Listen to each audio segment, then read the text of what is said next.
If you don't like it, you can go home. A clear voice rang out in the forest, which stood dark even at noon. Trees, moss, ivy. This was a world where one trod on the bones of derelict chalkstone buildings, a place ruled by plants so profuse they ran all together. The ruins of a great city, perhaps built in the age of the gods, or at least in the first age of those who have words. Even the elves reputedly acknowledge that no thing endures under the weight of months and years, and yet. This scene was especially sad. Cracks ran roughshod over elaborate carvings, stone floors once flush now lay shattered. Through the branches that stretched overhead like a ceiling, a thin, dappled light, not enough to see by, seeped in. This place had been a city once, but now it was nothing, a ruin. Only the trees and plants lived here now. Through this landscape marched 5 figures in single file, loaded with every imaginable item. They were, of course, adventurers. The voice belonged to the young woman at their head, charged with scouting. Her long ears, the proof that she was a high elf, quivered. It doesn't mean anything if you force it. What does? The response was curt, the voice almost mechanical. It came from the second in line, a human warrior in a dirty helmet and leather armor. At his hip was a sword that seemed a strange length. On his arm was a small, round shield, and by his waist hung a bag filled with all odds and ends. It was slightly better equipment than the latest starry-eyed youth from the country might have, but only just. He didn't look like much, yet his footsteps, the way he carried himself, radiated assurance. As warriors go, he would have made a strange impression on anyone watching. This adventure, High Elf Archer didn't turn around. Her long ears flitted up and down restlessly. Many elves were born rangers. They were scouts on a par with Ria's, even if it wasn't their main class. She jumped over a protruding tree root with such ease that she seemed to weigh nothing at all. "I don't not like it," the warrior said. High Elf Archer's ears jumped. "This was what we agreed. I will not refuse to pay what I owe," he continued. Her ears drooped again. The third person in line sighed at the man's words. Small, young, inexperienced, and the most beautiful in the group, a human girl. She gripped a sounding staff with both hands and wore the clergy's vestments over her chain mail. She was a priestess. She shook a reproving finger at the warrior, as if to say, "It can't be helped." "Now, that won't do. You need a better attitude." "Do I?" "Yes, you do, just when she's being so thoughtful of you and all." "Is that so?" the warrior murmured, then went quiet. His expression was hidden behind his helmet. A short deliberation later, he turned his grim visor toward the elf and asked her directly, "Is it true?" "Could you not ask that?" High Elf Archer said, puffing out her cheeks. In reality, ever since she had requested an adventure, as her reward for helping the warrior defend a certain farm, the elf had been in quite a merry mood. Whether she would admit as much aloud, though, was another question. "Ah, give it up." A rotund dwarf stroked his beard, giving a sincere chuckle. He was fourth in line, a magic user, dressed in an Eastern style, dwarf shaman. He was even shorter than priestess, but built like a boulder. Conventional wisdom held that spellcasters were weak, but dwarves were different. Not that the brevity of his limbs was never a problem. Forging along animal trails was a particular hurdle for him. This is Beard Cutter here. Hard-hittedness is nothing new with him. "I guess so. Orkbalg is stubborn." With that, High Elf Archer heaved a sigh. "Much as I hate to admit a dwarf is right about something." Dwarf Shaman gave an annoyed HMPH, then smiled smugly. "How do you expect to find a man with that kind of talk? You'll be a 2,000-year-old spinster." "HRK?" Her ears jerked. "I don't care. Why should I care? Anyway, I'm still young." "Oh, are you?" said Dwarf Shaman, his smile deepening as though he had found the opening he was looking for. "I should have known, judging by that anvil you've got for a chest. This from a walking barrel?" High Elf Archer's lovely eyebrows bristled. She spun around and glared at the dwarf. Covering her rather flat chest with her arms, she opened her mouth to shoot back, but was interrupted by a hissing breath. The inhabitants of this land may have gone to the far side of time, but perhaps some decorum is warranted. The speaker was a lizardman with a talisman around his neck. He was the tail, literally and figuratively, with his swishing behind him of the formation. He was a giant, his breath wheezing out from his jaws. Wearing the traditional garments of his people and joining his hands in strange gestures, he was a lizard priest who followed his forebears, the fearsome Nagas. These lands are not the purview of people. Let caution abide and do not invite trouble. HRM. Perhaps she was being a bit loud. HRK, what? It's your fault for, my dear ranger, please, implored Lizard Priest. The words starting it died on her lips. Lizard Priest wasn't the leader of the party as such, but High Elf Archer didn't have it in her to go against that imposing visage. Perhaps you could proceed. Climbing over that root looks apt to be a challenge. Yes, sir. And dear spell caster, it will not do to distract our scout. I know. Dwarf Shaman didn't seem to notice how High Elf Archer's ears drooped under the withering reproof. Meanwhile, Lizard Priest rolled his eyes in exasperation. Priestess giggled, almost without meaning to. She liked how lively High Elf Archer and Dwarf Shaman got when they fought. It's nice that they're friends enough to argue like that. High up! High Elf Archer vaulted over the tree root almost as tall as she was, in 1, 2, 3 steps, in an acrobatic display beyond what most people were capable of.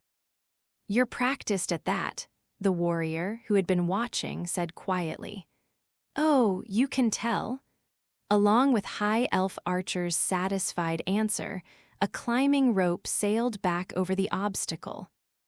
The warrior gave it 2 or 3 exploratory tugs, then planted his feet on the root and began to pull himself up. He climbed with a speed and lightness that belied all the armor he was wearing. Maybe this was what came of a life in the outdoors. All right, this will do. From atop the root, his helmet turned as he looked down. Next! Oh, right? Priestess nodded several times and followed him. She transferred her staff to her back and began to climb uncertainly, leaning intently against the root to support herself. But HRGH, to think a city this big could turn to ruins, yikes! Be careful! V-whoop. Priestess slipped on some moss and nearly fell, but the warrior grasped her wrist and pulled her up. Her arm was so thin, it looked like the leather-gloved hand might break it in half. Thank you, she said in a vanishingly small voice, looking down at the root and blushing. She rubbed her slightly sore wrist, not that she was complaining. If you're not hurt, we're going down. Right. Priestess made her way over the root, the warrior holding her hand to support her. Once they were safely on the ground, High Elf Archer cocked her head and asked, Everything all right? Yes, I just need to build up my strength a bit more. Well, don't go crazy, the elf said with a flick of her ears. She narrowed her eyes and gave Priestess a meaningful look up and down. You wouldn't want to end up built like a dwarf. I can hear you, Long Ears, and I keep telling you I'm just average for a dwarf. Dwarf Shaman shouted from the other side of the root. Anyway, nothing can win against the flow of time. Not your trees, not our caves, nothing. The dwarf, after a helpful push-up onto the root from Lizard Priest, steadied his resolve and jumped to the ground. He landed on his bottom with a thump. High Elf Archer frowned openly at the inelegant display. Could you be any more ridiculous? Look at my legs, they're stubby. You elves, always so worried about how people see you. If it bothers you, you could always use falling control. Fa, use a spell for this. Have the elves no concept of frugality and magic? Now, Priestess broke in between them with a smile she couldn't quite suppress. If you get too loud, you'll be in for another scolding, she warned. Oh, who's going to scold me? From an elf's perspective, that snake's just some kid. Oh ho? High Elf Archer's ears jumped at the low rumble of a voice. Even the elves are not eternal. Perhaps the only thing that is eternity itself. The voice was accompanied by the swish of Lizard Priest climbing the root with the aid of his claws and tail. He climbed gracefully and landed nimbly. It was impressive, even if a bit loud. Perhaps it would be amusing to discover whether the High Elves are eternal or not. I'll pass. Perhaps he had intended his expression to appear playful or teasing, but to anyone without scales, it only looked like a huge lizard with his toothy mouth wide open. High Elf Archer frowned and shook her head from side to side. "And," the warrior said, "where are the goblins? There he goes again." High Elf Archer gave a big shrug as though saying it's not even worth responding and followed up with an even bigger sigh. "I went out of my way to find ruins." That seemed like they might have goblins in them just for you, Orkbalg. You could be a little grateful. At that, the warrior continued with, in other words, you were being considerate. Yeah, you could call it that. I see. He had apparently been waiting for everyone to arrive. Now he gave a single nod and set off at the head of the column. High Elf Archer hurriedly followed after, overtaking him to resume reconnaissance. All things considered, the warrior was a pretty good scout himself. Despite his quick, nonchalant, almost boisterous-looking gait, his armor was strangely silent. He might seem a simple brigand, but he stepped on not a branch, kicked not a stone. No need to fret so, my lord Goblin Slayer. Lizard Priest pulled some rolled paper from his bag and opened it, studying it even as he walked. It was faded, worn, seemingly half gone, but it appeared to be a map of the city they were in. Taking care not to damage the paper, Lizard Priest ran a claw along it thoughtfully. There should be a shrine farther in. I, for my part, believe we should go there. What do the rest of you think? Agreed, the warrior said readily. He had stopped in his tracks and was feeling out the street once flagstone with a finger looking for footprints. There may be goblins here. Is that all you ever think about? High Elf Archer said wearily. Is there anything else? Look around. She said, not dropping her guard, but spreading her arms wide. Look at this. Wonder, secrets, mystery, legend, don't you feel any of it? There isn't time for that. I can't believe you. Is that so? High Elf Archer pursed her lips at the terse answer. Her long ears flicked. Now, Long Ears, if you rush the polishing of a stone, you'll only break it. Dwarf Shaman laughed, twirling his beard at the petulant elf. Just give it time. Gods, all you elves are so impatient. That's why you're all so fat, dwarf, just eating and drinking, never doing anything. Ah, what have you got against a little food and drink? You could stand to put on a bit yourself. He took a long swig from the jug of fire wine on his belt, apparently unperturbed by her comment. Though to be fair, my long-eared lass, you're not wrong. High Elf Archer gave Dwarf Shaman a look as he let out an altogether indelicate burp. Beard Cutter, have you never thought it might go easier if you were to, say, move up in the world? I have, the warrior answered shortly as he crouched low, drew up to a wall, and peered around a corner. Oh ho. The dwarf let out a grunt at the unexpected answer.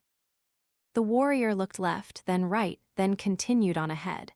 To build my reputation, become gold-ranked, and take wider work as an adventurer is one possibility, he said. Then why have you not done so? The dwarf asked. Because if I did, goblins would be attacking villages. Keeping watch next to them, High Elf Archer shook her head as if to clear away a headache. I'd heard humans could get tunnel vision, but are they all this way?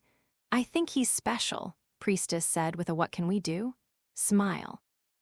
So it had gone in the months since they'd met, confusing though it had been at first. He talks about a lot more subjects than he used to, though. The warrior silently continued his search with that same brisk walk. Priestess followed him, still smiling. I mean, look. And he's easy to understand, isn't he?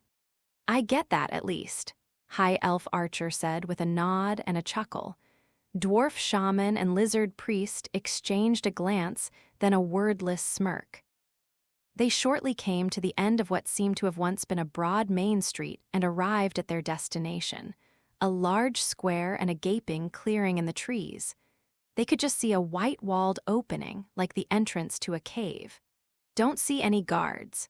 The warrior heaved a sigh as he took stock of the territory from the long grass in the dim shadows of the trees. Since entering the forest, they hadn't seen hide or hair of a wild animal, let alone any monsters. "Oh, so that means there aren't any goblins." From the back of the line, Priestess tried to encourage the disappointed-sounding warrior. "Not necessarily." The answer was almost mechanical, but it didn't appear to bother her. She had the air of a baby chick as she trotted behind him. "I don't believe they would let such a ready-made nest go to waste." "You don't have to imagine they're here if they're not," High Elf Archer said, then muttered to herself, "Goblins, goblins, honestly." The warrior ignored her and said, "Or they may have only recently dug a tunnel from the nest to here." "Hey, do you smell something?" High Elf Archer frowned. She hadn't meant it as a response to the warrior. Lizard Priest gave a slow shake of his head. "Sadly, my nose is of scant use in this forest. What kind of odor is it?" "It's kind of like rotten eggs." "So they are here," the warrior murmured shortly. At that, the adventurers each readied their weapons. High Elf Archer brought up her bow, a great yew branch strung with spider's silk, along with an arrow that had a bud for a tip. With a prayer to his ancestors, Lizard Priest turned a fang into a polished sword. Dwarf Shaman reached into a small bag of catalysts while Priestess held her sounding staff in both hands. They set out quickly, spreading out to surround the entrance. "What should we do? Do you want to go in, or should I use my protection miracle?" "No." The warrior shook his head, cutting off Priestess's anxious question. "Is there another entrance to these ruins, this shrine? What does the map say?" "Not so far as I've seen," replied Lizard Priest, who knew the map like the back of his hand. "Though these being most ancient ruins, we cannot be sure collapse has not created one." "We'll smoke them out then." With his shield-bearing left hand, the warrior dug in his bag. What he drew out was yellowish and about the size of his palm. It looked like a hardened chunk of something. He used rope to tie the thing to a bit of waste kindling until he had tightened them into a ball. Priestess wore a slightly strained expression. Perhaps she remembered this thing. That's pine resin, isn't it?" "Yes, and sulfur. It will make a good, thick smoke." Even as he spoke, the warrior easily struck a flint, setting fire to the smoke bomb. Being careful not to breathe the fumes that immediately began rising from the device, he tossed it into the hole. "And it will poison the air. It's unlikely to kill them, but..." With that, the warrior drew a smallish sword from its scabbard. "Now, we wait." The smog from the smoke bomb rolled deep into the ruins. The adventurers sighed to one another with a mixture of annoyance and trepidation. "You do know the most vile tricks," said Dwarf Shaman. "Do I?" "You don't see it." But there was no arguing with the immediate results. Small silhouettes came running through the wall of smoke, clamoring in shrill voices. They were cruel-faced monsters about the size of children, goblins, HMPH. When he saw the goblins were wearing leather cuirasses, he hacked at them with his sword like an axe through firewood. Impact, scream, a spray of blood. He casually stepped on a goblin who lay face up, a sword buried in its skull, and took its weapon for his own. A short sickle. The warrior gave the blood-stained weapon a light twirl, then nodded. Not bad. The weapon had been made for a goblin to wield in a cave, but it felt natural in his hand. "Our quarry have excellent equipment, be careful." "This isn't like any adventure I've ever been on." "Isn't it?" "No." High Elf Archer let off an arrow with a frown. It was made of a branch naturally suitable for a bolt, and it flew as though the shrine itself were drawing it in. 3 screams went up. "Don't you usually go inside ruins to fight goblins?" I suppose that is the conventional method. Lizard Priest danced from one writhing goblin to the next, finishing each with his sword.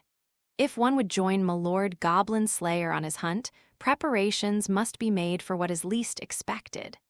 If you say so, Priestess cast a doubtful glance toward the warrior. He was burying the sickle, held in a reverse grip in a goblin's throat. He tore the monster's windpipe as he ripped out his borrowed weapon, then he immediately hurled it through the air. The blade spun into the cloud of smoke, and a goblin's scream could be heard. His movements were brutally workmanlike. "Won't be needin' spells at this rate, I suppose," Dwarf Shaman said, readying gems for his sling. It was just a provision in case the front line broke. He was in fact quite at his leisure. No. Now the warrior took up the dagger of the goblin whose throat he had torn apart, shaking his head as he tested the edge. A dark poison of some description was slathered along the blade. The warrior wiped the poison off on the goblin's tunic, ignoring Priestess's shiver. "Save your magic for once we're inside," the warrior said to Dwarf Shaman, putting the dagger at his belt. He appraised the entrance to the shrine. Goblin corpses littered the ground, but there was no sense that more were coming from inside.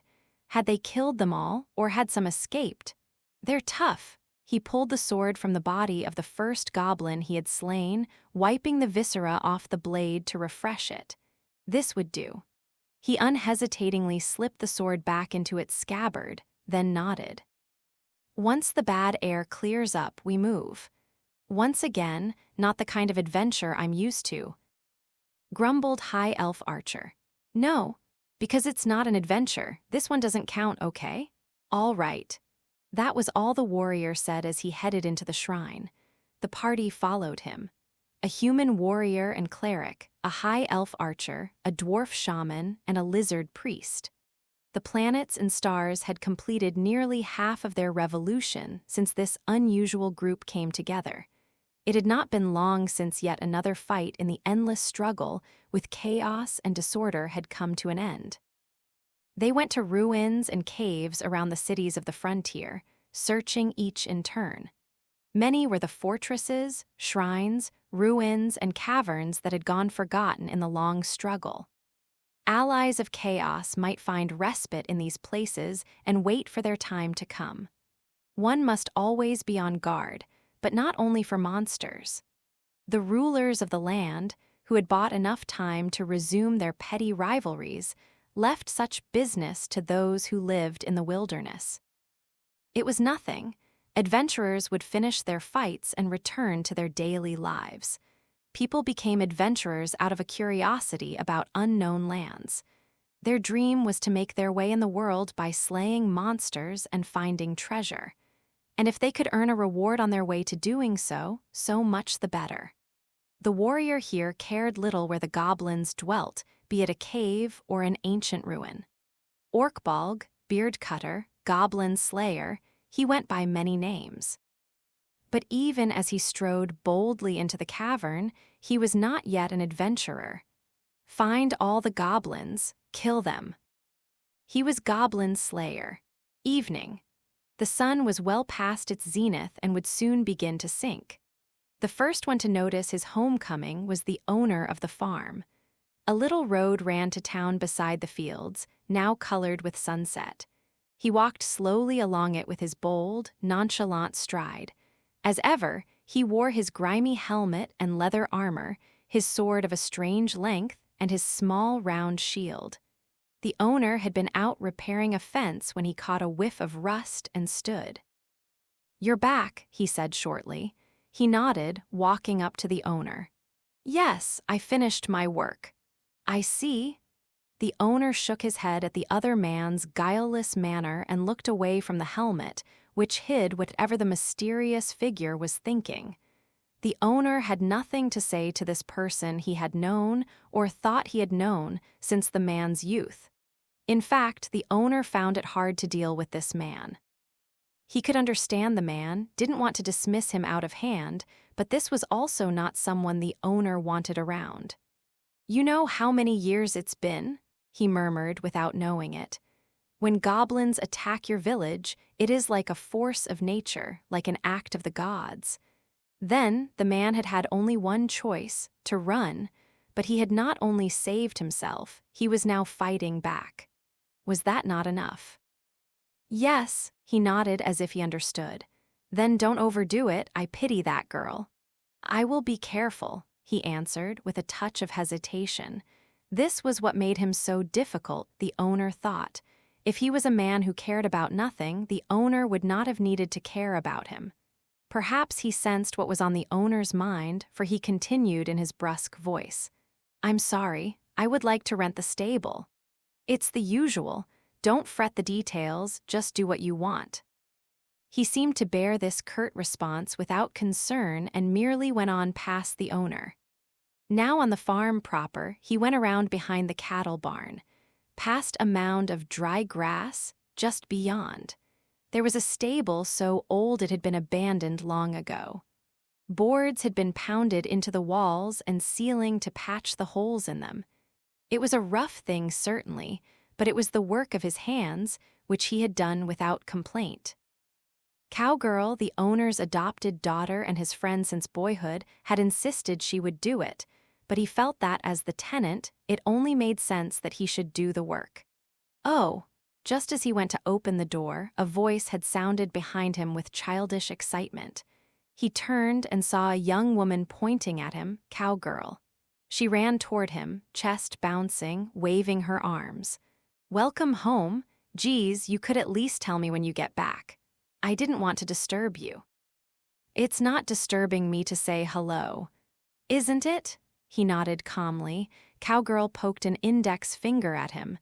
No, so greet me properly. He said nothing for a moment, then nodded slowly. I'm home.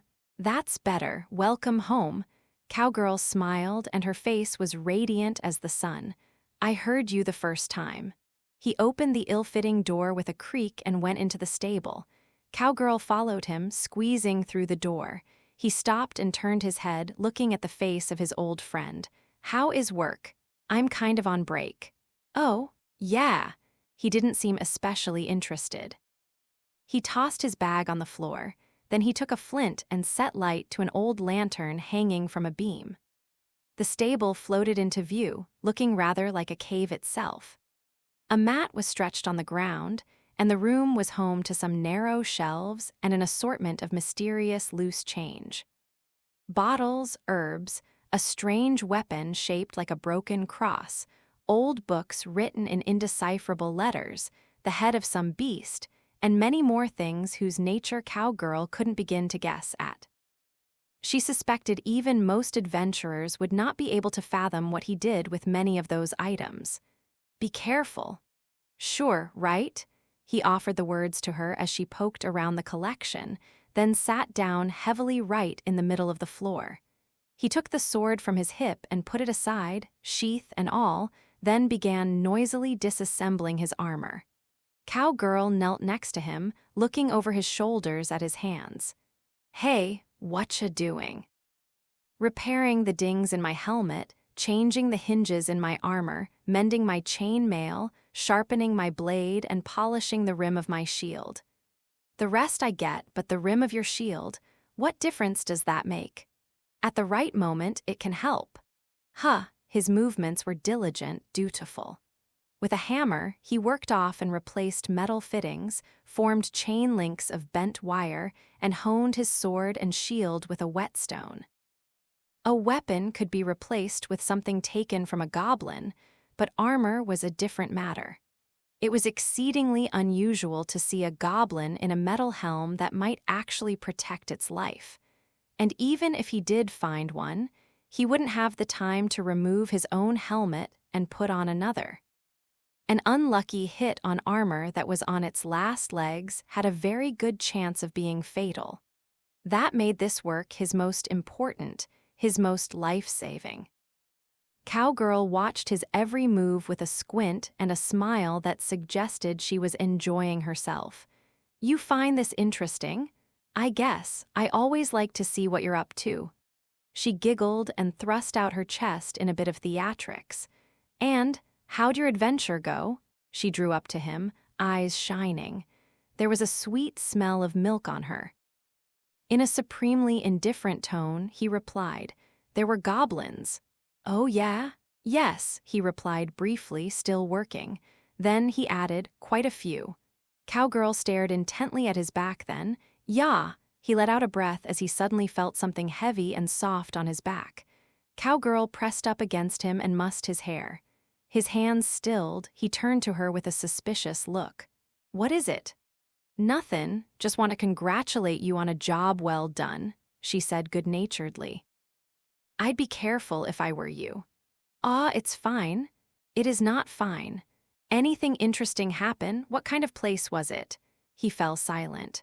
Perhaps he felt nothing he could say would be of any use.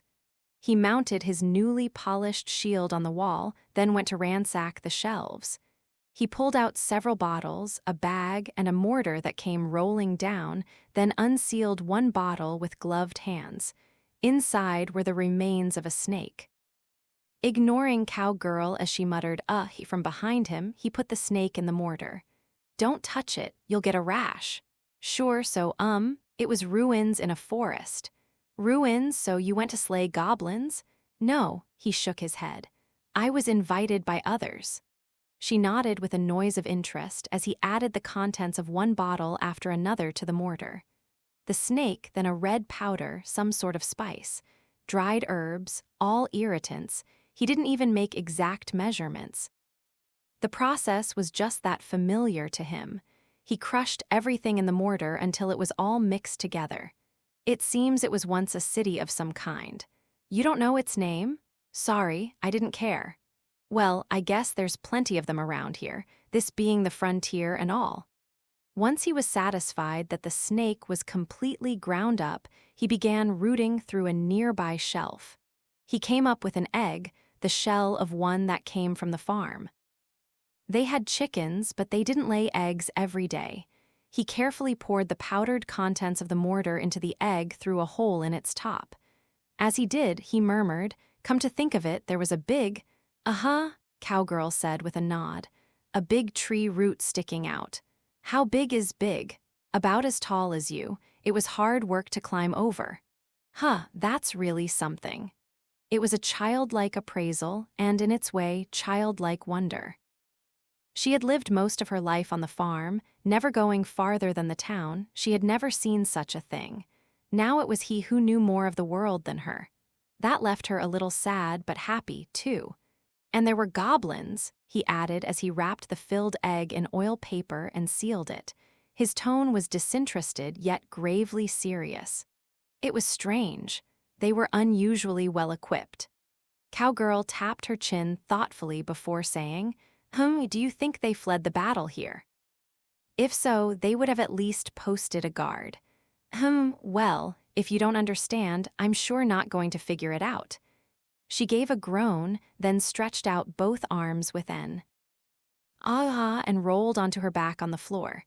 Near the dim ceiling, the lantern burned and crackled. "You'll get dirty." "I don't care," Cowgirl answered with a hearty laugh. Then, "Hey," she said, rolling onto her other side to face him. "What if you took a break tomorrow?" "No." He shook his head quietly as he tucked the egg into his bag. "Guild girl called me in."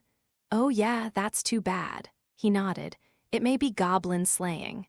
"No, it isn't goblin slay. Wait, please don't leave." Goblin Slayer turned around in annoyance, his hand on the door of the meeting room. There were luxurious chairs, a shaggy carpet. One wall was covered with the heads of monsters and magical beasts, along with old weapons. Surrounded by the trophies of adventurers through the ages, the man replied, "But you've already said it isn't about goblins." "Yes, well, that's true, but—" Guild girl, looking small in one of the chairs, seemed like she might break into tears at any moment. Clinging to a sheaf of papers, she said in a small voice, It really does have to be goblins with you, doesn't it?" Goblin Slayer was silent. There was no guessing his expression under his helmet. After a moment, he gave a quiet sigh. Then he turned, walked quickly up to a chair, and sat down more aggressively than necessary. He looked at her sitting across from him and said, "Be brief, please." "Certainly." Guild Girl's face shined like a child's. She quickly straightened her papers, arranging them once more on the tabletop. The sheepskin paper she spread out in front of him appeared to be the resume of some adventurer. Name, race, gender, skills, and a quest history were all included. "I'd like to ask you to be an observer, Mr. Goblin Slayer." "An observer?" He nodded as if already convinced. "Is this for a promotion test?" Adventurers were divided into 10 ranks, from porcelain to platinum. Ranks were determined based on how much reward one had gained, how much good one had done the world, and one's personality. Some referred to these collectively as experience points, and that wasn't inaccurate. It was, in effect, a simple measure of how much good one had done people and society. But of course, there were those adventurers whose excellence stopped at their fighting skills. An adventurer's personality was valued at least as highly as his or her abilities. Thus, higher-ranked adventurers would serve as witnesses at a test, essentially an interview. In this way, for example, a vagabond with amazing skills from who knew where could rank silver or gold immediately. Or rather, such a storybook system was the ideal. But it didn't work out that way. A male adventurer whose party members were all females, for example, would find it difficult to advance. Regardless of the circumstances, few people were willing to trust someone who looked like a philanderer with important quests. However strong they might be, fools whose strength was their only asset would remain porcelain-ranked for life. Meanwhile, the best adventurers knew they were being watched and tried to act in a trustworthy manner. With the exception of a few of the historically extremely rare platinums.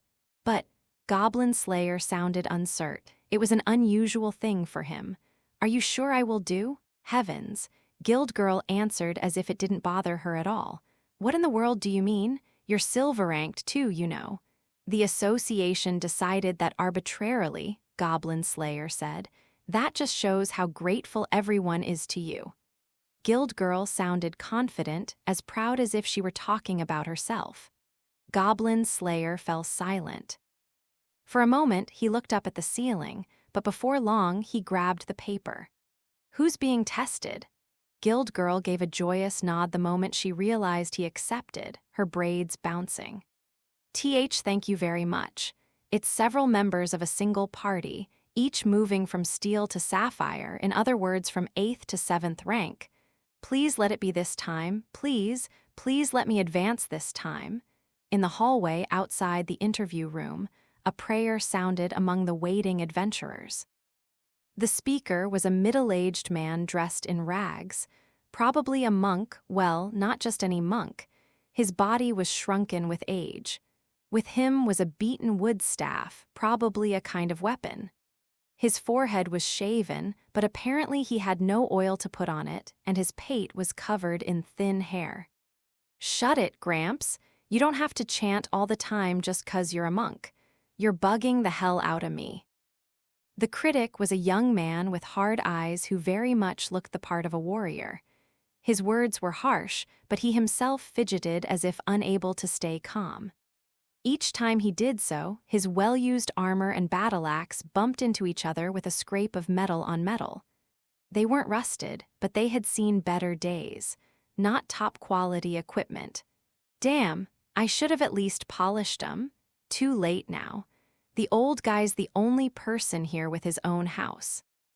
"Makes you want to get religion," a young wizardish woman whispered placatingly to the man with the axe. "And a little polish wouldn't have made much difference anyway." Ever so slightly pointed ears peeked out from her torn hood, a half-elf. Her spell book, which she paged through restlessly, looked well used too. The cover was falling off and had been reattached with glue. "Ah, take it easy. Won't do any good to get upset." The speaker then gave a belly laugh. He was a young man, short indeed, barely half the size of anyone else there. He wore unblemished leather armor, a dagger at his hip, and fur-lined boots on his feet. He was a Rhea scout, or anyway, so one assumed. "Yeah, I know," said the axe-wielding warrior. "But there's a big jump between steel and sapphire in both pay and quests. If we can advance today, we can finally stop hunting rats in the sewers," the elf wizard added. The warrior resumed, fast as a swinging axe, "We can finally do better than the interest on our debts. Gramps here will be able to keep himself. This is important. I need this, too. Spell books are expensive. If a prayer is what it takes to get us that rank, I'll pray all day," the elf muttered philosophically. She glared at the Rhea scout from under her hood. "Anyway, don't act like it doesn't concern you." "Yeah, ha ha ha," the Rhea scratched his head in embarrassment. I'm pretty scared of danger, and I don't have any debts, so." "You bum. Coward." The warrior and the wizard sounded exasperated, but the scout only shrugged. "Next, please." Guildgirl's cheerful voice floated out of the meeting room. "Oh, that's me." The Rhea scout jumped up nimbly. The bald-headed monk clung to his armor, practically on his knees. Please be strong." I know, bug off," the scout said, brushing the monk's hand away. He opened the door. Yikes! And his eyes went wide. 3 people sat in the meeting room. First, there was a guild employee, the bright-eyed receptionist. One day he was going to spank her till she cried. Second was another slim woman wearing the uniform of the guild. Who was this now? The Rhea scout cocked his head. He couldn't quite recall if he'd seen her before. And then there was a higher-ranked adventurer, but a very strange-looking one. Cheap-looking helmet, grimy leather armor. Equipment barely suitable for an adventure. He didn't have his sword or shield, but there was no mistaking him. "Goblin Slayer, is there any problem?" he asked. "And not at all, sir." The scout answered the brusque man with an obsequious laugh, reaching back to close the door. The truth was, the Rhea did not hate the man called Goblin Slayer, the man who had gotten to silver rank by taking simple goblin jobs. The Rhea wanted money. He wanted fame. He wanted to be well spoken of, but he hated being afraid and he didn't want to die. He was confident Goblin Slayer must feel similarly. If he genuinely disliked anything about the man, it was that expressionless helmet. Goblin Slayer watched the Rhea scout sit down across from him. The scout trembled slightly. He didn't hate Goblin Slayer, but he didn't find him easy to deal with either. "So, this is it, huh? Advancement test." The Rhea gave a weak laugh and rubbed his palms together. "Let's bust through sapphire, past emerald, ruby. What do you say we go right to copper?" "I doubt we'll go quite that far," Guild Girl answered with a smile. She flipped through some papers in her hand. "I can't help noticing your brand new armor and boots." "Oh, you can tell?" The corners of the scout's lips turned upward, and he stuck his small feet out on top of the table. His boots were unscuffed, thoroughly polished, and so black light could hardly escape their surface. "They're pretty high quality. I had them matted and everything. They're perfect for me." "Really?" He failed to sense what was coming. "Why is it you're the only one to have done so well for yourself when all of you have taken on the same quests?" Her tone was terribly businesslike, ordinary. "Those are quite luxurious even in light of your party's aggregate reward. I hope there hasn't been a miscalculation." Guild Girl bowled ahead, ignoring the way the Rhea scout suddenly went stiff. "Some rather ambiguous reports suggest that unlike your friends, you've been taking on quests on your own." "Oh, it's..." The scout hurriedly pulled his feet off the table. He looked right, left. There was nowhere to run. He spoke as quickly as he could think. "Why, I recently had a care package from home." A lie. The cutting words came from the employee who had remained silent until that moment. The smile froze on the scout's face, but inside he cursed at himself. She wore the sword and scales around her neck, the symbol of the supreme god. I swear on the name of the supreme god, what he just said was a lie. The sense lie miracle. Damn these seers, that's why he hadn't recognized her. She was an inspector, a guild employee, but also a priest of the supreme god, ruler of law and justice. What was this? Had they suspected him? But why? Guild Girl made a show of flipping through her papers. We know everything, the action said. It looks like you got new equipment after that raid on those ruins the other day. Oh, I get it. With a smile and a giggle, she clapped her hands and nodded. You told the others you were going ahead to scout, found a treasure chest, kept the contents for yourself, and sold them. That was exactly what he had done. On Dives in ruins, monsters and traps were many and lethal. It was only natural that the Rhea scout volunteer to do reconnaissance and that his companions agree. He had entered the ruins delicately, explored several twists, and then he'd found a treasure chest. It wasn't booby-trapped, and picking the lock was easy. Inside were dozens of coins, ancient but gold. Empty treasure chests were not a rare thing, and there was still plenty of room in his pack. YUCTH that was I? He laughed awkwardly, scratched his head like a scolded child, and nodded. It would be most to his benefit, simply to apologize, he decided. I'm very sorry. Well, this does make things difficult. Guild Girl laughed. It was all too obvious that her flipping through the pages was just for show. She had already foreseen all of this. The guild had an inn and a bar, and they weren't just for the benefit of lower-ranked adventurers. The flow of money never lied. It's people like you who give Rheas and scouts a bad name. She shook her head in disgust. Well, it is your first offense. I think demotion to porcelain and being barred from adventuring in this town is appropriate. Wait a second, how is that fair? Without meaning to, the Rhea found himself leaning over the table and shouting. I nip one little treasure chest and you're going to chase me out? Excuse me? Guild Girl's tone was cold and her exasperation was obvious. Indeed, she was quite tired of him. Just one treasure chest? Don't be dumb. You can't repair a broken trust with money.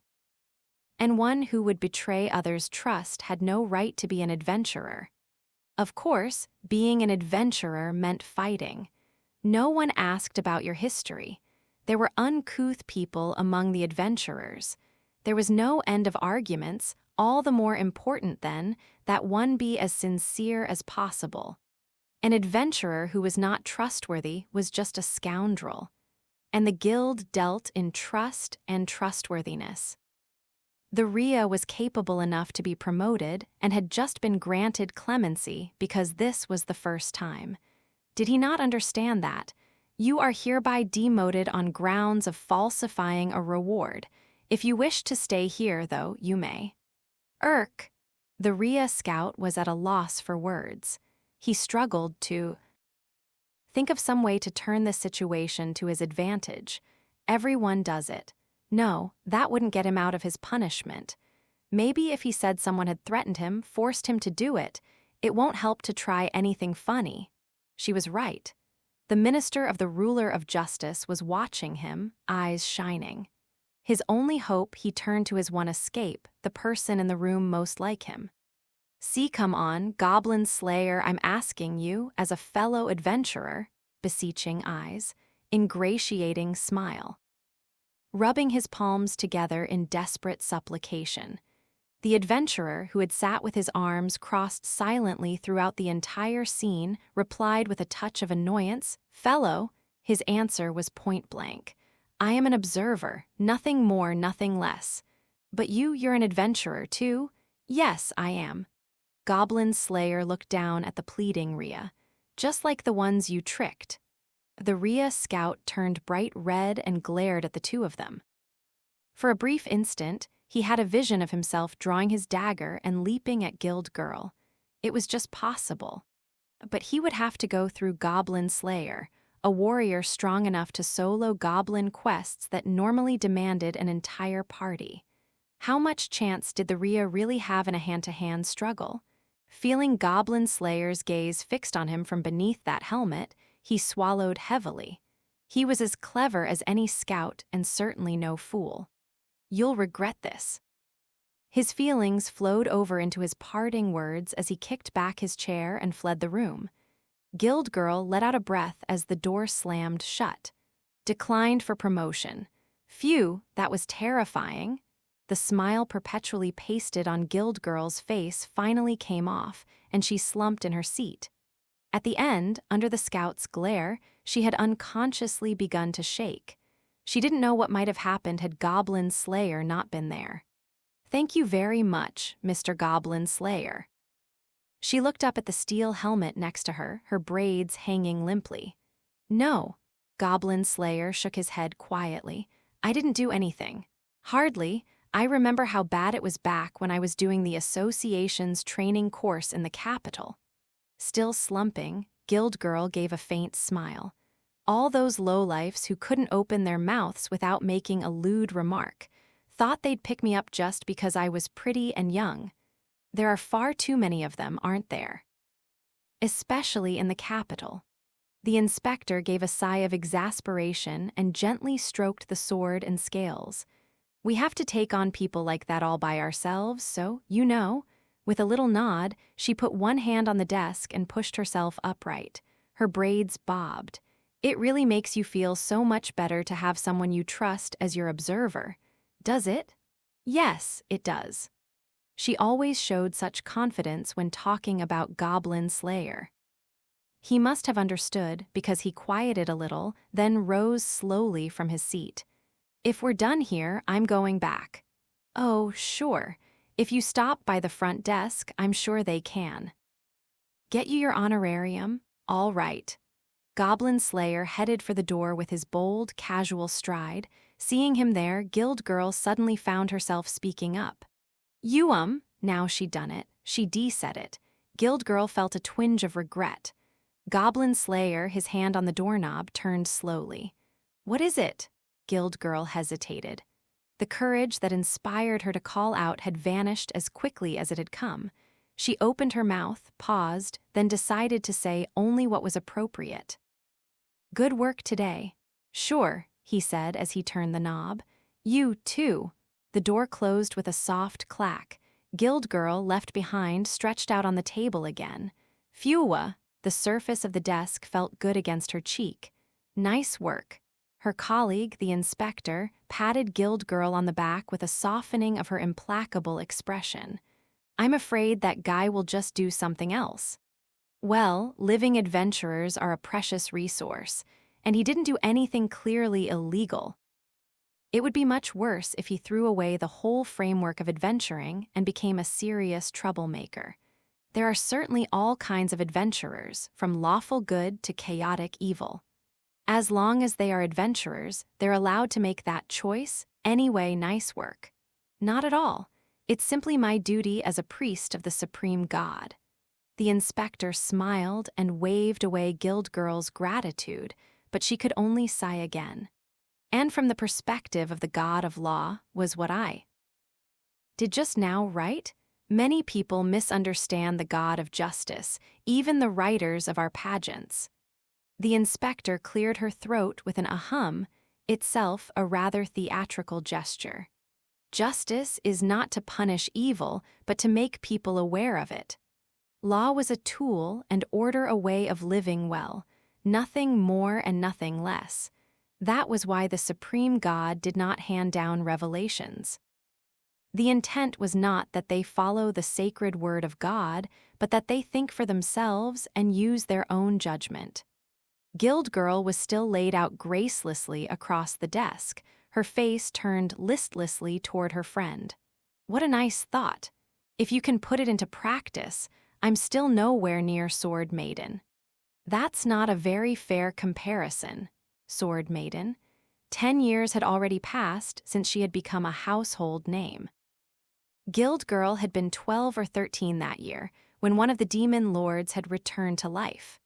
Sword Maiden was a legend from the time when humanity was fighting for its survival, longing for the advent of a hero, a platinum-ranked adventurer.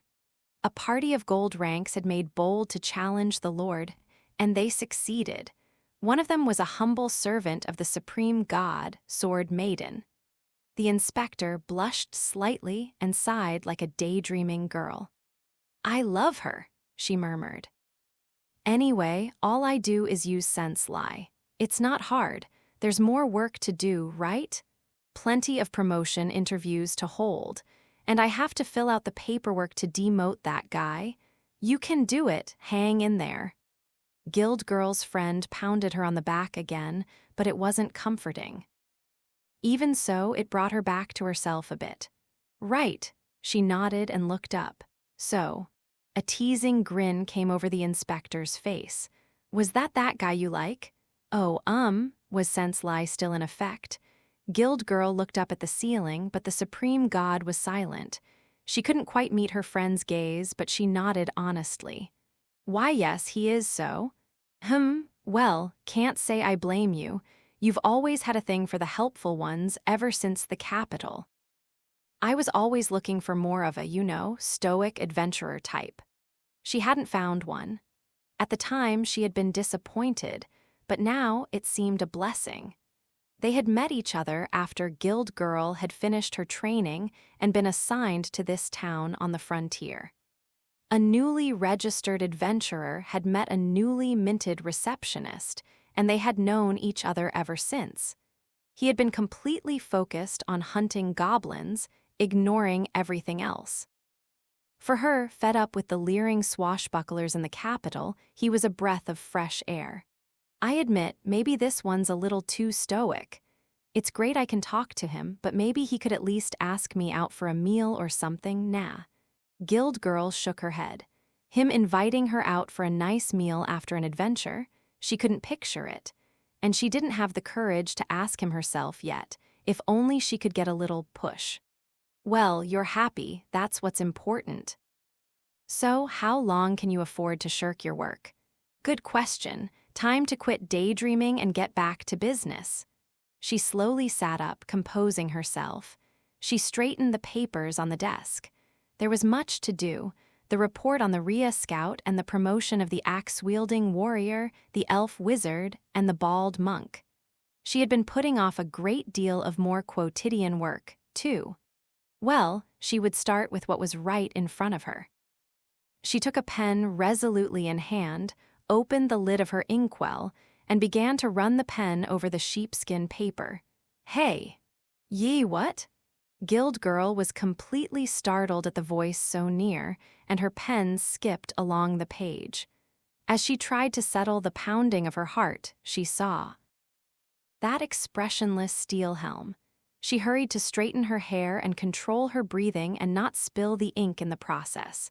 She also swore to get a little payback on the smirking inspector later. What is it, Mr. Goblin Slayer? I think you know." His voice was as mechanical as ever, yet somehow cheerful. He held a quest paper in his hand. Had he grabbed it from the bulletin board after he left? No, she didn't remember there being any quests available. And that paper. Does it request him by name? Who was it from? Where was it from? She didn't know, but it was a special form that had been delivered by post horse from far away. Apparently ignoring Guild Girl as she stared quizzically at the paper, he said shortly, "Goblin slaying." Guild Girl gave him a weak smile. "The reward is 1 bag of gold pieces per person. Come or don't, it's your choice." Somewhere in the guild tavern, Goblin Slayer was summing up. It was barely noon, but some eager types had come out to drink, and the place was noisy. Except for when they were fighting, adventurers naturally paid scant attention to the time of day. After a long time in some ruins or labyrinth, upon their return it might be night, it might be dawn. It didn't matter. Sometimes they went dungeon diving in the morning with the intent to return that night, but it turned out to be the night of the day after. Caravan escorts might leave at noon. For all kinds of reasons, the lights at the tavern never stopped burning. Today, as ever, the tavern was raucous with adventurers eating lunch and trying themselves against the wine. In contrast, Priestess had been massaging her temples for quite some time as she listened. "Okay, I get it, I think." "Do you?" "Yes, mostly. I get that if I act this surprised every time you do something I don't expect, I'll never last. Their other 3 companions were also seated at the round table. His party, her friends. High Elf Archer was nodding along with Priestess despite her air of exasperation. Lizard Priest munched thoughtfully on some cheese, tail swaying slightly. Dwarf Shaman grinned, busy sewing gemstones into the back of his vest. "Listen," Priestess said as if she were lecturing a child at the temple, shaking a shapely index finger at him. "I told you before, if we don't feel like we actually have a choice, it doesn't count as consulting us. But you do have a choice. To go or not go, that's a very narrow choice." "Is it?" "Yes, it is." Goblin Slayer cocked his head quizzically. Perhaps he understood, perhaps he didn't. In the back of her mind, Priestess considered the possibility that he didn't actually have a thought in his head. "If we say we won't join you, you'll just go by yourself anyway, right?" High Elf Archer said. "Of course." "Well, then, this really isn't a discussion," she said with a laugh. "At least Beard Cutter has softened up enough to try to have a talk with us." Dwarf Shaman had finished sewing in the gems and examined them critically as they caught the light. "Utterly delightful, sweet as nectar. Yes, it is a promising trend." Lizard Priest clucked his tongue as he spoke. Most of his cheese was gone. "Well, we'll make our choice then." Priestess took her sounding staff in both hands from where it had been leaning against the wall. "Fine," Goblin Slayer said shortly. Priestess sighed for the umpteenth time, closed her eyes, and said deliberately, "I'm coming with you." He went quiet at Priestess's graceful smile, then after a moment muttered, "I see. Well, you did come on my adventure the other day, even though it ended up being goblin slaying." High Elf Archer bobbed her ears up and down excitedly. Ever the impatient type, she was already checking her bow, making sure she had arrows, sliding her bag onto her shoulder and standing. "Heh heh," she giggled, stuck out her little chest proudly and winked. "I'll help you again in exchange for another adventure. That's all right, isn't it, Orkbalg?"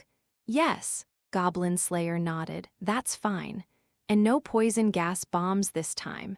HRM? It's only fair," she said, her finger in Goblin Slayer's chest.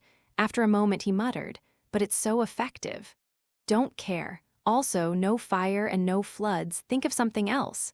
But High Elf Archer was no longer listening. "Forget it.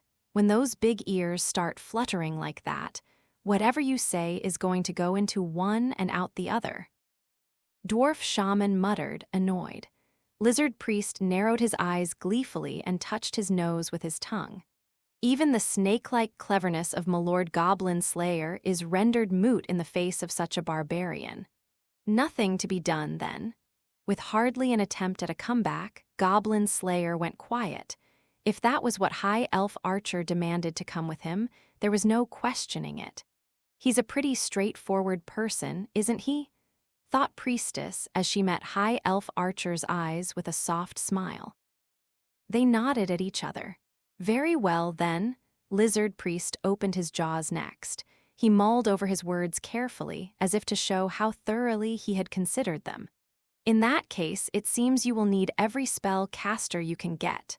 "Hang on, Scaly," Dwarf Shaman said reprovingly, stroking his hair. "By that logic, oughtn't I to come along too? Oh ho, how impolite of me." Lizard Priest rolled his great eyes in his head. Dwarf Shaman gave him a friendly elbow. "Gods, you lot have backed me into a nice corner. I can hardly refuse now, can I?" Exasperatedly repeating, "Gods," Dwarf Shaman set aside his needlework and began putting his tools away. It wasn't unusual to trade bulky gold coins for gemstones, then sew them into clothes so they wouldn't be stolen. And a dwarf's nimble fingers meant you never knew where they might be hidden. Thrusting his arms through the holes in his vest and combing through his bountiful white beard with his hand, he grinned at the others. "And I've just taken care of my traveling expenses. I guess I'll join you." "Oh," High Elf Archer said, narrowing her eyes like a cat. "If you only guess, you don't have to come." Speak for yourself. No need to come along if you're so desperate to avoid me. HRK, High Elf Archer's long ears flicked backward. She put both hands on the table and leaned in toward Dwarf Shaman. Oh, now I'm really angry. Okay, Dwarf, you and me? Ho ho, grown a little spine, have we? Don't expect me to go easy on you. His smile seemed out of place as he set 2 wine bottles and 2 cups on the table. Fire wine for me, grape wine for you, sound fair? Perfect. Now there was an uproar. The contestants poured their drinks and flung them back. Oh, hey, look, something going on. Heh, wanna take bets? Of course, no adventurer could resist a friendly wager. Spearman smirked happily. Witch took off her hat and immediately declared herself the bookmaker. A happy cry went up, and one adventurer after another, goaded by drink, loosened their purse strings. The first gold coins to fall into Witch's hat came from the hand of female knight. Next to her, heavy warrior stood, looking perturbed. My money on the girl, 3 gold pieces. Hey, that's pretty bold, you sure about that? Heh. Call it a dark horse bet. I'm lawful good after all, and I have the god's blessing. Yeah, win or lose, the supreme god ain't the type to punish gambling, huh? I'm for the dwarf then. No, the girl. Drink. Watching the contest pick up steam amid the clamor, Priestess wore a look of trepidation. Shouldn't we stop them? I doubt it will go on very long, Goblin Slayer responded shortly. After all, Dwarf Shaman was an experienced drinker, and High Elf Archer could barely hold her liquor. The winner seemed self-evident. No, our barbarian is most stubborn. The conclusion is not foregone. Lizard Priest happily watched the archer, her face bright red, go for another cup of grape wine. More, I got plenty more in me. Coming right up.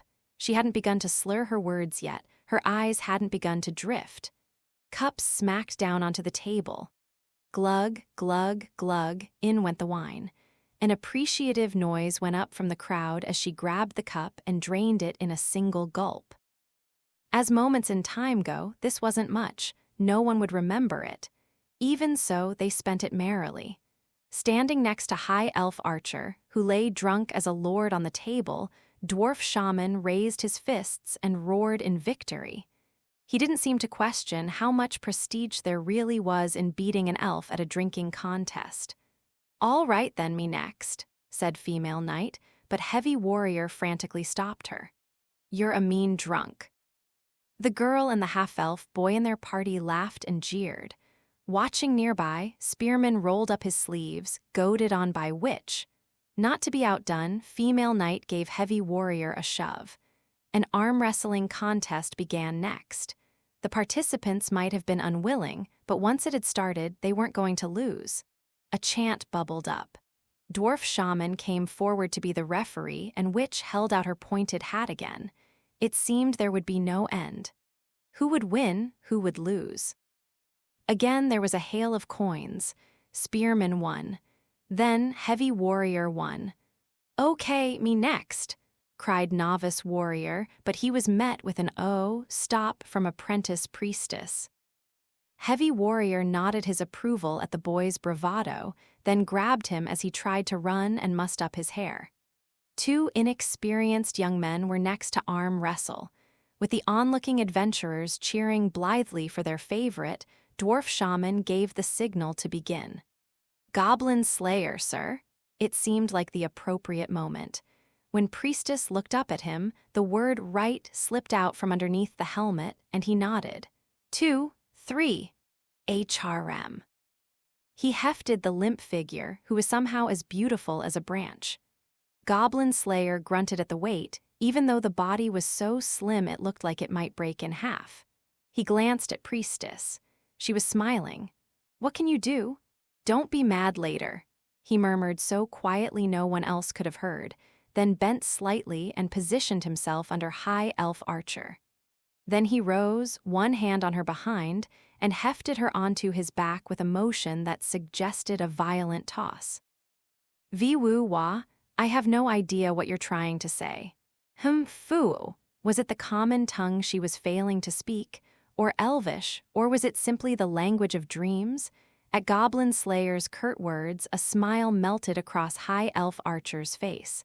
"I'll take her back to her room," Goblin Slayer said briefly, rocking the elf gently as if she were a child. "But you have to help her change." "Yes, sir, leave it to me." Priestess made a fist, the most natural person to help. "Now to rest, tomorrow to ride, and then to work," Lizard Priest said cheerily, stretching out his neck as if he could see it all already. "What fun it shall be to drag along our hungover friend. If she's still drunk in the morning, I'll give her an antidote." "Goblin Slayer, sir, that's a bit much." Priestess seemed taken aback, but Goblin Slayer said blandly, "That was a joke." Priestess and Lizard Priest exchanged a look, then burst out laughing.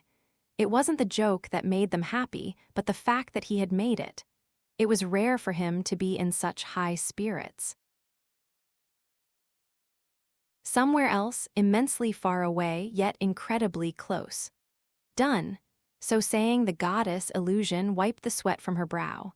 She unrolled a large sheet of paper on which there was gracious, a vast dungeon. Illusion spun about her map in an excess of happiness, then suddenly stopped. "Darn, that's right. A dungeon isn't complete without monsters. That's what adventures are supposed to be about, after all. Dungeons, dragons, tunnels, trolls, a few traps wouldn't hurt either. What to do, what to do?" Illusion dropped a few goblins in just to get started. You had to have goblins, but she couldn't figure out the next step.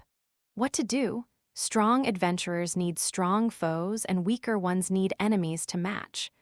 Otherwise, the adventurers wouldn't be able to get into the quest, and then no one would have fun. And then along came a god who said, "Let me show you a trick." It was Truth. "Really?" Illusion looked at him doubtfully. Truth, after all, had a reputation for doing rather unpleasant things. He would whisper some evil thing in the ear of a quest giver, for example, repeatedly betraying adventurers and then silencing them forever. If a party was looking for traps with a 10-foot pole, he would place a trap 11 feet away. "Just watch," Truth said to the dubious Illusion, and pulled a book out of thin air. Opening the dog-eared cover and flipping through the pages, he exclaimed, "Come out, foul monsters." "Come out, traps." Truth touched pictures that could have been alive, and they appeared in his palm. Then, before Illusion could say a word, he dropped the monsters and traps into her labyrinth. Truth cackled at Illusion's distraught "Now just hand out a little oracle to some heretic sect, and it'll be perfect." "I wonder," Illusion murmured, but it was too late. The dice were already rolling. "Oh. Seriously?" Then he and she showed up. The Water Town was an old city 2 days east of the frontier across the plain, a great white-walled fortress that sat at the confluence of many rivers, under a canopy of trees so green as to be black. Travelers came from far and wide to this city, built on a fortress from the age of the gods. It was full of boats coming and going, merchants with their goods, languages of every kind, chaotic and beautiful. Positioned on the western edge of the interior and the eastern edge of the frontier, the Water Town was the largest city for quite a ways. A carriage clattered and bounced over a bridge, passing through a castle gate in the middle of a lake. The gate was engraved with the crest of the god of law, the sword and scales, the symbols of law and justice. Even on the frontier, where monsters and villains ran rampant, the light of the law shone. People could live in peace, even if only tenuously. The carriage ran along ruts that had been carved into the flagstone over hundreds or even thousands of years. Some time later, it stopped in a large parking area, and adventurers jumped out one after another. "Ah, my butt's sore." High Elf Archer gave a great stretch to loosen up a body that had endured much jangling on the long carriage ride. The sun was high in the sky and would soon reach its zenith. It was noon. All around them were shops supplying travelers, and the smells of food and drink wafted on the air. The sense of searing meat and sizzling fat, the sugary odor of baked sweets. The town had everything, from foods that could be found anywhere to startling foreign offerings. The vendors were much the same. Here, a dwarf merchant bellowing at the top of his lungs, there, an elf clowning about to attract customers. A Rhea fruit seller was dashing about, selling apples as fast as she could move. Humans called out to one another. Farther away, a lizardman was preaching a sermon. And was that a dark elf running a shop? Oh ho! Looks like a lovely place, Dwarf Shaman said with a twitch of his nose, taking it all in. He slapped his protruding stomach. An anvil for a chest, a wheel rut for a bum, you'll get a balance yet. Time does wear away all things. Looks like it's worn you away quite a bit. Ho ho ho, but I stand tall among the dwarves. High Elf Archer glared at Dwarf Shaman as he guffawed in his usual great voice. Priestess, an unintended victim of the dwarf's comment, reached back and awkwardly tried to cover her underdeveloped rear end with her hand. Anyway, shouldn't we go meet our quest giver? Yes. She had learned well from her mentor Goblin Slayer, master of the forceful change of subject. He showed no sign of noticing this, though, as he pulled the now crumpled sheepskin page from his bag. It had gotten quite wrinkled from the careless way he had shoved it into the bag, but he didn't appear to notice that either. It seems we can find them at the Temple of Law. This way, then. High Elf Archer's argument was going nowhere fast, so she cut it off with an elegant flourish of her hand in the direction of the temple. You know the way. I've been here before. Then she smiled widely and set off at a jaunty pace. This, in fact, was the town where she had heard the song of Orkbalg, Goblin Slayer. She made a show of swinging her hips as she walked down streets she knew and the others did not. Her 4 companions followed behind. The streets were of closely laid flagstone, well traveled by carriages, and rivers crisscrossed the city everywhere, forded by ferries. The town was an incredible place, not least because of how it used the old ruins with hardly any alteration. There were buildings, of course, shops and inns, even small apartments, all decorated with beautiful carvings. The streets were like a living fashion show, with people wearing the latest styles of both the frontier and the interior. The water town was the very epitome of a cosmopolitan city. But well, do you really think there are goblins here? Priestess looked down as she walked, as if her old vestments embarrassed her compared to the dresses of the girls walking by. Those were elegant, gorgeous, and womanly clothes, not like hers, worn with the day-to-day work of adventuring. She ought to have been embarrassed at being ashamed, though. I suspect so. Goblin Slayer's blunt response gave no indication whether he noticed her discomfort. Either way, Priestess was grateful for him. He never got distracted. Oh ho, Lizard Priest stuck out his tongue in a show of interest. And Milord Goblin Slayer, what makes you say that? This place has the air of a village that's been targeted by goblins. The air. Dwarf Shaman gave a dubious snort from his round nose.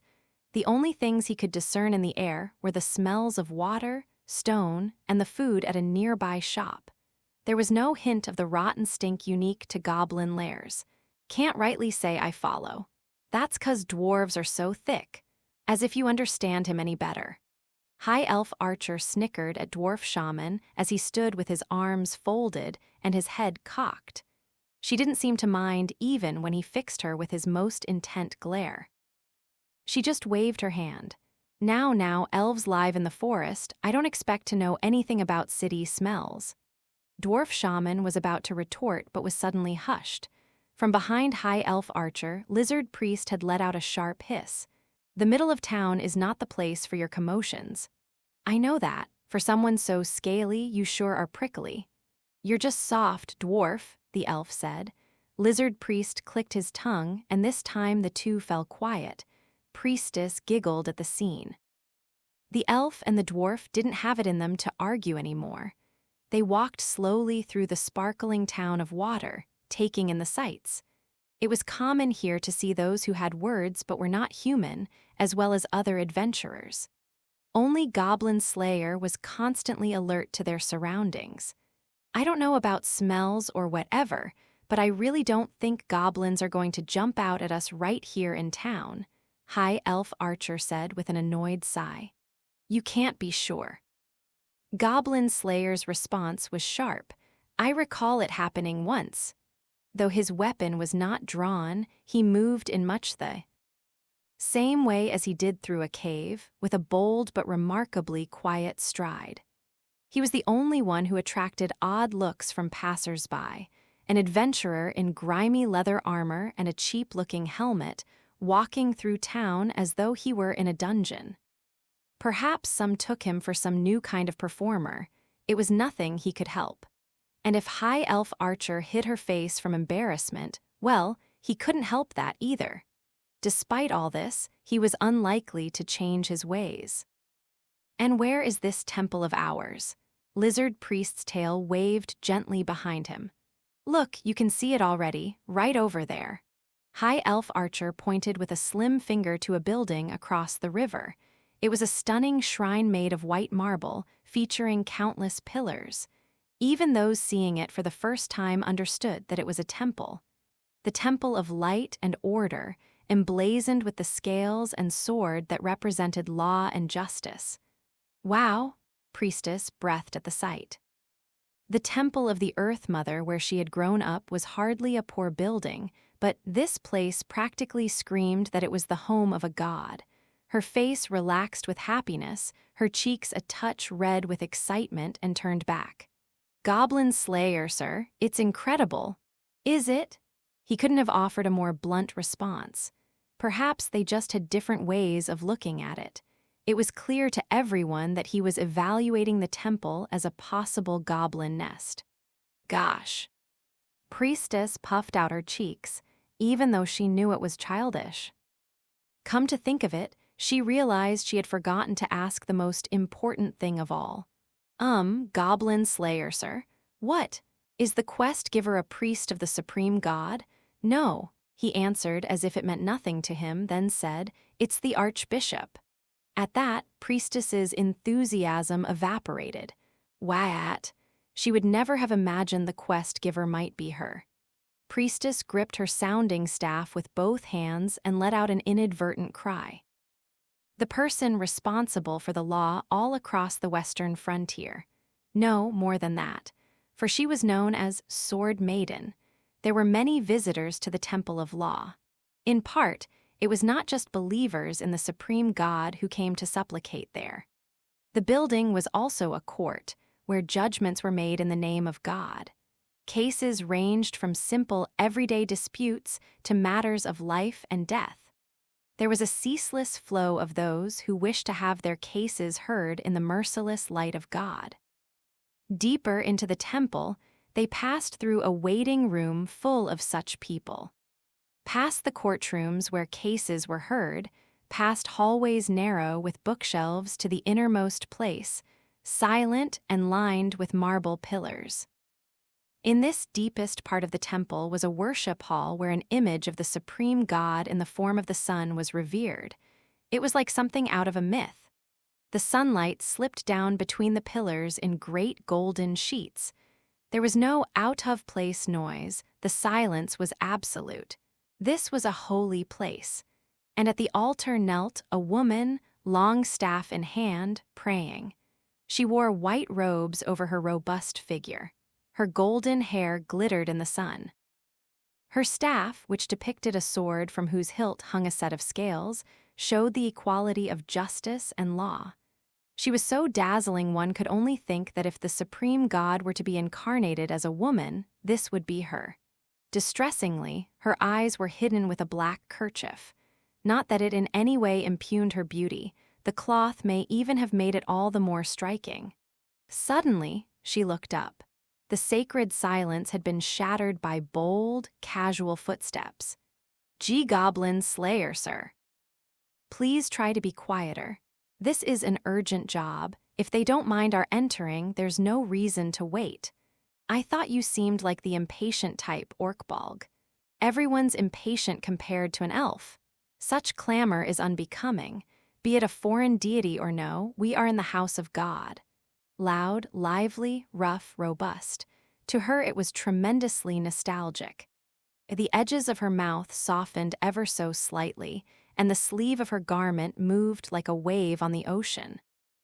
She, Archbishop of the Supreme God, Sword Maiden, slowly rose. Goodness, who might you be? We've come to slay the goblins.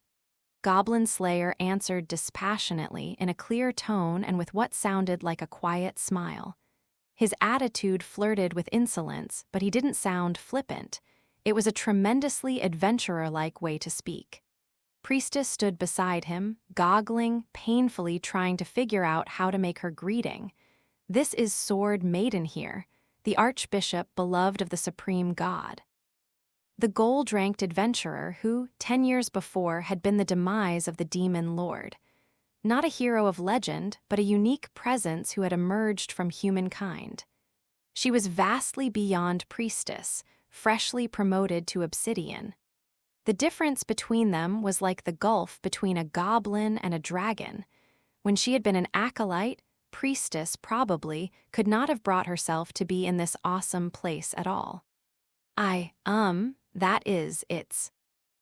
an honor to meet you, priestess said in a strained voice, making a small bow. Her eyes shone and her cheeks were red. A most honored warrior and a sweet, most honored priestess. From beyond the kerchief, a gentle gaze brushed priestess's cheek and then moved on, or so she felt. She could hear her own heart pounding inside her little chest. She hoped it wasn't audible to anyone else. And these august personages are.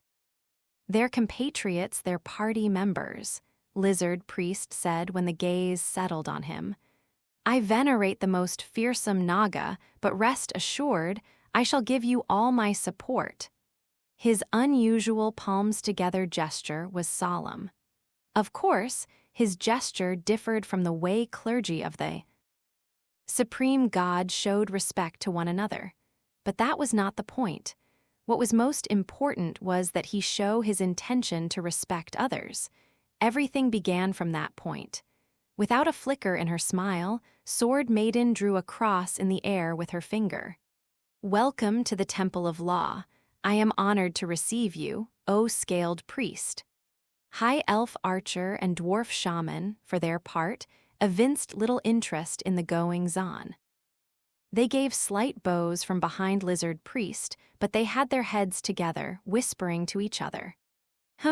Quite something for human work, said the dwarf. Yeah, what a beautiful picture, said the elf. Their admiration seemed to be focused on the ceiling high above their heads. There, rich brushstrokes composed a mural depicting the battles of the Age of the Gods. They had seen cave paintings before, drawn in blood on the walls of ruins, but this was something else entirely. Order and chaos, illusion and truth, the gods raged against each other with body and spirit and soul. Against a field of stars, miracles and magic whirled about, flew back and forth, shined, burned. Finally, the gods reached out for a cube and began to indulge themselves in throwing it. The board they played on was this very world, and the pieces they played with, everyone in it. Hence why those with words, those who prayed, tried to live correctly. The two of them, who were kin to the spirits that filled this world, were not unlike the gods. While elves and dwarves respected the gods, however, they did not mindlessly worship them. The gods were very much with them. They would listen to the gods' advice, but not be their slaves. This was why there were so few elf priests, though the dwarves still cleaved to the smithy god themselves. Ho ho, how very adventurer-like you all are. An eccentric warrior, a pure priestess, a foreign priest, a dwarf magic user, and an elf ranger. The archbishop gave the 5 of them a small, strange smile. Priestess thought the smile brimmed with loneliness and longing. And if so, then we are like each other. I welcome you wholeheartedly. It took but a moment. Sword Maiden made a wide sweep of her arms as if to embrace the adventurers.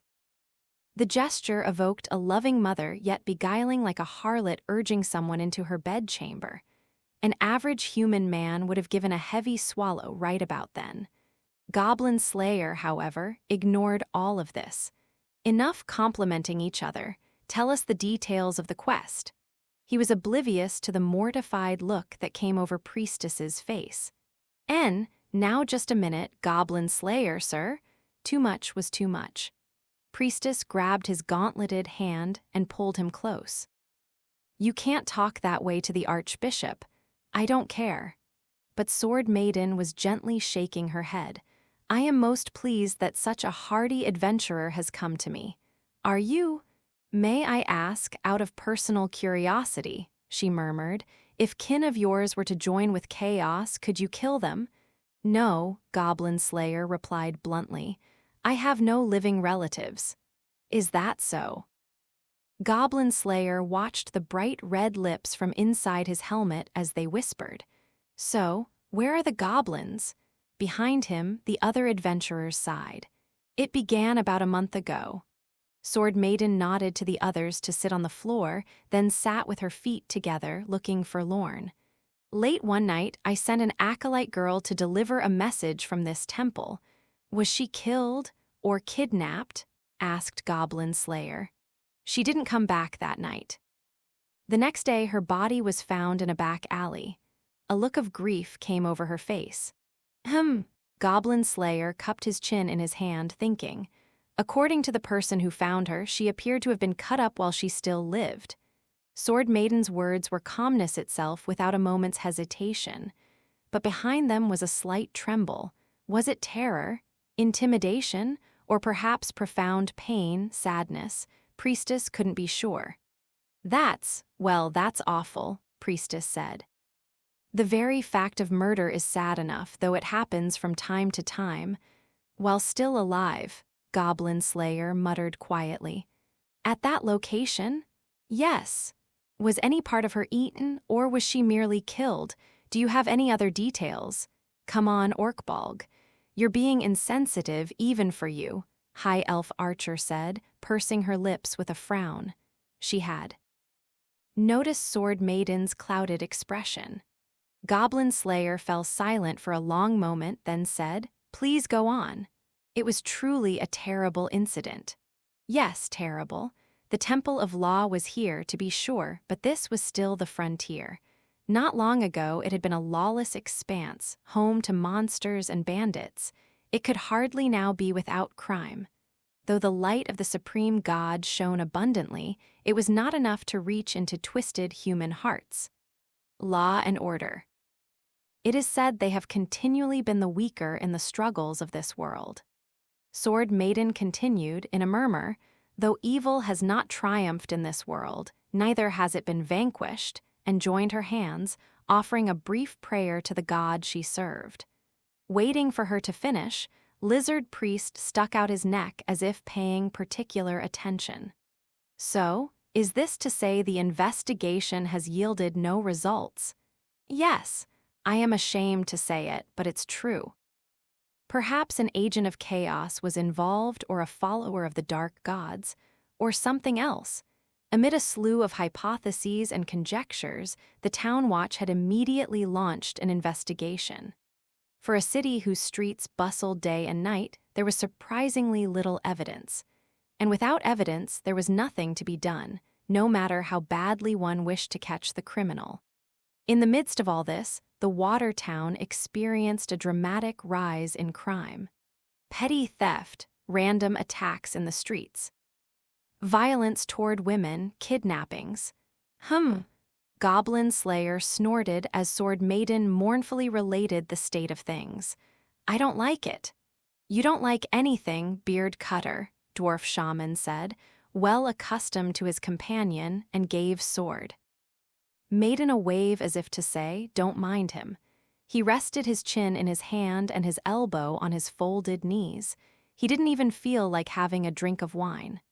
I admit it's rather strange, but surely that's not why you summoned us here. You're correct. They decided that if they could not track down the killer, perhaps they could catch him at his work. Thus, not only the town watch and guard, but adventurers, too, were dispatched. They broke up into several groups, diligently patrolling the night streets and chasing down any suspicious characters. It was a blunt approach, a plan marked by its practicality. But it worked. One of the adventurer groups saw small humanoids attacking a woman and cut them down. In the light of the adventurers' handheld oil lamps, the tiny corpses turned out to be goblins, beyond doubt. Goblin Slayer, who had been listening silently, made a sound of deep interest. It was goblins. Goblins, not just one or two, I suppose, Dwarf Shaman breathed, running his hand pensively along the flowing beard of which he was so proud. Priestess tapped her finely formed pointer finger against her lips and made a thoughtful sound. The question is how they got into town, she said. They certainly didn't just walk through the gate. That leave an underground route or the waterways, Dwarf Shaman said. High Elf Archer chimed in. All these victims, those monsters weren't just passing through. What do you think? A Goblin Slayer's helmet turned toward Lizard Priest. The scaled priest gave a contemplative roll of his eyes, then opened his jaws and said, Goblins, goblins live underground. This town is built above a more ancient city. Surely there are ruins of some sort below it. No question, then, Goblin Slayer said decisively. They're stupid, but they're not foolish. If I were them, I would simply nest in the sewers. Once again, you demonstrate your ability to think like a goblin. It was hard to tell whether High Elf Archer was admiring or sarcastic. Of course, Goblin Slayer replied with a nod. If you don't know how they think, you can't fight them. Sword Maiden betrayed a hint of confusion at Goblin Slayer's words, but nonetheless, she nodded firmly. Surely it was the supreme god who guided an adventurer like you to accept my quest. A faint smile rose suddenly to her face, and her voice was clear. Her relief was evident. I myself, after a month of reflection, concluded they must be underground. A month? Yes. And at first, I offered a quest to the adventurers of this town. What did they do? Priestess asked quietly, but Sword Maiden shook her head wordlessly. I see, Priestess said. That was all the answer she needed. They didn't come back. Many porcelain and obsidian adventurers who went to slay goblins met the same fate, like two of the three companions Priestess had first ventured into a cavern with.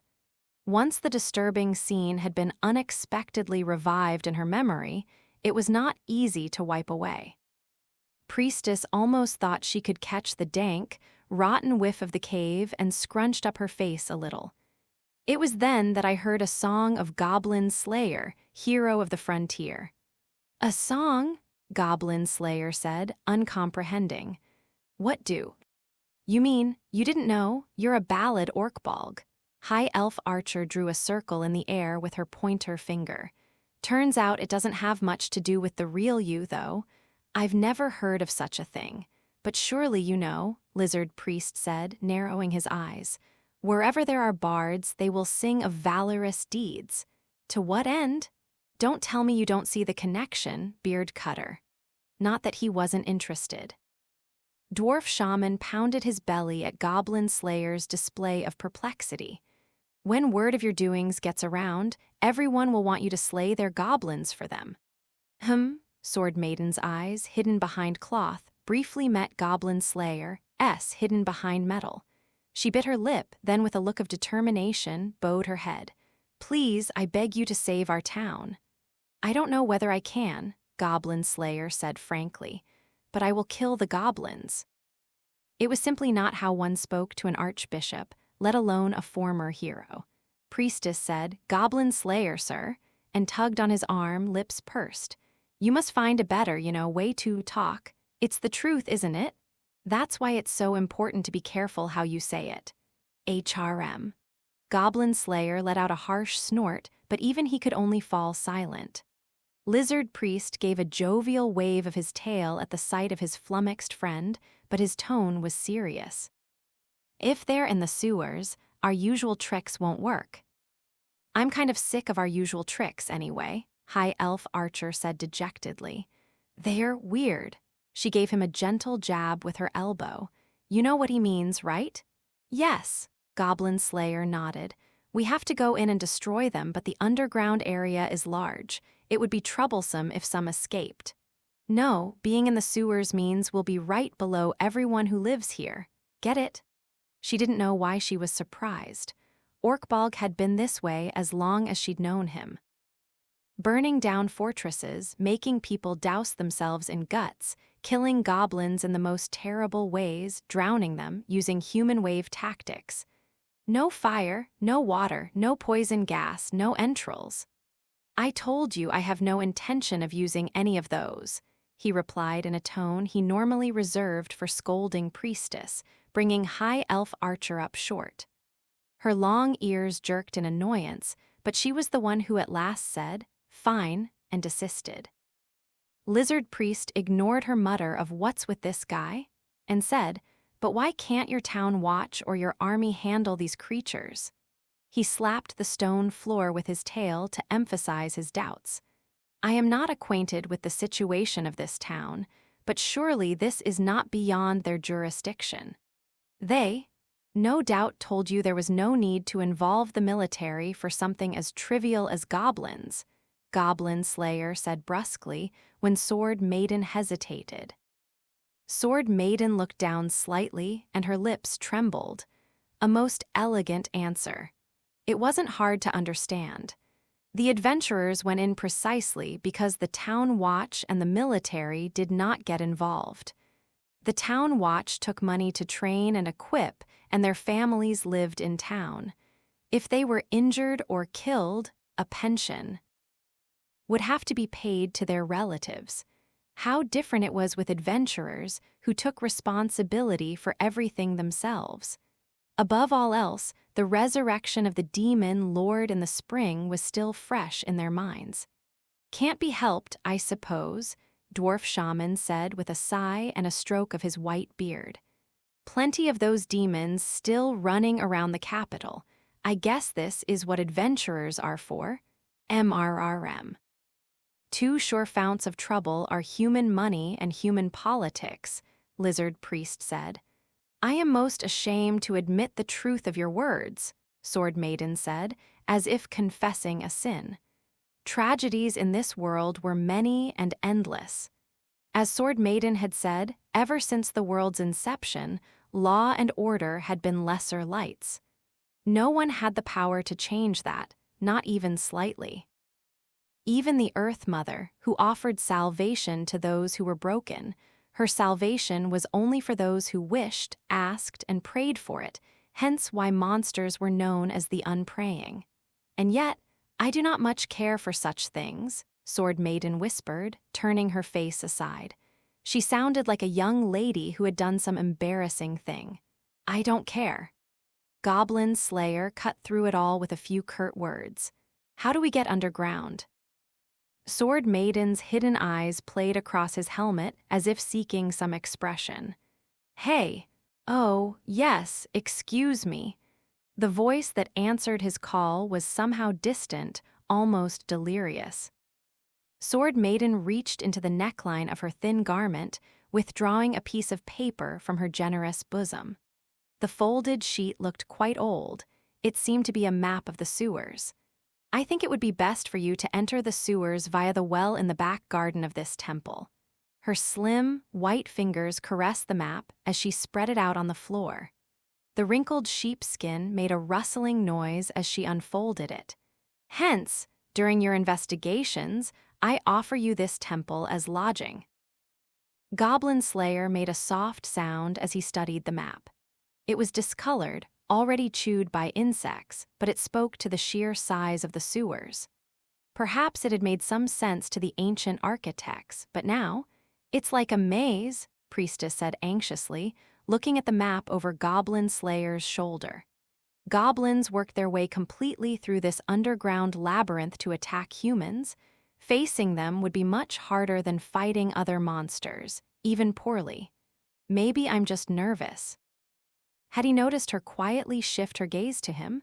Goblin Slayer pulled the map closer, then tapped it lightly. How accurate is this map? These are old plans from when the temple was built. Sword Maiden shook her head gently. The gesture sent beautiful waves through her rich hair. But the city's water does flow down there. If anything has collapsed, I cannot imagine it's very much. All right. With a nod, he nonchalantly rolled up the map and tossed it into the air. Lizard Priest deftly stretched out his arm and caught it in. His sharp claws, "You're our navigator." "Certainly. Let's go then, no time to lose." No sooner had he spoken than Goblin Slayer set off with his bold stride. The other adventurers looked at one another, then nodded helplessly. "Well, that's Orkbog for you," High Elf Archer said lightly, rising. She adjusted her great bow on her back, counted her arrows, then went after him at a trot. Elves' footsteps were so quiet they might weigh nothing at all. Lizard Priest found them all but inaudible. He gently opened the map he'd caught, double-checked it, folded it again, and put it carefully in his bag. There do seem to be ruins deeper in, but we shall not know until we see for ourselves. You said it, and we can't count on our long-eared lass to lead the way. Beard Cutter is another matter. Dwarf Shaman stroked his beard, unable to watch them walk into such danger alone. The two of them patted each other on the back, then stood up, looking pleased. "You must excuse us, then. We shall be on our way. Can't keep Long Ears and Beard Cutter waitin' now," and the two of them departed. Priestess had no time to gawk, either. Scurrying to ready her gear, she straightened her garments and stood. "Well, m'lady Archbishop, I'll be going, too. She gripped her staff with both hands and bowed her head to Sword Maiden. "If I may," Sword Maiden called out to Priestess as she turned to leave. She reached out one slim hand as if beckoning. "Yes?" Priestess asked, looking questioningly at her. "Perhaps it is not my place to ask this as the quest giver." Priestess could not quite read Sword Maiden's expression as she spoke. All emotion seemed to have left her lovely face like a receding tide. It was hard to escape the impression that she had donned a mask. "But are you not afraid?" Her question was quiet but clear. Priestess knitted her brows slightly, her eyes wandered the room. What should she say? Yes, I am afraid. But then she said nothing more. She had never stopped being afraid, not since she had first entered a goblin den on that day long ago. And yet, her averted gaze followed those adventurers, walking ahead of her, some ways away a towering lizardman. Next to him, a stubby dwarf, a slender elf, and a warrior, dressed in a cheap-looking helmet, grimy leather armor with a small round shield and a sword that seemed a strange length. He. Standing there, nearly alone, a smile welled up on Priestess's face. She was a disciple of the Earth Mother, but if she were to pray to the supreme God, she would ask one thing, that she never be without even one of these companions. "I'm sure we'll be all right." And with that, she shyly offered a prayer under her breath. "All right, the papers are in order. Thank you so much for always making these food deliveries. Of course, this is our livelihood after all. Everyone loves the things from your farm, though. They're delicious, that's most important, but they're cheap too. Ha ha ha. Yeah, everyone's been so kind to us since what happened last spring. It's been a huge help, Sai. Why the long face? Something the matter? If it's the price, I'm sorry to say I can't negotiate, though." "Oh no, no. It's just he's away and I'm, Ha, he'll be fine. Mr. Goblin Slayer is always prepared. I wonder, I guess he's not the type to just wander into trouble. Personally, I would think you'd be more worried about other things. What with all the time he'll have on his hands." "What other things? Please, he's in a far-off city with 2 women, and not a small city either. There'll be lots of opportunities. But there's a couple of men with him, too, right? Anyway, he would." I admit he's never seemed like the type. Hey, in adventure stories, the hero always saves the princess or the village girl, and then they get married, right? Sure, lots of plays and books like that. Does it really happen? All the time. Frankly, it leaves our female adventurers wanting for husbands. Okay, so when he saves some girl, what do you think he looks like? To her? Well, like the frontier champion, the slayer of goblins, speaking just to his looks. Would you like some tea? Yes, please. There's a festival coming up, isn't there? The autumn harvest. Can't miss it. Let's do it. Let's do it. And so they were decided. A shrill scream echoed across the stone of the waterway built by those ancient people. A goblin fell backward, a hatchet buried in its forehead. Without flinching, Goblin Slayer kicked the corpse into the river of sewage that ran nearby. It fell in with a splash, then floated among the polluted bubbles for a moment before sinking out of sight. That seems to be the last of them. Lizard Priest wiped the blood from his blade, a fang sword that had recently been buried in a goblin's throat. The flame of an abandoned torch on the floor wavered, and the light danced over the carnage all around. The bodies were perhaps 40% goblin, the rest were the rotting remains of adventurers. And there, up ahead where the waterway split into countless branches, loomed a mysterious shadow. No, there's something else. High Elf Archer was not one to miss something like that. As she spoke, she set another arrow into her bow. Her ears flicked up and down, then with a faint hiss she pulled back the spider's silk bowstring and let it go. With a twang like a fine lute, the arrow sliced through the air. It arced, turning the corner as if it had a life of its own. A moment later there was a high-pitched jaya, and then a soft noise of something hitting the water. That's the last of them. Phew, nice shot. At High Elf Archer's exultant exclamation, Priestess, who had been clutching her sounding staff, let out a sigh. She kept her spirit continually heightened so she could invoke a miracle at any time. She was glad, though, that she hadn't needed to use one, could save it for later. But to find so many goblins right under the town, this is what I expected. Goblin Slayer nonchalantly propped up the body of an adventurer. A bit of rotten flesh tumbled to the ground. The corpse had been so well chewed by rats that it was no longer possible to tell whether it was male or female, but he didn't hesitate. Chain mail darkened with dried blood. A broken helmet. This was probably a warrior once. Their item bag had already been torn to shreds. Goblin Slayer looked through everything the goblins hadn't already stolen and took a longsword, scabbard and all from the body's hip. He drew the blade and found a cutting edge with no rust at all. Perhaps it had been well-oiled. They must have been ambushed. One blow to the head most likely, not even a chance to draw their weapons. The sword was too heavy for a goblin and longer than Goblin Slayer liked, but it wasn't a bad weapon. All right. Goblin Slayer nodded, sheathing the sword again. Priestess let out a breath. It's not all right. May I? Go ahead. Goblin Slayer pushed the adventurer's corpse back on its side. Priestess knelt near the body, her expression dark. She paid no attention to the filthy water that lapped at her white vestments. O Earth Mother, abounding in mercy, please, by your revered hand, guide the soul of one who has left this world. Holding her staff, her eyes closed, whispering in a rhythm. Almost musical, she prayed, chanted, implored. Prayed that the souls of the adventurers and the goblins who had died here might be saved by the gods who resided in heaven. Would that we could leave you in the soil rather than below it. Lizard Priest, following Priestess's lead, put his palms together in an odd gesture, praying for the rebirth of those souls. But we take comfort that, by feeding the rats and bugs, you will return to the earth in time. The Earth Mother and the fearsome Naga. Their gods were different, thus so also were their doctrines. But in wishing for the happiness of the souls of the dead, they were the same. They knew not where their prayers went, only that there was salvation. Priestess and lizard priest looked at each other, knowing they had each discharged their duty. There.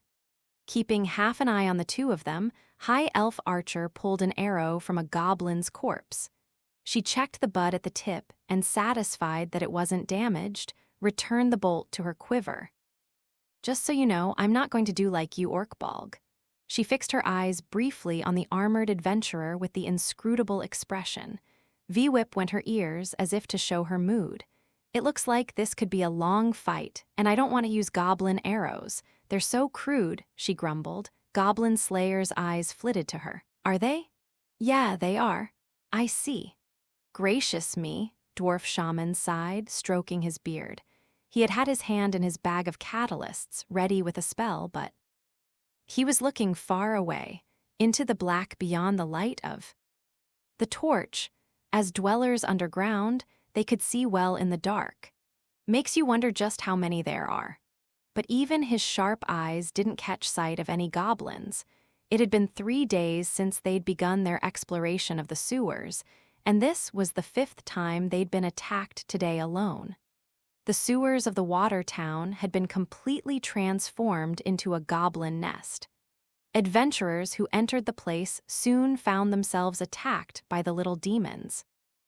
The winding network of waterways, effectively a maze, was the goblins' ally. The party was attacked repeatedly at irregular intervals, and the search went on and on. They could never let down their guard. I am told that this is business as usual for adventurers of a labyrinth city. The normally stoic lizardmen's complaints were evidence of the toll fatigue had taken on them. Battle alone would not have done this to them, nor simply walking through a cave. It was the constant vigilance that wore on their nerves.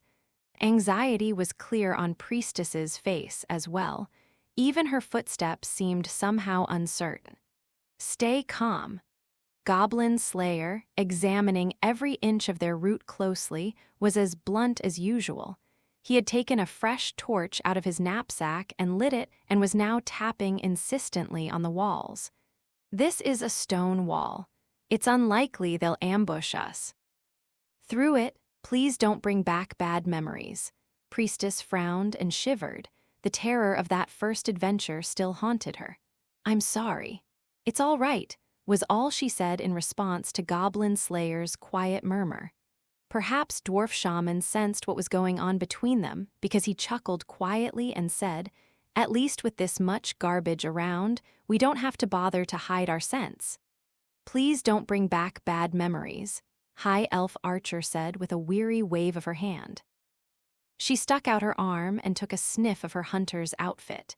In the past, on another dive into underground ruins, Goblin Slayer had forced her to slather herself with goblin guts, alleging it would cover her scent. She had been able to wash her clothes and clean her body, but she had never really forgiven him. I'm warning you, Orkbolg, if you ever make me do that again, you're in for it. Goblin Slayer was silent. He moved his head slightly from side to side. Maybe he was checking the smell of the area. After a long moment, he answered, "True, there's no need this time." HRK? High Elf Archer's ears went back, the half-opened eye of a sniper fixed on Goblin Slayer. Hey, I just remembered. What? Orkbolg, you never apologized to me. Because it was necessary. His answer could not have been more direct. High Elf. Archer pouted with a grrr and fell into a sulk.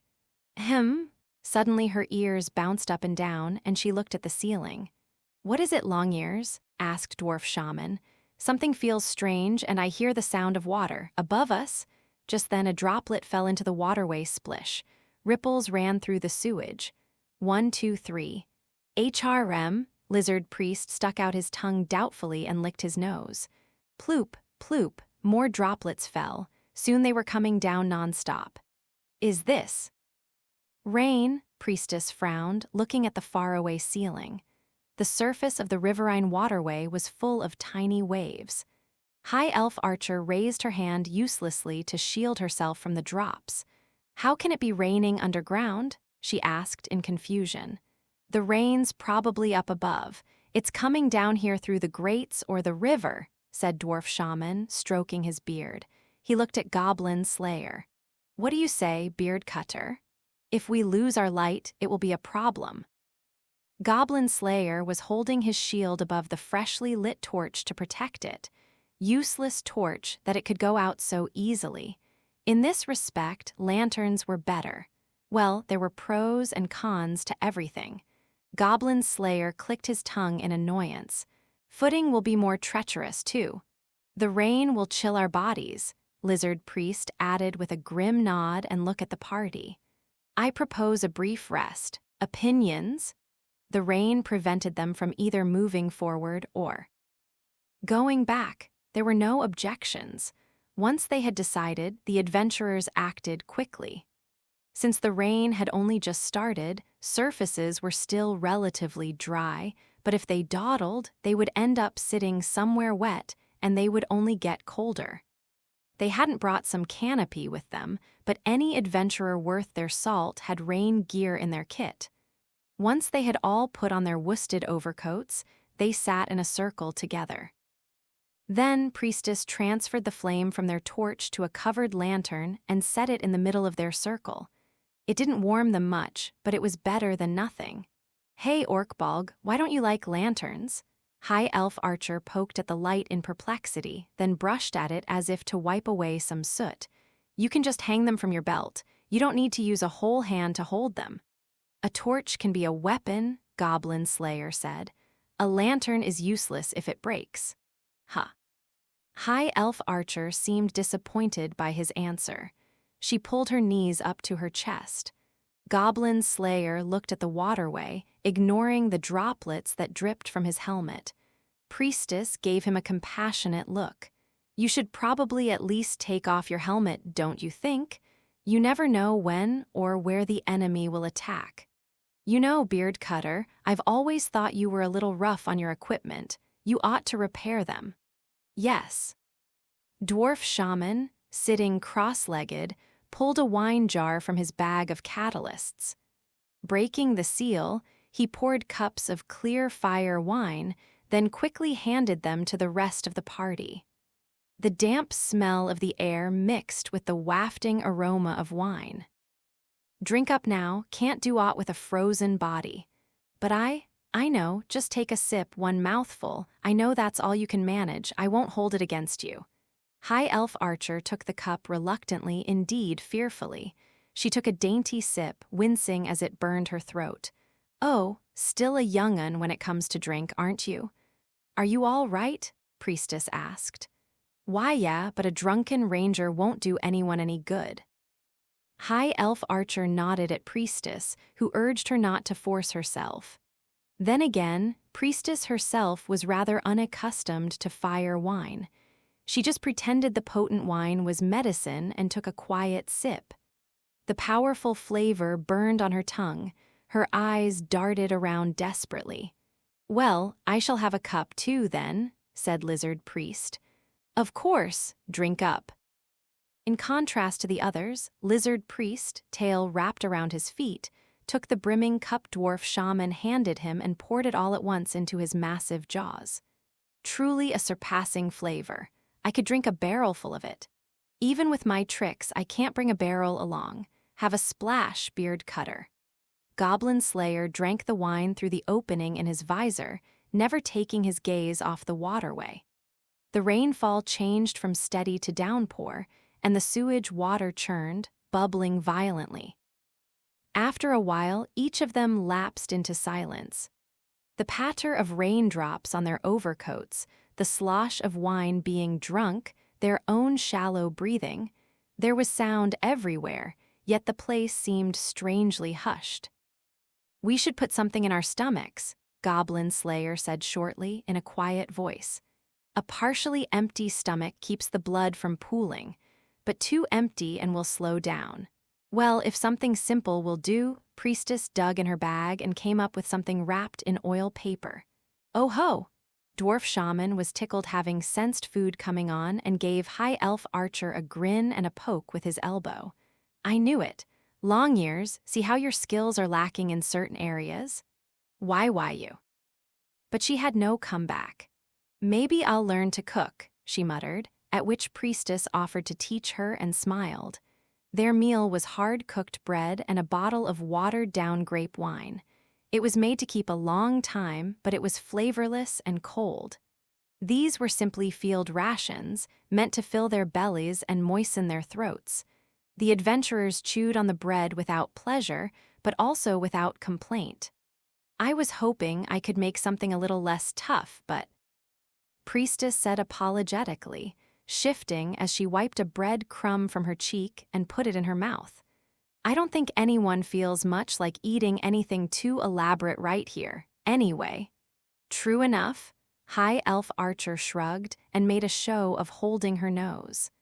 Full of waves churned up by the rain, the filthy waterway had become more of a filthy river. The sense of smell plays a large role in how something tastes, and here the aroma of grape wine was overwhelmed by moss, mold, and any number of other odors. I guess I just don't understand why anyone would want to eat underground, High Elf Archer said. Oh ho, just hang on there, lass. You'll regret it when we get back up above, thought the dwarf as he stared at her with narrowed eyes, but High Elf Archer showed no sign of noticing. When we have borne this trial, then let us get something delicious for our stomachs. Lizard Priest, who had been drinking grape wine and fire wine in equal measures, jumped into the conversation. Priestess agreed quietly, cradling her cupful of wine in both hands. Now that you mention it, what is good to eat around here? Indeed, let's see. Dwarf Shaman stroked his beard. Around here, fried river fish, veal liver, and grape wine, Goblin Slayer said without taking his eyes off the water. Everyone looked at him. And I have heard the grain around here is unpolished, so the batter is quite good. Dwarf Shaman, with nothing else to add, gave an exaggerated shrug. You heard the man. I see you are quite knowledgeable, my Lord Goblin Slayer. One of my acquaintances is. Lizard Priest had leaned in with great interest, but Goblin Slayer's response was brief. When I said I was coming here, they told me about the food. An acquaintance? Priestess went over the possibilities in her mind. Guild girl, cowgirl, or witch. Maybe spearman or heavy warrior. She realized how many more acquaintances he had now than when she had joined him a few months earlier and giggled under her breath. Thus, their short respite from their adventure passed. Amicably, but every adventure is rife with danger. In the field, no place is really safe. It happened about the time the wine was working its way through their bodies, warming their limbs. Goblin Slayer suddenly made a sound. He immediately rose to one knee and stared intently at the water. Something wrong, Goblin Slayer, sir? No, he muttered, but be on your guard. Priestess nodded at his vague answer. He must have sensed something. Priestess quickly began to pack her bag, but with one eye to her surroundings. Even if there was nothing there, it was about time for them to be moving on. I will help you. My Lord Spellcaster, your blanket. Right here. No one had to tell them what to do. The veteran adventurers moved quickly and efficiently. High Elf Archer, stooped like Goblin Slayer, kept a hand on her quiver, listening. Her long ears bouncing up and down were the sharpest in the party. Something coming. Each of them immediately readied their weapons. Goblin Slayer took out the longsword he had just collected, Lizard Priest a fang sword. Priestess held her staff anxiously, Dwarf Shaman had his sling, and High Elf Archer drew an arrow from her quiver. Beard Cutter? Right. Goblin Slayer grabbed Dwarf Shaman's lantern with his left hand, the one tied to his shield. There was no time to light a torch. Should he hold the light in his hand? No, he hung it by his hip instead. All of them looked past the rain to the far side of the waterway where the low-hanging mist had dispersed into a fine haze. This time, all of them could clearly hear the sound of splashing water. It wasn't the waves. Something was coming through the water toward them. Without hesitation, Goblin Slayer shined the light of the lantern on the mist-cloaked shape. they could just discern a crude water vessel, like a raft fashioned of driftwood. Goblins! The next instant, the monsters on the raft let loose with their handmade bows. Their shots lacked precision, but in the narrow space, they fell like the rain already pelting them. O Earth Mother, abounding in mercy, by the power of the land grant safety to we who are weak.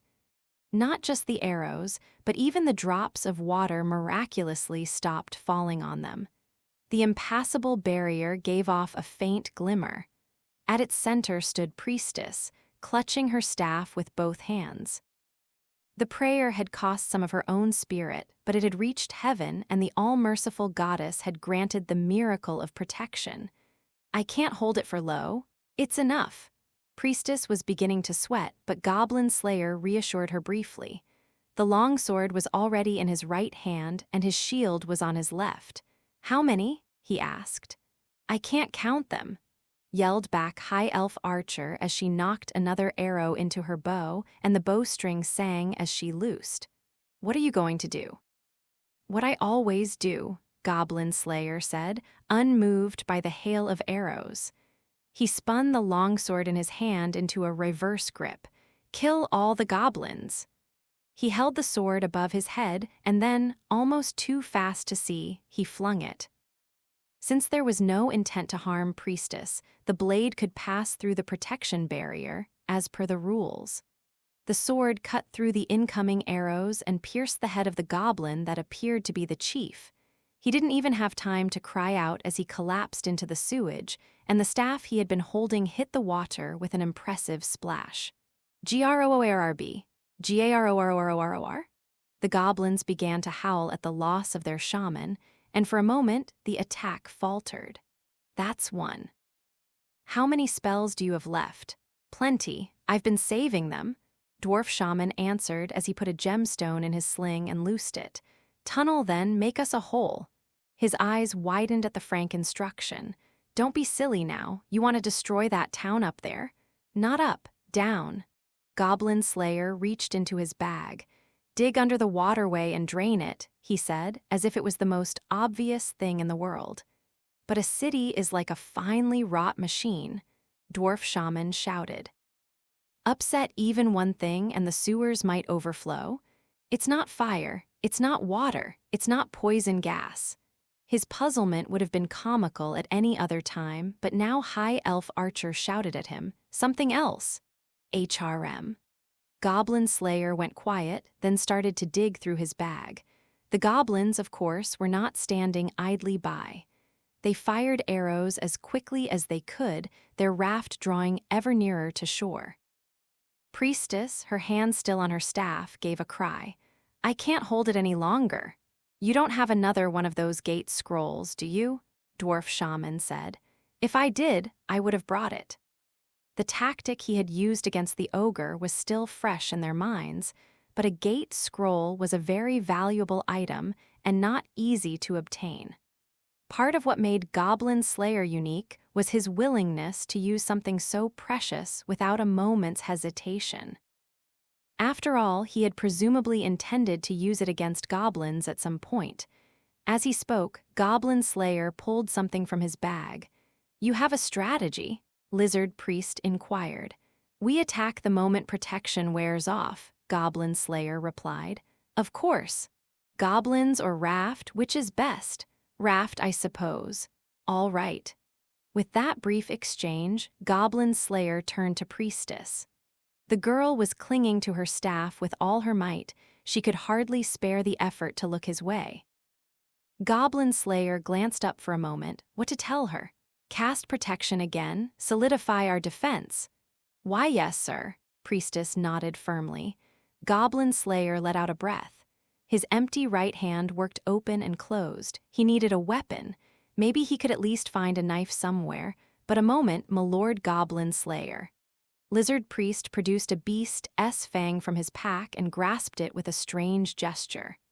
O sickle wings of Velociraptor, rip and tear, fly and hunt, a prayer to his venerable forebears, an appeal to his ancestors.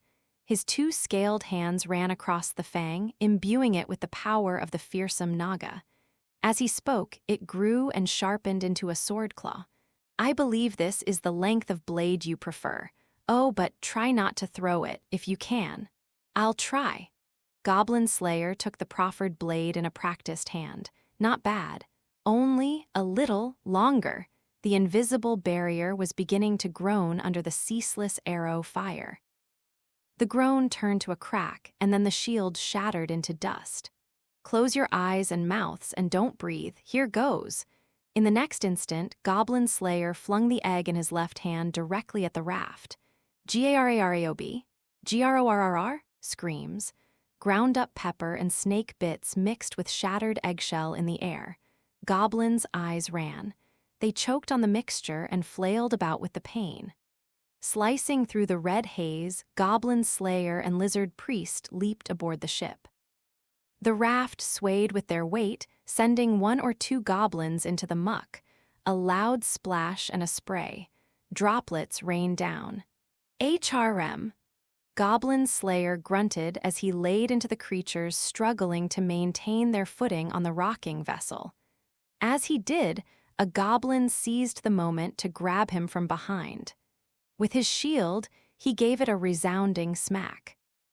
Clang, G-A-R-O-U. So you have armor, do you? Goblin Slayer spat in annoyance. Without slowing, he spun, kicking the howling goblin clear off the raft. G-R-O-O-R-O-B? The creature struggled mightily to climb back out of the sewage, but his armor was too heavy. Finally, the hideous face slipped beneath the surface.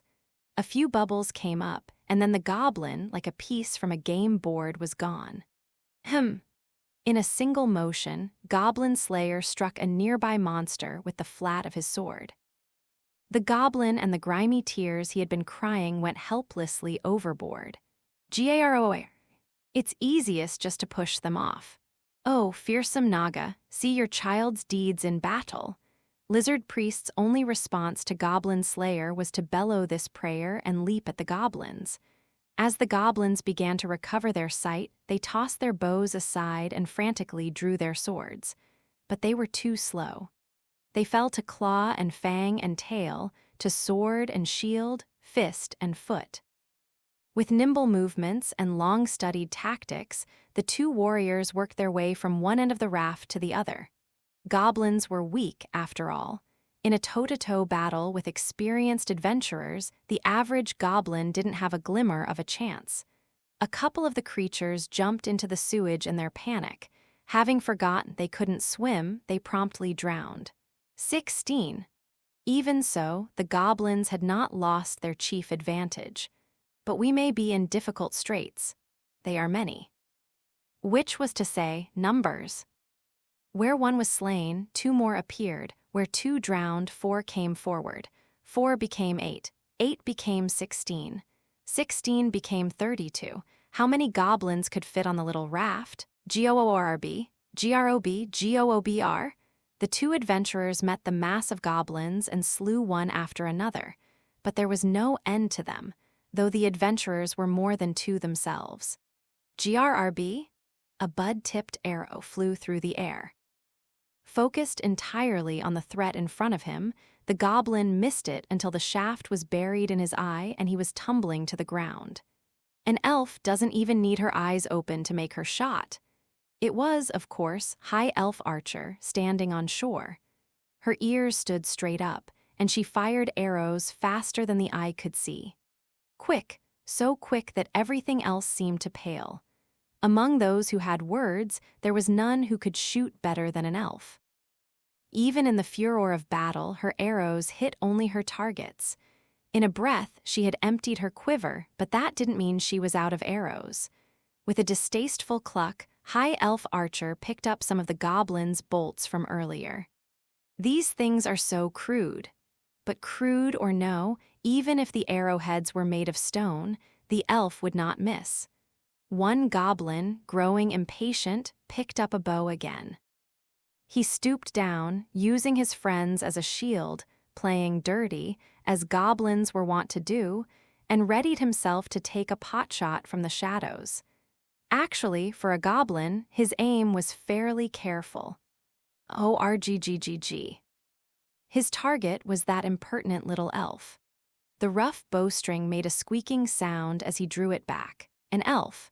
And a woman, at that. It would be fun to take her alive, but then killing her would be pleasant, too. He'd shoot her in the eye, or perhaps the ear. With a hideous smile, he let the arrow loose. O Earth Mother, abounding in mercy, by the power of the land grant safety to we who are weak. It never came close to High Elf Archer, but only bounced away with a clatter. The all-merciful Earth Mother could hardly refuse the supplication of her disciple, could she? In the next moment, the would-be goblin archer fell prey to one of High Elf Archer's arrows and met his end. Thanks. Not at all. I have to earn my keep, too. High Elf Archer winked at the girl next to her. Priestess smiled stout-heartedly and held her prayer. I can keep them off our back row, Priestess said. I'm counting on you to handle a fence. Sounds like a plan, and I have just the thing here.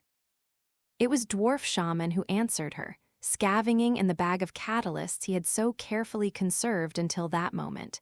He had a handful of clay in each hand. The edges of High Elf Archer's lips turned up in a smile, but she never looked away from the goblin's raft.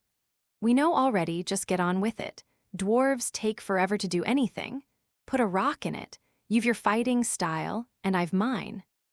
Dwarf Shaman began to roll each fistful of clay into a ball. He breathed on them, mumbling something, then gave a great bellow. Beard Cutter, Scaly, fall back. At the same moment, he pitched the dirt balls through the air. His lips overflowed with words of power.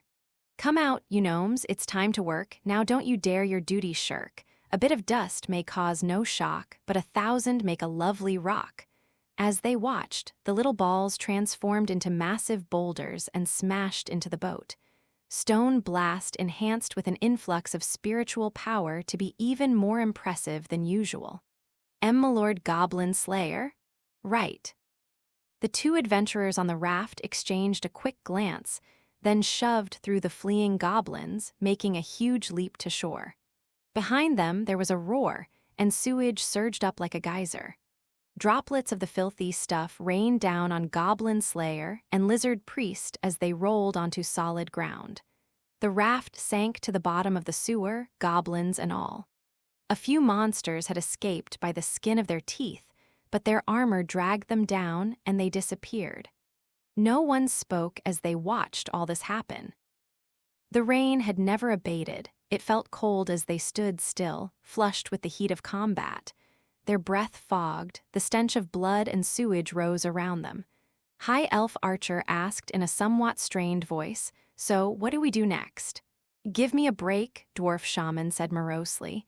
He pulled out his jar of wine and undid the stopper. "That little trick just now really took it out of me." Next to him, Priestess slid weakly to her knees. "Let's rest for a moment. I need it too." "No." Goblin Slayer shook his head. Despite having just come through a pitched battle, he didn't seem to be breathing hard. He was staring squarely at the water. "We have to move immediately." "HWA?" Priestess looked up at him vacantly. He looked around vigilantly, still holding weapons in both hands. "I concur." Lizard Priest nodded, making his strange hands-together gesture. That battle was not a quiet one, even with the rain to dampen the noise. Something else may have noticed us. Just as he said this, there was another splash. High Elf Archer looked at the water with a grim expression. "Escape the goblins only to be caught by the wolves, have we?" She shuddered as she invoked the old proverb. The surface of the sewage quaked, waves grew up and began rippling closer. The next instant, huge jaws exploded out of the murky water. "AAARRIGGGGG?" The instant after that, the adventurers decided on a tactical retreat. They ran for their lives through the rain, scattering droplets everywhere. They made their way without hesitating, despite the dimness of the sewers. This was only because they were led by High Elf Archer and Lizard Priest, whose agility helped them maneuver through the darkness and around minor obstacles. Priestess and dwarf shaman simply followed in their wake. The willowy priestess and the stout dwarf were not naturally quick runners. Goblin Slayer, the lantern still hanging from his belt, protected them as they ran as fast as their feet would carry them. Behind him, the surface of the water thrashed again. He chanced a glance back. Massive white jaws filled his vision, long and narrow, vast and brimming with sharp teeth. The mouth that loomed out of the darkness was more than enough to bite a person in half. The jaws closed around empty air and sank back into the water, but they were gradually gaining ground. "I've determined one thing from my observations," Goblin Slayer said, his breathing even. "That is not a goblin." "I could have told you that," shouted High Elf Archer, who had not looked back to see the beast for herself. "There are monsters called alligators, also known as swamp dragons. Dragon is just a name. They are more closely related to lizards. They are not the creatures of legend. They are, however, hideous, their bodies and jaws long and flat, forcing them to crawl about. Still, an alligator slicing through the water with its long tail is no laughing matter. In this place, the white alligator hurtling toward them was more to be feared than any mythical beast. "Hey, Scaly, AI that your cousin? Do something about him." Dwarf Shaman was working his stubby legs as hard as he could. Spittle flew from his mouth as he shouted.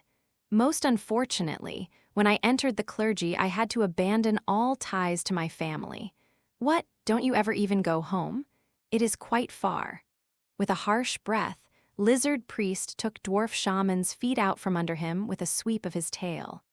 "Wooa!" Dwarf Shaman exclaimed as his legs left the ground and floated through the air.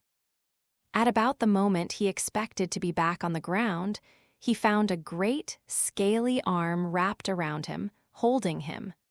Lizard Priest didn't slow for an instant as he grabbed up Dwarf Shaman and kept running. Those unique lizardman eyes darted about. "And to be clear, spellcaster, that worm is no relation of mine." "Oh ho, I like this. Nice and easy." Apparently unperturbed by his friend's remark, Dwarf Shaman rode on Lizard Priest's shoulder, laughing all the while. "WH, where do you think its sea came from?" Priestess asked from behind them, gasping for breath. Praying to the gods puts a terrible strain on the soul and spirit. It is no easier than physical combat. Hence she was nearly out of breath, her feet unsteady. She felt she might fall at any moment. Goblin Slayer gave a click of his tongue and picked her up by her narrow waist. "Wah! Get your breathing back under control."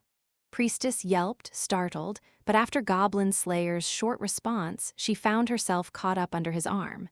She kicked and squirmed from embarrassment, both at their physical proximity and at being a literal burden to him. I'm all right. Why? You don't have to carry me." "Stop struggling, I'll drop you." "Oh, you have one more miracle left, correct?" It would be trouble if she collapsed here and now, his words informed her. "I may need you to use another spell." After a moment, Priestess's cheeks flushed, and she replied quietly, "Right." "I think we would be well advised to get off the waterway," Lizard Priest said. Holding Dwarf Shaman on his shoulder with one hand, he reached easily into his bag with the other and pulled out the map. He kept running, reading the map even as raindrops began to streak across it. The damp and the rain, even the sticky air, were the friends of Lizard Priest who had grown up deep in the jungle. "Let's give him the dwarf. We can get away while that monster's having dinner." High Elf Archer, leaping through the rain like a deer, said in apparent sincerity. "I'm sure it'll get food poisoning." As if elves were so nutritious. Priestess interrupted High Elf Archer and Dwarf Shaman, pointing ahead with her staff. Something coming from ahead of us, too." High Elf Archer's ears whipped up and down, listening closely. Splash! Something was striking the water. 3 somethings, in fact. Oars, she knew the sound.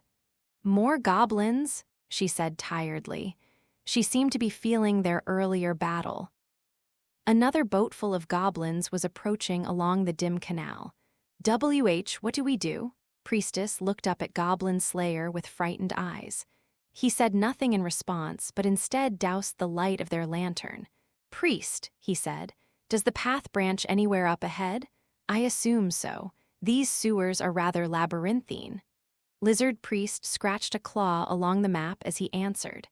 Hang on, I don't know what you're thinking, but poison, gas, and fire are not allowed. I know, Goblin Slayer said to High Elf Archer. He gave a short sigh. We'll go with your plan. High Elf Archer and Dwarf Shaman exchanged mystified looks. The goblins struggled to make their warship, or what passed for a warship among goblins, go faster. Their leader, a shaman, thrust his staff forward and with a screech urged his rowers to row harder. It had been quite some time since the sounds of battle had ceased to echo through the sewers. Most likely, their comrades were already dead, but that was fine. What mattered was that the adventurers, their enemies and prey, be tired. They couldn't let this opportunity go. The goblins were at their limit. These tunnels were pleasantly dank, but this rain was growing unbearable. Goblins couldn't care less about filth or sewage, but that doesn't mean. They like being wet. They wanted a warm place to sleep. They wanted good food. And if they had some captives to torment, so much the better. It felt like so long since they had tortured and killed those adventurers who had come into the sewers a while back. That was why they had to seize this chance. Maybe there would be an elf among these adventurers, or a human. Women, perhaps. There had to be. They sang an awful goblin song as they rowed along, completely out of sync with one another. Like many of the boats of those who had words, all hands aboard the goblin warship were soldiers. One ship might have been vulnerable. But this flotilla of 3 vessels would not have blinked at an entire party of novice adventurers. Or, so the goblins believed, whatever the reality might have been. And that made them dangerous. The thought that they might still be weak even in a group never once crossed their minds. Their faces twisted with desire, spittle dribbling from their mouths, they devoted themselves to rowing faster. The eyes of the shaman, quite capable of seeing in the gloom, fixed on a single point of light, a flickering glow that could only be an adventurer's lantern. Most unfortunately, humans needed light, for the dark made them blind. In the depths of these lightless holes, the goblins were at their strongest. Flush with the assurance of victory, they went toward the light, all unassuming. But they didn't see any adventurers. In fact, they discovered the light was simply a reflection in the water. Oragara, Gorrr, the shaman was suspicious.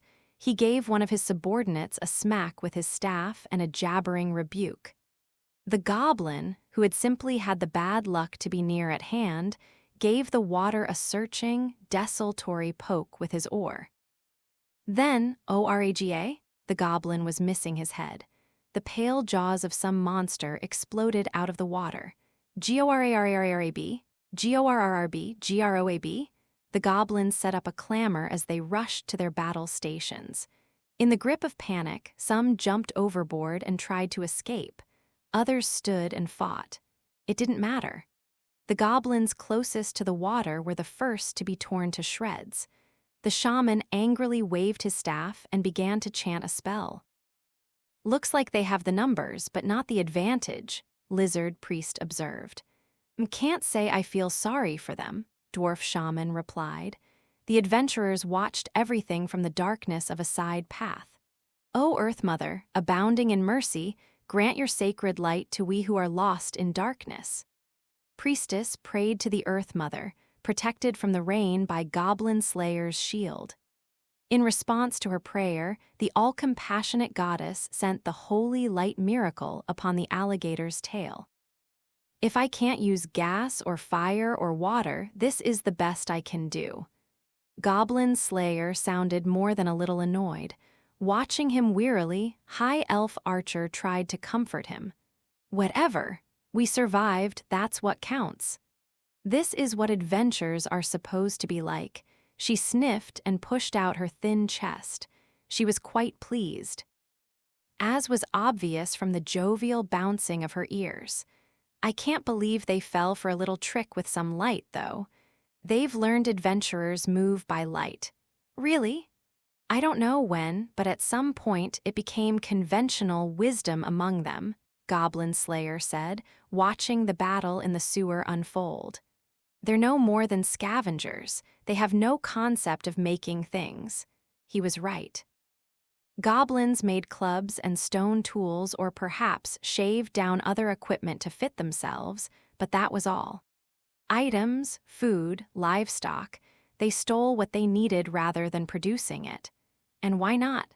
Villages full of stupid humans were just waiting for them to come and take anything they wanted. Since they could sate themselves through theft, there was no reason for them to do anything else. As long as they could get enough girl children and adventurers, they were set. Still, dull as they are, they're not foolish, Goblin Slayer continued, although he did not let his attention wander from the battle. They learned to use items quickly. If you showed them how to build a boat, they would pick it up before long. You know them pretty well, High Elf Archer said. I've studied them closely, Goblin Slayer replied immediately. This is why I'm careful never to give them a new idea. I kill them instead. Leaning against the wall, Dwarf Shaman stroked his beard. What you're saying is, someone taught them how to build those boats. Yes. Priestess finished her prayer and let out a breath. She wiped sweat and rain from her brow. Are you sure? Maybe the shaman came up with them? It's possible, but if their numbers increased here. Naturally, then that, whatever that thing is. The alligator, Priestess offered. Right, that thing wouldn't have surprised them. I don't think they would have used boats if they'd known about it. Muttering, he added, cowards to the core. What is it you're getting at, my Lord Goblin Slayer? Lizard Priest asked quietly. Goblin Slayer seemed to have something specific in mind. His response was all too pointed. This goblin infestation is man-made. Goblin Slayer waited until the sounds of battle had subsided, then suggested a temporary withdrawal. No one objected. They were out of spells and out of arrows. They didn't have enough items, and their strength was running low. They walked silently into the dim sewers, putting the battle between the goblins and the alligator behind them. Some time later, they arrived at a ladder. They climbed to the surface only to be greeted by fat raindrops. Priestess was already soaked through, but the drops just kept coming. She turned her tired face to the sky. In a small voice, she murmured, "It doesn't look like the rain's going to stop." Very well. First, the subject of the demon lord, who was supposed to have been dealt with already. The wise men are already investigating due to rumors of some undesirable elements spreading evil teachings. While we await their report, inform the rulers so we can be prepared to respond at any time should she reach out to us. Next, what's this? The rising price of potions? I see. Demand is rising and supply can't keep up. A most serious concern. As adventurers, merchants, townspeople, and indeed, monsters grow more active, we're seeing more injuries very well. Open the Royal Herb Garden to all doctors associated with or assisting free clinics. Given what the world has come to, I suppose there's no other choice. But I shall not relax the harvesting limits. Be more alert than ever for anyone trying to harvest illegally. Deal with such people firmly but fairly, accepting cases of justified self-defense. Next is him. This is the regular report from the Adventurers Association. This can wait. Minister, prepare a summary of this report, highlighting only the deeds of silver ranks and higher. Then, find someone with the time to read through it and look for anything relating to the dark gods or the demon gods. Next, the alliance with the elves, the dwarves, and the lizard men, is it? Gods. Diplomacy with demi-humans, pardon me, that's no longer polite, is it? With other peoples is always such. Trouble? It's not that they aren't trustworthy, but their cultures are so different, and I can't have them moving freely through my territories. We'll accommodate them in every way possible, but do not let down your guard. I don't want any problems. Yes, supplies. We mustn't forget material for our own troops. How is the formation of the transport unit coming? I hear many of the lower ranks bring their own meals. And next to proposals for dealing with goblin damage, I see. From Sword Maiden. What again? I haven't enough men to send the army against every wild monster that wanders into a village. We have other problems. Dark gods, demon gods. Can't they deal with goblins on their own? Yes, such is my will on these matters, Minister, I said that the adventurer report can wait. What's this? From the wise men? Well now. It seems one of them has not only found a hint of the evil one's plans, but also is already moving to neutralize it. Ah, it's good to have help one can rely on. I think we can safely say we've seen the last of this little problem. Why? Because a platinum adventurer, one of our great heroes, is going to deal with it. Ah! Priestess let a smile spread over her face as the warm steam embraced her naked, rain-chilled body. Beyond an open door was a wide area of white marble, filled with elegant but not ostentatious carvings. The room was lined with benches to relax on amid the steam of the bath, and its ever so slightly sweet aroma. The innermost area housed a statue of the deity of the basin, the beautiful goddess of the bath. Water flowed continuously into the wash bucket from the mouth of all things, a lion. The place was utterly luxurious. The water presumably came from the rivers that ran through the entire city. This would never have passed muster at the temple of the Earth Mother, where adherents cherished poverty and had barely a rag to wash with. This, however, was the great bath of the Temple of Law, a steam bath. It was a fixture unique to the temples of the supreme god, who had commanded that those who administered the law ought to be pure of body. And this was the most elaborate of the temples of law on the frontier. Words could hardly describe it. Right, just for today. With one hand, Priestess held a towel to cover her lovely chest. With the other, she made the sign of the Earth Mother. Her skin, usually covered by chain mail and a priestess's vestments, was an almost translucent white. Priestess walked into the bath buoyantly, that pale skin moistening in the steam. Thankfully, no other bathers were around, in part due to the late hour, so she didn't hesitate to scoop an overflowing ladleful of water from the wash bucket. Oh! The scent that wafted around the room came from the fragrant oils poured into the bucket. She had not had the impulse to dress up ever since she had been moved to join the clergy, but in the back of her mind, she recalled the elegant girls they'd passed several days earlier. Well, I've come all the way here, after all.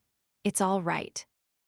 She glanced left and right, then turned toward the statue of the deity of the basin made of fragrant sauna stone. The statue, heated to a very high temperature, boiled water in an instant, filling the room with rose-scented steam. The goddess was depicted as a naked woman. For balance, there was a statue of an old man in the men's bath. Or so she had heard. Priestess herself, of course, had never been in the men's bath.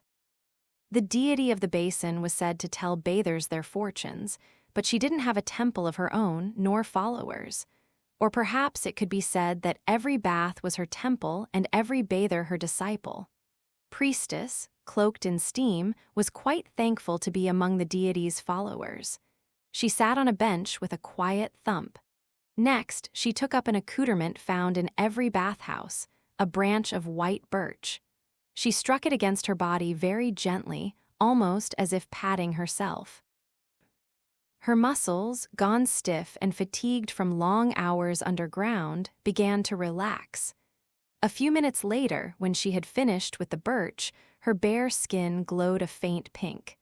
She let out a long breath, leaning against the backrest of the long bench. Everyone else should have come with me. Dee asked if the elf wanted to come but had gotten a vigorous shake of the head in response. It's like the spirits of fire and water and air are all mixed up together. I don't like it much. The dwarf and the lizardman had expressed a preference for wine and food over baths and headed off into town. And then there was Goblin Slayer. He had said something odd about sending a letter and shortly after was nowhere to be found. Oh, I'll come too. High Elf Archer had said and gone after him, and Priestess couldn't say she didn't understand how the archer felt. Sir Goblin Slayer, yes, he was the one that Priestess's thoughts settled on. Gosh, it's been half a year already. Half a year since she had nearly died in that goblin den, since he had saved her life. Even now, she had dreams of that adventure. Sometimes she saw herself not as she was, but as one of the girls kidnapped by the goblins.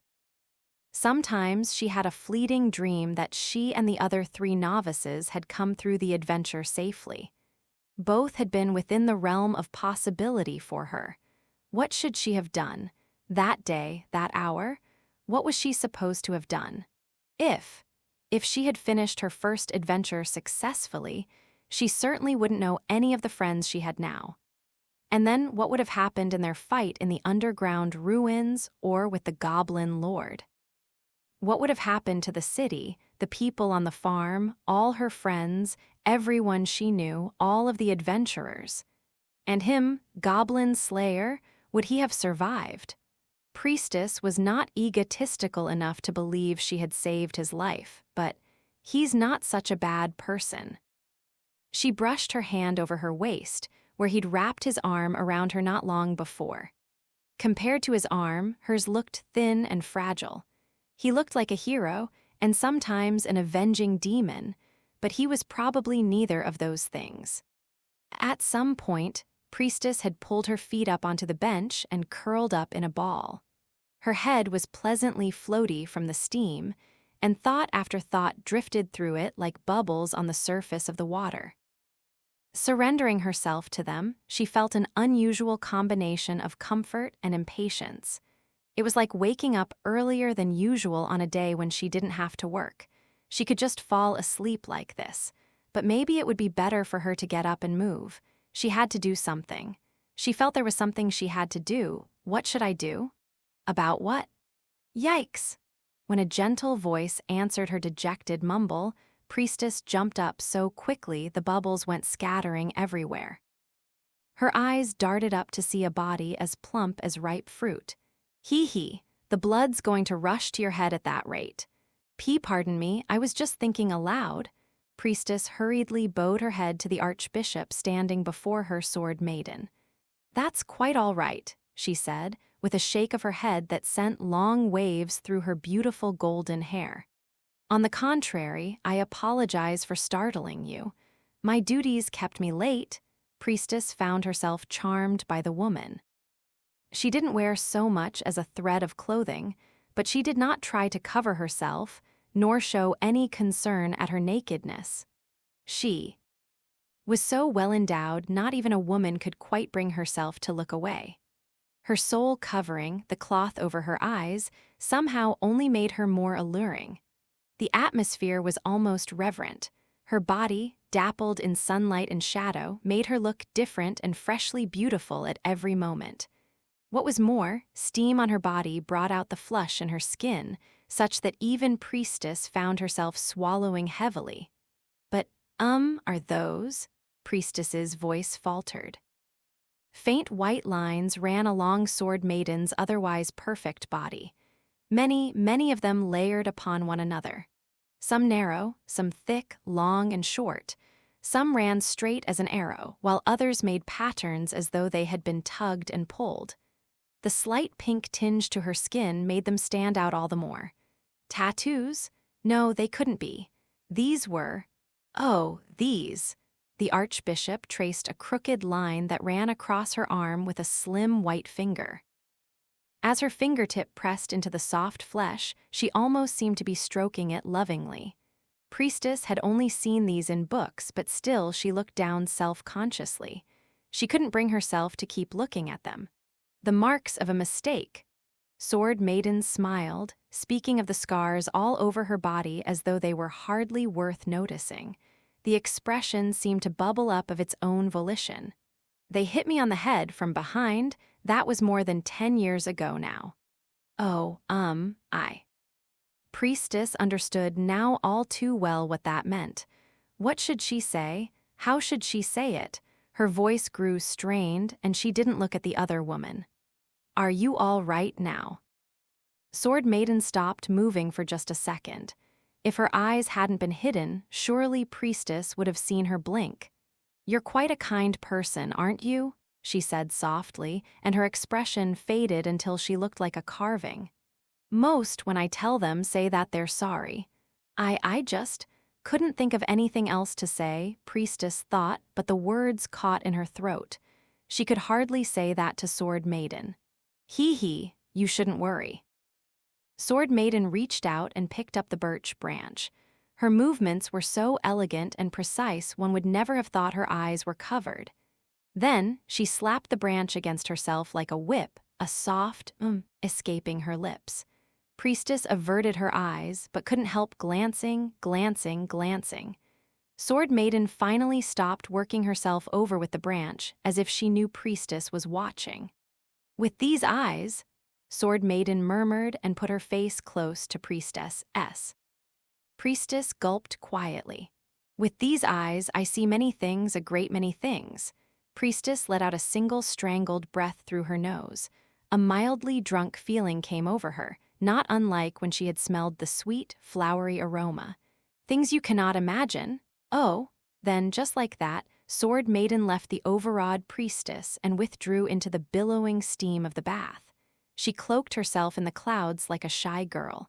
The ripples of her flaxen hair were merely shadows now. That man with you. What? Priestess shook her head to clear the warm fog from her. Mind, Goblin Slayer, isn't that what he called himself? He seems a most reliable person. Oh, yes, he really is. Priestess had the innocent look of a child revealing a treasure. The edges of Sword Maiden's lips turned up ever so slightly in an enchanting smile. I am most glad that your investigations seem to be proceeding smoothly. But, she added, with candidness reminiscent of him, no doubt one day he, too, will disappear. Priestess swallowed gently. She sees me. She could feel those sightless eyes on her. It made her skin tingle. Sword Maiden's eyes were covered, and yet Priestess felt Sword Maiden was looking straight through her, into the depths of her heart. You, I? Yes, best get out of the bath before you get lightheaded. Priestess had stood without realizing it. Sword Maiden gave her a long, slow nod, and Priestess fled the bath, stumbling slightly on the slick white floors, desperate to escape that gaze. She didn't quite know how she had managed to dry herself or put on her nightclothes after she got to the changing room. She only knew that suddenly she was standing in the hallway of the Temple of Law, the night breeze blowing around her. Sometime during the evening, the rain had abated, revealing a starry sky, beautiful and cold. The twin moons seemed to cast a chill, even though it was summer. Looking at them, Priestess hugged her shoulders and shivered. She knows. It came like a flash of insight, like a revelation. That woman knows. Knows what about the goblins? She felt a chill in her heart far greater than the one on her skin. Whoop, this is it. Orkbog, that is, Goblin Slayer, had said they should meet at the Adventurers' Guild. It was, of course, next to the town gate, larger than the guild in their frontier town but smaller than the Temple of Law. It had an administrative office, tavern, and inn, along with a manufactory and sundry among other amenities. All like the guild back home, but this one was quite different in appearance. It was built of white stone, which lent it an air of tranquility. It looked like it could have been a bank, not that high elf archer had ever been to a bank. What struck her instead was the sheer size of the place. Whoa, look over there, that's a high elf. No way, I've never seen one before. Woo, what a specimen. and I don't just mean as an elf. She had been to this city before, but the nearby adventurers still watched her with fascination. Their mouths said whatever they wanted, and their eyes bored into her with stares of curiosity or lust. A high elf archer furrowed her brow very slightly. It had never bothered her before, but she had grown used to her comfortable life in the frontier town. This is kind of upsetting. Maybe it was because unlike the little frontier town, this was a big, advanced city. There were a great many adventurers milling about.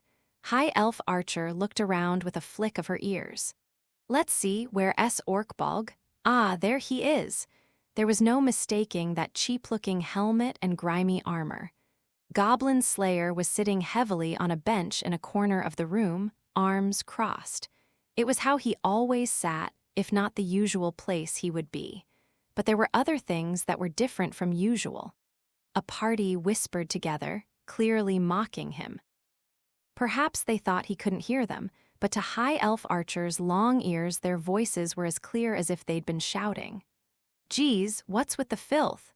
Yeah, what river'd he wash up from? Gimme a break. We've got standards around here. High Elf Archer glared at them and gave a HMPH. She didn't like anything about this. She walked through the hall toward the bench, as if wading through the adventurers' stares, and deliberately stomped along in a way quite at odds with her usual silent footsteps. Sorry to keep you waiting, Orkbolg. Then she sat down next to him, right next to him. She cuddled up to his side. Like a cat, she watched an excited mutter run through the rabble of adventurers and smiled. That show them.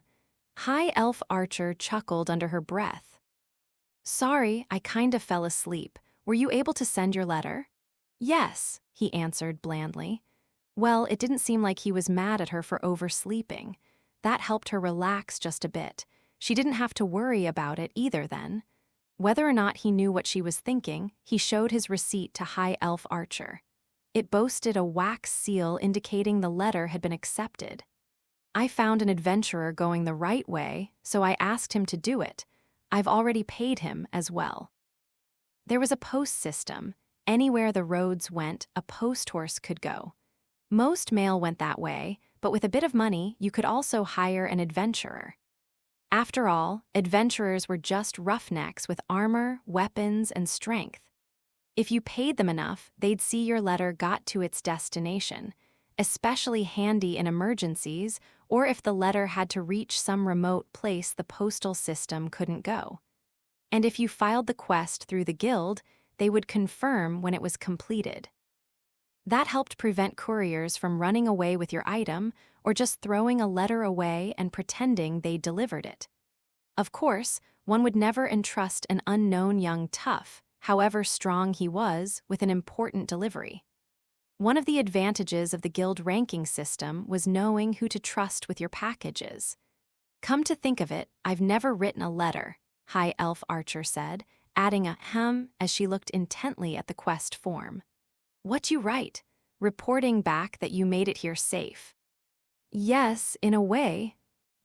She was pretty sure she understood, and it brought a slight blush to her cheeks. High Elf Archer all but tossed the receipt back at him. He must have written to that farm girl. I'm sure of it, gosh, Orkbolg, so you do have a soft side. Do I? Sure do. Really? High Elf Archer's ears bounced up and down happily. She was quite taken with the conclusion she jumped to. Okay. She hopped off the bench, feeling renewed. Her hair blew behind her as she stretched, trailing through the air like a shooting star. You needed to do some shopping, Orkbolg. A weapon or something? Yes. Goblin Slayer nodded, then stood slowly. He tapped his hip with one hand. He indicated the scabbard, often occupied by his sword with its strange length or some primitive, stolen armament. During the previous day's adventure, his usual willingness to unflinchingly throw away his weapons had left it empty. I don't trust a dagger you'll buy clothes. Sure, that sewage really stinks. I'd hate for the stench to get stuck on me. You're the only one who doesn't seem to notice. High Elf Archer narrowed her eyes at him. You dousing me in goblin guts was way worse, though. Irk. Goblin Slayer groaned quietly, still standing there in front of her. If it upset you that much, should I apologize? Go ahead, I don't care. She gave a light, easy wave of her hand, perfectly calm. I guess if you apologized, I could probably stop bringing it up. I see. His response, of course, was the same as always. So was the atmosphere in the guild hall. The mob of adventurers, of staff, all were looking at them with curiosity, and some, perhaps, with envy. What's a high elf doing with a vagabond like that? Everyone had their own theory. There was some mistake or someone was being had, so on and so forth. I noticed, Goblin Slayer said quietly, and every ear in the room tried to catch what came next, that despite the sewers here, there are no giant rat-slaying quests. Now that you mention it, I guess you're right. As she craned her neck to look at the quest board, High Elf Archer happened to notice some snickers. Even if they didn't speak, their expressions said it all. Country boy. She could see them looking almost straight down their noses. You think there'd be rats in our sewers? In a town this nice? But High Elf Archer only gave a happy little chuckle and looked around the room. Well, shall we go? When, with a smirk, she took Goblin Slayer's hand, the mutter became a roar. She enjoyed that more than she could say. The sensation of his rough leather glove in her hand was novel, too, and her smile only broadened. Hey, I've been meaning to ask you something. They were soon back on the road she had come down shortly before, heading back toward town. What? Do you need underwear under there? I've always wondered. Goblin Slayer gave an unusually deep sigh at her words. Don't ask me. High elves would ask what they liked, of course, and she paid scant heed to his reaction. Holding his gloved hand with a kind of fascination, she glanced at his face. So, just a sword you needed, Orkbalg? No, some other things, too. High Elf Archer thought back to everything in Goblin Slayer's item pouch. All the items she couldn't identify, all the things she'd never seen. All the equipment she would like to know the feel of. An irresistible curiosity bubbled up in her little chest, and without a hint of reluctance, she smiled and asked, "Whatcha gonna buy?" So, what's with that thing anyway? The next day, back in the sewers once more, the elf was looking at Goblin Slayer with one hand on her hip. He had a new sword on his belt, oddly sized of course, and a small cage hung next to the scabbard. Inside, a little bird with light green feathers chirped cheerily. The sound seemed out of place in the polluted sewers. Goblin Slayer gave her a puzzled look. You don't know this bird? Of course I do. It's a canary. I said I know that, High Elf Archer replied, ears back. Beside her, Dwarf Shaman tried to hold back a chuckle. You've been upset about this since last night, haven't you? The dwarf said. Doesn't it bother you? It's a bird, a little canary. They proceeded slowly and quietly into the sewers, through the dark, but her anger wouldn't cool. Her long ears, perfect for scouting, bounced restlessly up and down. For a second, her almond-shaped eyes darted to Goblin Slayer behind her. Well, it's not going to destroy us if we touch it, right? Like your scroll? Do you believe canaries are fatal to people? High Elf Archer's ears gave a great jump, and Dwarf Shaman managed to let only a low chuckle escape him. Gee, Goblin Slayer, sir, I don't think that's what she meant, Priestess broke in, unable to let this pass. She shuffled along in the middle of their line, holding her staff with both hands. What? Goblin Slayer looked back, and she found herself staring at his metal helmet. She was suddenly lost for words. It had been one night since the bath. She hadn't slept a wink, but when she had gotten up in the morning, nothing. Maybe all her nervousness had simply given her a strange fit of the imagination. Sword Maiden had appeared at breakfast and said a word of thanks to the party as she passed by. All hint of the previous night's indecency had vanished from her bearing as if it had never been there. Yes, I'm sure it's nothing. It was always nothing, just a mistake on her part. Of course it was. It had to be, what's wrong? Oh, nothing. Priestess went stiff at Goblin Slayer's brief, quiet question. She exhaled gently. That is, what I mean is, why did you bring a canary with us? She glanced toward the bird cage. The grass-colored creature was hopping happily up and down on a branch. I mean, it's cute, but the man in front of her was Goblin Slayer. He was not one to be frivolous or irrational when it came to killing goblins. Canaries make noise when they sense poisonous gas. Poisonous gas? Goblin Slayer nodded, explaining in his typical dispassionate tone. The goblins in this nest are educated. It would not surprise me if they had set traps, such as you might find in old ruins. Come to think of it, don't human miners use birds to detect bad air underground? Dwarf Shaman gave a knowing nod, holding his bag of catalysts. All things considered, dwarves are less worried about poisonous gas than we are about dragons coming after our treasure. Oh, really? High Elf Archer smirked as she peeked around the corner, then motioned the others to follow her. Goblin Slayer went after her, taking slow, careful steps. He had one hand on his sword. The other held the torch, and his shield was mounted on his arm, just as always. I heard once of a dwarf kingdom that was destroyed when they dug up some underground demons, Goblin Slayer said. Well, that's bound to happen once in a while, Dwarf Shaman said morosely and then fell quiet. It seemed Goblin Slayer had struck a nerve. It has always been the way of things for countries to fall, prosper, war, and fall again for every kind of reason. The world has never lacked for lands both rich and ruined. I see, said Lizard Priest, his tail waving behind him. And if I may ask, my Lord Goblin Slayer, where did you come by such knowledge? A coal miner, he said, as if it were obvious. There are many in this world who know much that I do not. After a few minutes walking, they came to a dead end, though not a natural one. The path was blocked by a waterway as wide as a stream, and something had destroyed or swept away the stone bridge that had once crossed it. High Elf Archer stuck her thumb up and held out her arm, eyeballing the distance. We might be able to jump it if we had to. Any other routes? Asked Goblin Slayer. Let us see. There was a rustling sound as Lizard Priest unfolded the old map. The ancient drawing was covered in a variety of newer marks, reflecting the adventurer's discoveries. He traced waterways and passages with his claw, then gave a slow shake of his head. This large waterway appears to bisect everything, although there is a possibility one of the other bridges is intact. A thin hope. With some surprise, Dwarf Shaman leaned out over the water and poked at the broken stone. Whoa, don't fall in, High Elf Archer said, grabbing him by the belt. Sorry, this is the work of many a flood over many a long year. It didn't wash away just yesterday. So muttering, Dwarf Shaman came back to the hallway.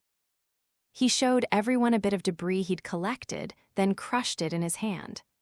I'd be willing to guess the other bridges are in more or less the same condition. Then we jump, Goblin Slayer said without hesitation. First one over carries a rope, a lifeline.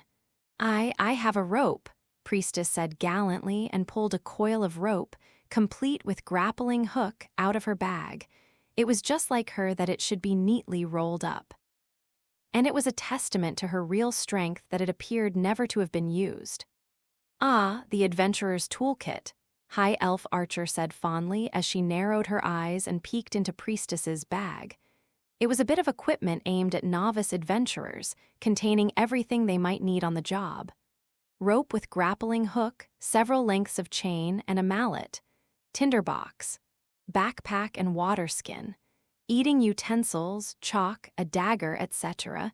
You'd be surprised how useless most of that stuff is. Grappling hook accepted. But when you go adventuring, you shouldn't leave without them. Huh, High Elf Archer breathed, then grabbed the end of the rope that didn't have a hook. She took 1 or 2 steps back, then ran as lightly as a deer. So Orkbalg, She leaped and landed on the far side without a sound, then tied the rope to one of her arrows and stuck it in between the flagstones. What about that gate scroll?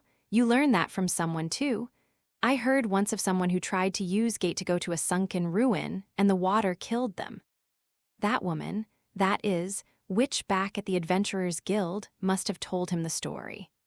At a signal from High Elf Archer, Goblin Slayer grabbed the grappling hook and jumped across.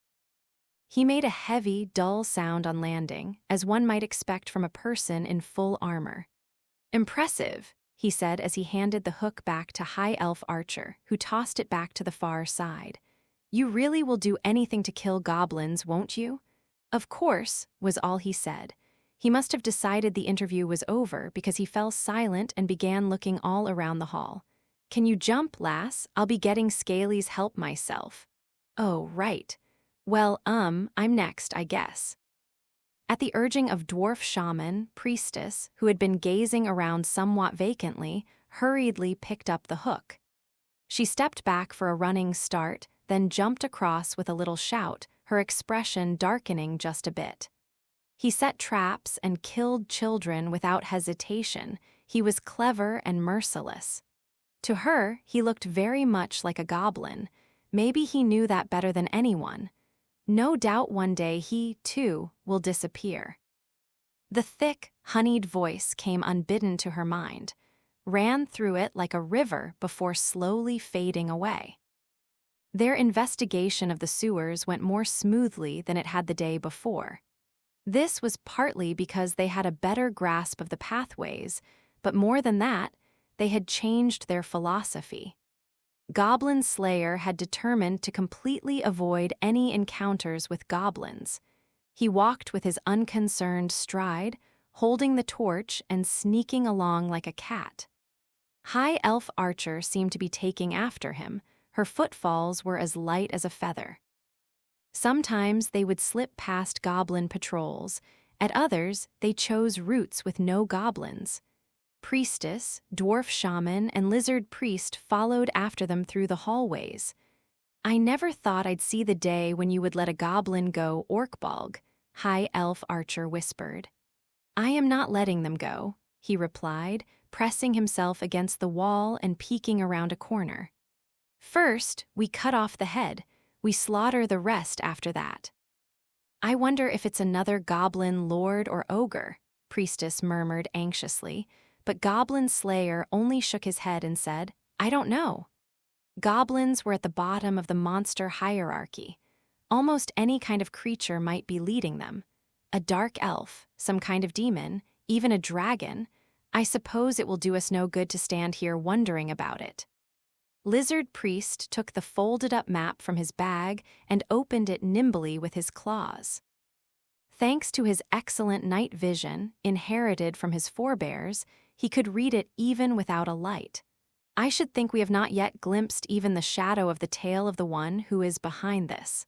"What you mean," said Dwarf Shaman, "is that we've got to keep heading farther in. Farther upriver, to be precise." Goblin Slayer had stood and was holding the torch over the map to read it. He traced a path with one leather-gloved finger. It followed the waterway up. Past the site of their random battle the previous day. Their boats came from farther up the river of sewage. It's safe to assume they have a base somewhere in that direction. If we keep going upriver, that means we'll end up off this map, right? Priestess's white finger followed Goblin Slayer S along the paper. The map Sword Maiden had given them was only of the city sewers, after all. It showed only a fraction of the vast ruins that sprawled beneath the water town. Will we be all right? We won't do anything foolish. Priestess adjusted her grip on her staff, unable to calm herself, but Goblin Slayer was decisive. It wasn't clear whether that was out of consideration for her, but at the sight of his unchanging countenance, Priestess's tense cheeks relaxed and she smiled. "Right, that's right. Let's not do anything foolish or silly." She held her staff firmly, forced her knees not to shake, and looked ahead. "Upriver, huh? That'll be this way." High Elf Archer went on, ears bouncing, without a moment's reluctance, and the rest of the party followed. A short while later, just as they reached the very edge of their map, the air changed noticeably. The simple stone hall gave onto a gallery covered in wall paintings. The moss-covered pavement became cracked marble. Even the water went from polluted to clear. This was obviously not a sewer anymore. There are traces of soot here. Goblin Slayer, studying the wall paintings intently, held the torch aloft and pointed at a spot near the ceiling. High Elf Archer stood on her tiptoes to get a look. "You mean there used to be lights? A very long time ago." Goblin Slayer nodded, wiping a bit of soot from his finger. "Goblins have excellent night vision. They don't use lights." Lizard Priest leaned toward the wall and gave one of the paintings a thoughtful scratch with his claw. Humans, elves, dwarves, Rias, lizardmen, beastmen, every race who had words was depicted in full equipment, the old and the young, men and women. Warriors or soldiers, no. Their outfits were not uniform enough to be soldiers. Mercenaries, perhaps, or adventurers. "I have heard it used to be quite lively around these parts," Dwarf Shaman said, standing to one side and following the brush strokes closely with his eyes. The paint, weathered over many long years, flaked off at the slightest touch. "This style of painting hasn't been current for 400–500 years now." "Oh," said Priestess, looking up and around, "could this be?" The carefully constructed gallery, the painted figures, the clear water. It felt much like a place she knew very well. Tranquil, quiet, not to be trespassed upon. Not a temple, a graveyard perhaps, catacombs. That's what this was, she was convinced. She brushed the paintings, the people, with her delicate hand. They were those who had fought on the side of order in the age of the gods, and this was their resting place. She sank to her knees in mourning for all those who had come before and clung to her staff. High Elf Archer stood above Priestess as she prayed for the repose of these souls, as if guarding her. Her shoulders slumped. "It's a goblin nest now." Her words evoked a twinge of sorrow as they echoed for a moment and then faded away. For the elves, who lived thousands of years, even the age of the gods did not seem so. Long ago, or perhaps she was moved to be standing amid the graves of the warriors her mother and father had told her about in stories. Even the brave are at last brought low. That doesn't matter now. Goblin Slayer cut off the girl's somber ruminations. He quickly scanned the area, and when he was satisfied there was no immediate threat of goblins, he set off at a brisk trot. The reaction was very much like him. High Elf Archer and Priestess looked at each other. "What do you think about that?" "I guess he's still our Goblin Slayer." Priestess's reply was a mixture of resignation and fondness. High Elf Archer stood gracefully and walked after the warrior. Priestess scurried behind them both. HRM, no one ever accused Beard Cutter of excessive patience. Dwarf Shaman followed next with a huff. "You'll probably scare those little devils off just by showing up." "That would be a problem," Goblin Slayer said quietly. "I hate it when they run." The party smiled wanly at his overly serious response, and the adventure was back underway into the catacombs. Everything about the architecture here was different from the sewers. The path twisted confusingly, turning back on itself, branching off like a maze. From above, the catacombs might have appeared like a spider's web. They must be built like this to confuse any monsters that wander in, keep them from disturbing the dead warriors, Dwarf Shaman explained with an impressed whistle. Even the dwarves' best stonemasons would not have found it a simple matter to create halls like these. To wander this place as a lost spirit, that'd be a cruel fate. "Yes, for it removes one from the round of death and rebirth," Lizard Priest said. "But this place has already fallen into the hands of the goblins." There was no doubting the place had become a seedbed for chaos. Above all, muttered Lizard Priest, adding a few strokes of charcoal to the sheepskin paper. "The drawing of a map cannot be done half-heartedly. Each of us must remain vigilant. Well, this room first, I guess." Holding her staff with both hands, Priestess looked up at the thick, heavy door. It was the ebony of the night sky, worked with a border of gold, and it seemed to defy the flow of time. Miraculously, for being in such a damp place, the door showed no sign of rot or wear. It was clearly enchanted with some age-old magic. Other than a touch of rust around the keyhole, there was not a scratch on it. "It's not locked," High Elf Archer said, "and there don't seem to be any traps, at least not on the door itself." She finished inspecting the keyhole, nodded slightly, and stepped to the side. "This isn't my specialty, though, so don't blame me if things go wrong." "Here goes," Goblin Slayer declared, then kicked in the door of the burial chamber. The adventurers tumbled into the room like an avalanche. Once they were all inside, Dwarf Shaman pounded a wedge under the door to hold it open. He always kept the tool on hand against any unexpected situations, and the easy way he used it suggested long familiarity. Lizard Priest kept his weapon up to protect Dwarf Shaman from any ambush. While the dwarf worked, it was High Elf Archer's job to search the room. The burial chamber was about 10 feet square, floored with 9 tiles in rows of 3. High Elf Archer spun around to scan the room, an arrow ready in her bow. "Look at that." "How awful." High Elf Archer and Priestess both swallowed heavily. Expressions of open disgust on their faces. The room was empty save for several stone coffins. In the center, a shape came into view in the faint light of the torch. Someone was tied up, spread-eagled as if to deliberately expose them. The shape appeared to be a human figure, head hung in exhaustion, a woman with long hair. She wore faded metal armor. Perhaps she was one of the adventurers who had gone before them and had not returned. "Goblin Slayer, sir." No other choice. With Goblin Slayer's permission, Priestess ran up to the captive woman. She knelt and asked, "Hello, hello, are you all right?" There was no answer. The woman didn't even look in Priestess's direction. Her head simply hung there. Had she lost all strength, or was she? I'll try to heal you." Priestess pushed aside her fears of the worst and began to pray to the Earth Mother for healing. "O Earth Mother, abounding in mercy, lay your revered hand upon." With a soft swish, the woman's hair fell to the ground, right in front of Priestess as she raised her hands to invoke the miracle. Empty eyes stared up at her. It was a person, a dusty skeleton dressed in the skin of a woman who had presumably been flayed alive. "It's wrong, this is all wrong." Priestess gave a choked scream.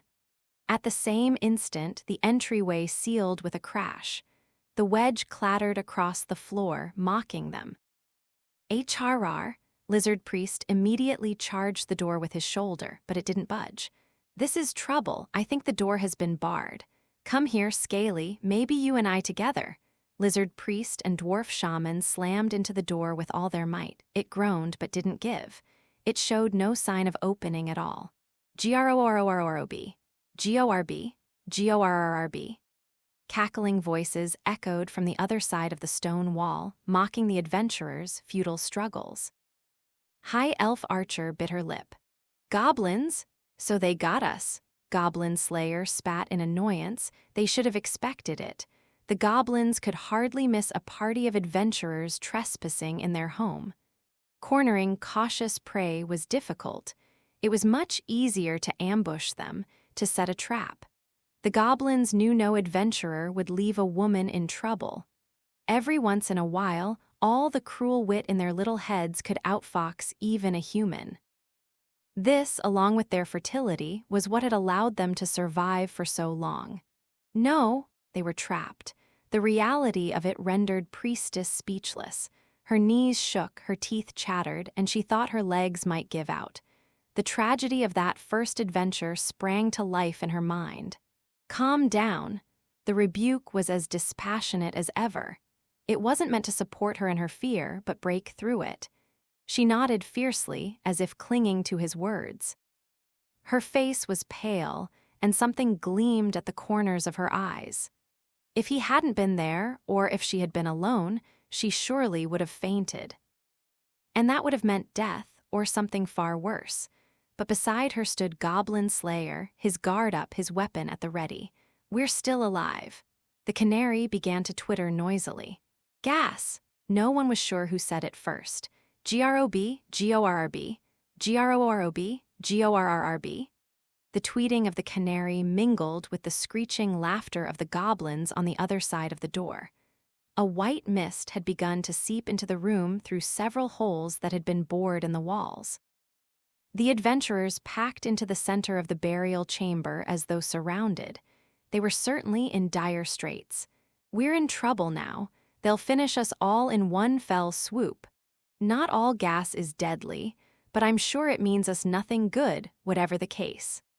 Lizard Priest clucked his tongue, and Dwarf Shaman groaned and wiped sweat from his brow. His eyes had happened upon the awful skeleton in the woman's skin. Looking all around the room in desperation, hoping to find an escape route, High Elf Archer gave a cry.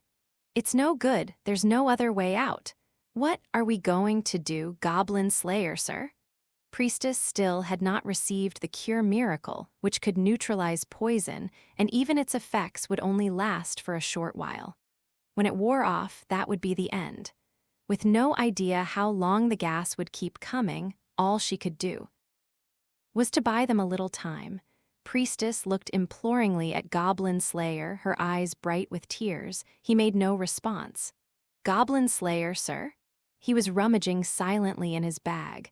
As Priestess watched, he pulled out a black mass and thrust it at her. "Wrap this in a hand cloth and put it over your mouth and nose." "Is this charcoal? It will protect you somewhat from poisonous gas. If you have any medicinal herbs with you, put them in the cloth too. Quickly, if you don't want to die." "Yes, sir." Priestess hurriedly took the charcoal and sat down in place to dig through her own items. When she had pulled out 6 clean hand cloths, she found a scaled arm reaching over from beside her. "Let me help you. Toxic vapors do not much affect me." Thank you." The two of them quickly began to wrap charcoal and herbs in each of the cloths, making simple gas masks. Priestess continued to prepare cloths for her companions as Lizard Priest wrapped one around her face. "Goblin Slayer, sir." "Thanks. Here, take these, too." 2 gas masks, one made with a larger cloth. He seemed to guess what she had in mind. He immediately wrapped the large cloth around the birdcage. Then, he pushed his own mask through the visor of his helmet and began digging through his bag again. It was full of objects none of the others could identify. "Gods, you have everything but the kitchen wash basin in there, don't you?" Dwarf Shaman said as he struggled to try to fit his beard into the cloth Priestess had given him. "Only the minimum," Goblin Slayer replied, grabbing 2 bags from the mess of items. "I wanted to bring masks such as doctors use when treating the Black Death, but they're too bulky." "So, just what do you have in mind, Beard Cutter?" The dwarf seemed to be grinning gallantly under his mask. Goblin Slayer tossed one of the bags to him. Dwarf Shaman scrambled to catch it, then gave a questioning look at its unexpected heaviness. "What have we here?" "Quicklime and volcanic soil." Goblin Slayer was as dispassionate as ever. "Mix them together and plug the holes." Dwarf Shaman suddenly slapped his knees. Even with the mask, his grin was evident. "Concrete. It won't dry very quickly," Goblin Slayer said, but he nodded, and Dwarf Shaman thumped himself on the chest. "What are you worried about, Beard Cutter? I've got the weathering spell." At that, High Elf Archer swiped the bag from Dwarf Shaman's hand. "Hey, Longears, what are you doing?" Above her gas mask, her eyes narrowed and her ears flicked. "I'll seal the holes, Dwarf. You cast your spell." "Well said." His quick response was like a mallet striking a nail. He and High Elf Archer began zipping around the room. High Elf Archer would spread concrete wherever she found a hole, and Dwarf Shaman would reach out his hand. Tick-tock says the clock, its hands never stop. Pendulum, swing times the thing. He finished with a great shout and a gust of breath, and the muddy compound hardened in the blink of an eye. Lizard Priest rolled his eyes in his head at the sight. Your wiles are many, master spell caster. He worked his jaw up and down. It was covered in a cloth, which was not quite long enough. It had been supplemented with a bandage. His voice was muffled but otherwise sounded normal. If anything, he seemed quite at ease. For a lizardman who had grown up in the jungles of the south, the battlefield was like a second home. Did you have a next step in mind, then, my Lord Goblin Slayer? We move one of the coffins in front of the door as a barricade, Goblin Slayer said evenly. He sounded no different than usual. He didn't seem the least bit excited. When the gas clears, they'll come in. Oh, I'll help. Priestess hurried to clean up her items and stood. Goblin Slayer nodded in reply, and Lizard Priest went up to a coffin at random. Priestess came to his side. Could they really move it? They had no choice. Whenever you're ready, Goblin Slayer said. Together, then. From behind them, Lizard Priest placed his massive arms against the stone. 1, 2, HRR, HNNN. Along with the warrior and the priestess leaned in with all the strength in her willowy body. Her slim arms and supple flesh were almost nothing compared to her companions. Even so, she pushed against the coffin with all her might, sweat beading on her face. HN, HRRNNN. At some point, she stopped shaking. Soon, she heard a sharp cracking sound, and the coffin slowly began to move. It left white scratches on the floor as they pushed it along, finally shoving it up against the door with a crash. Lizard Priest gave it 2 or 3 more pushes before he nodded in satisfaction. This will do nicely. We're finished, too. High Elf Archer came bounding back toward Lizard Priest. Dwarf Shaman moved at a stagger, wiping sweat off his forehead. So are my spells, unfortunately. Pick up a weapon, then. Goblin Slayer pulled a dagger from its sheath. He took the bird cage, where the canary had finally settled down, and set it in the middle of the room. He then checked the state of his shield and bag and readied himself to fight at any moment. Oh ho, shan't want for ammunition around here, Dwarf Shaman said, pulling out his sling. He collected a bunch of pebbles from the ground and slipped them into his pocket. High Elf Archer took her cue from them, checking her bow and making sure the string was tight. Shall I summon a dragon-tooth warrior? How about protection? Please. At Goblin Slayer's response, the 2 clergy members began their prayers to their respective patrons. O horns and claws of our father, Iguanodon, thy 4 limbs become 2 legs to walk upon the earth. O Earth Mother, abounding in mercy, by the power of the land grant safety to we who are weak. By the good grace of Lizard Priest's forefather, the fearsome Naga, the claw he had tossed on the ground became a soldier as they watched. And the all-compassionate Earth Mother granted all of them, including this newly made warrior, the miracle of protection. She had heard the cry of priestess as she clung to her staff. Now safe behind an invisible barrier, High Elf Archer nimbly set an arrow in her bow and took aim at the door. Her long ears fidgeted up and down, betraying her nervousness. It's gone quiet outside. They've noticed. Goblin Slayer, sunk in a deep stance, crept toward the door. With those holes blocked, the poison gas will have begun flooding back toward them. We may have killed several already. It was a good guess. The unsettling rumble of battle drums echoed up from deep within the earth. Then footsteps of a huge crowd of something coming toward them. A scraping of metal that must have meant armor. The goblins were already close. The door, barricaded by the coffin, began to shake. Then there was a dull sound of something being slammed against it. The first thump produced no effect, but then there was a second and a third. The door began to groan under the impacts. At last, part of the door gave way with a great cracking noise, and a dirty yellow eye peered in. "Look out!" Even as she shouted, High Elf Archer let her arrow fly. GRRB? The bud-tipped arrow threaded through the rent in the door and pierced the goblin through the eye. The creature fell backward with an ear-rending screech, but his companions quickly filled the void. I can't tell how many footsteps there are, but there's something weird out there, yelled High Elf Archer. The goblins, of course, were not going to stand around to be shot. As soon as they realized the adventurers in the room were fighting back, arrows began flying through the opening. O Earth Mother, abounding in mercy, by the power of the land grant safety to we who are weak. The Earth Mother protected her humble disciple as fiercely as any mother would her child. Protection had saved them from a hail of arrows before. Sporadic pot shots weren't going to get through. As long as the girl clung to her staff and prayed, the arrows would never reach them. They're coming, they're coming. A swarm of 'em, Dwarf Shaman muttered with a frown. His hands moved with blinding speed, supplying his sling with rocks as quickly as he could fling them. Arrows and stones, wails and bellows, all mixed in the air. But the back and forth through the door didn't last long.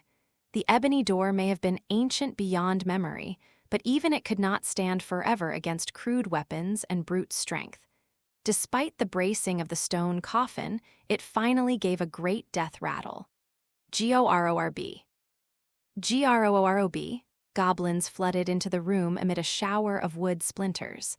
Although the implements were rough-hewn, they carried swords, spears, and bows. They even wore leather armor and chain mail. They're well equipped. Goblin Slayer noticed one exceptionally large creature who seemed to be leading them, a hobno. With a soft grunt and a flash of his right arm, he flung his dagger at the creature. It struck true, piercing the vital point of an exposed shoulder, but the wound was clearly not fatal. Goblins are often referred to as little devils, but there was nothing little about this one. His dark green skin rippled with muscles, so many he seemed fit to burst with them. He held a club. The ugly smile on his face was certainly that of a goblin, but GORAORARO. So, a goblin champion. The champion had stumbled slightly when the dagger struck him, but now he pulled the blade out and gave a gaping grin. Without a moment's hesitation, Goblin Slayer drew his unusual sword. I'm going in. Indeed. Let me add a blade to your number. The howling lizard priest drew his fang sword and, following his dragon-tooth warrior, leaped into the fray. Swords rang out and shouts and screams. The small burial chamber was soon drenched in the stink of blood. Goblins pressed into the field of battle in swarms. Cut them down, and more would only come. They had to strike the head. Sword and shield firmly in hand, Goblin Slayer prepared boldly to move forward. A voice came from behind him. It was Priestess, still clutching her staff to her chest. She looked up at him, shielded by the slings and arrows of Dwarf Shaman and High Elf Archer. She opened her mouth to say something, but nothing came out. Goblin Slayer didn't look back. Instead, he waded directly into the fight, and soon she could no longer see him. He moved constantly so that he could not be taken from behind, aiming his sword at the goblins' throats. He thrust his sword backward and skewered another one. What he could not cut, he struck with his shield and sent tumbling. He wasn't alone. The dragon-tooth warrior fought beside him. One creature crawled up to it with a dagger, but it gave the monster a kick and sent it flying.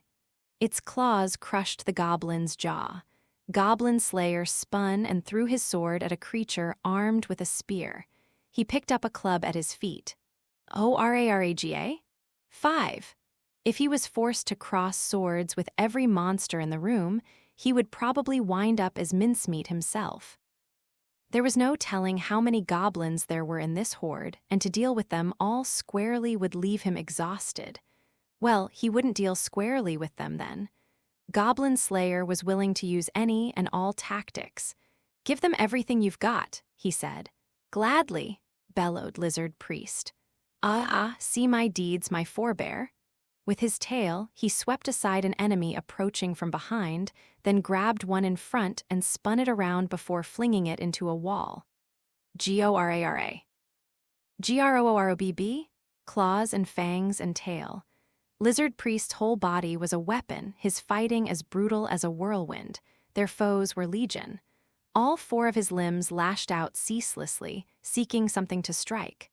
The dragon-tooth warrior helped to open a gap in the enemy line, and Goblin Slayer leaped through it. Geez, there's so many. That's why it's called a horde. Keep shooting. High Elf Archer and Dwarf Shaman launched their projectiles at any opponents the 3 melee combatants had missed. How are you holding up, lass? I'm managing. The miracle priestess had called down from the Earth Mother was still in effect, and the adventurers were doing rather well for themselves against the goblins who pressed in through the door. But it couldn't last forever. Goblin Slayer knew that better than anyone. He moved across the battlefield, crushing a goblin's skull with the club in his right hand. He used his shield to deliver a blow to a monster who came charging at him with a longsword, then broke the creature with his club. Then he threw the club, finishing off a 3rd monster, before picking up the longsword from the one he had just killed. 17. Finally, he stooped, covering himself with his shield, and dashed along the wall behind the protection of the stone coffin. He was heading straight for the goblin champion, who was protected by several of his underlings. The champion was a minor colossus, wearing armor of a dull leaden color, swinging a club and howling. He had to be at least as strong as 3 goblins and might even have overpowered 2 people. A goblin champion was in many ways similar to a hobgoblin. Hob was originally an old word meaning a wanderer, a giant, a chief, or a demon. This creature's vast muscles fully justified all those names, an inheritance from his ancestors. He had trained that body by moving from nest to nest, meeting adventurer after adventurer in battle.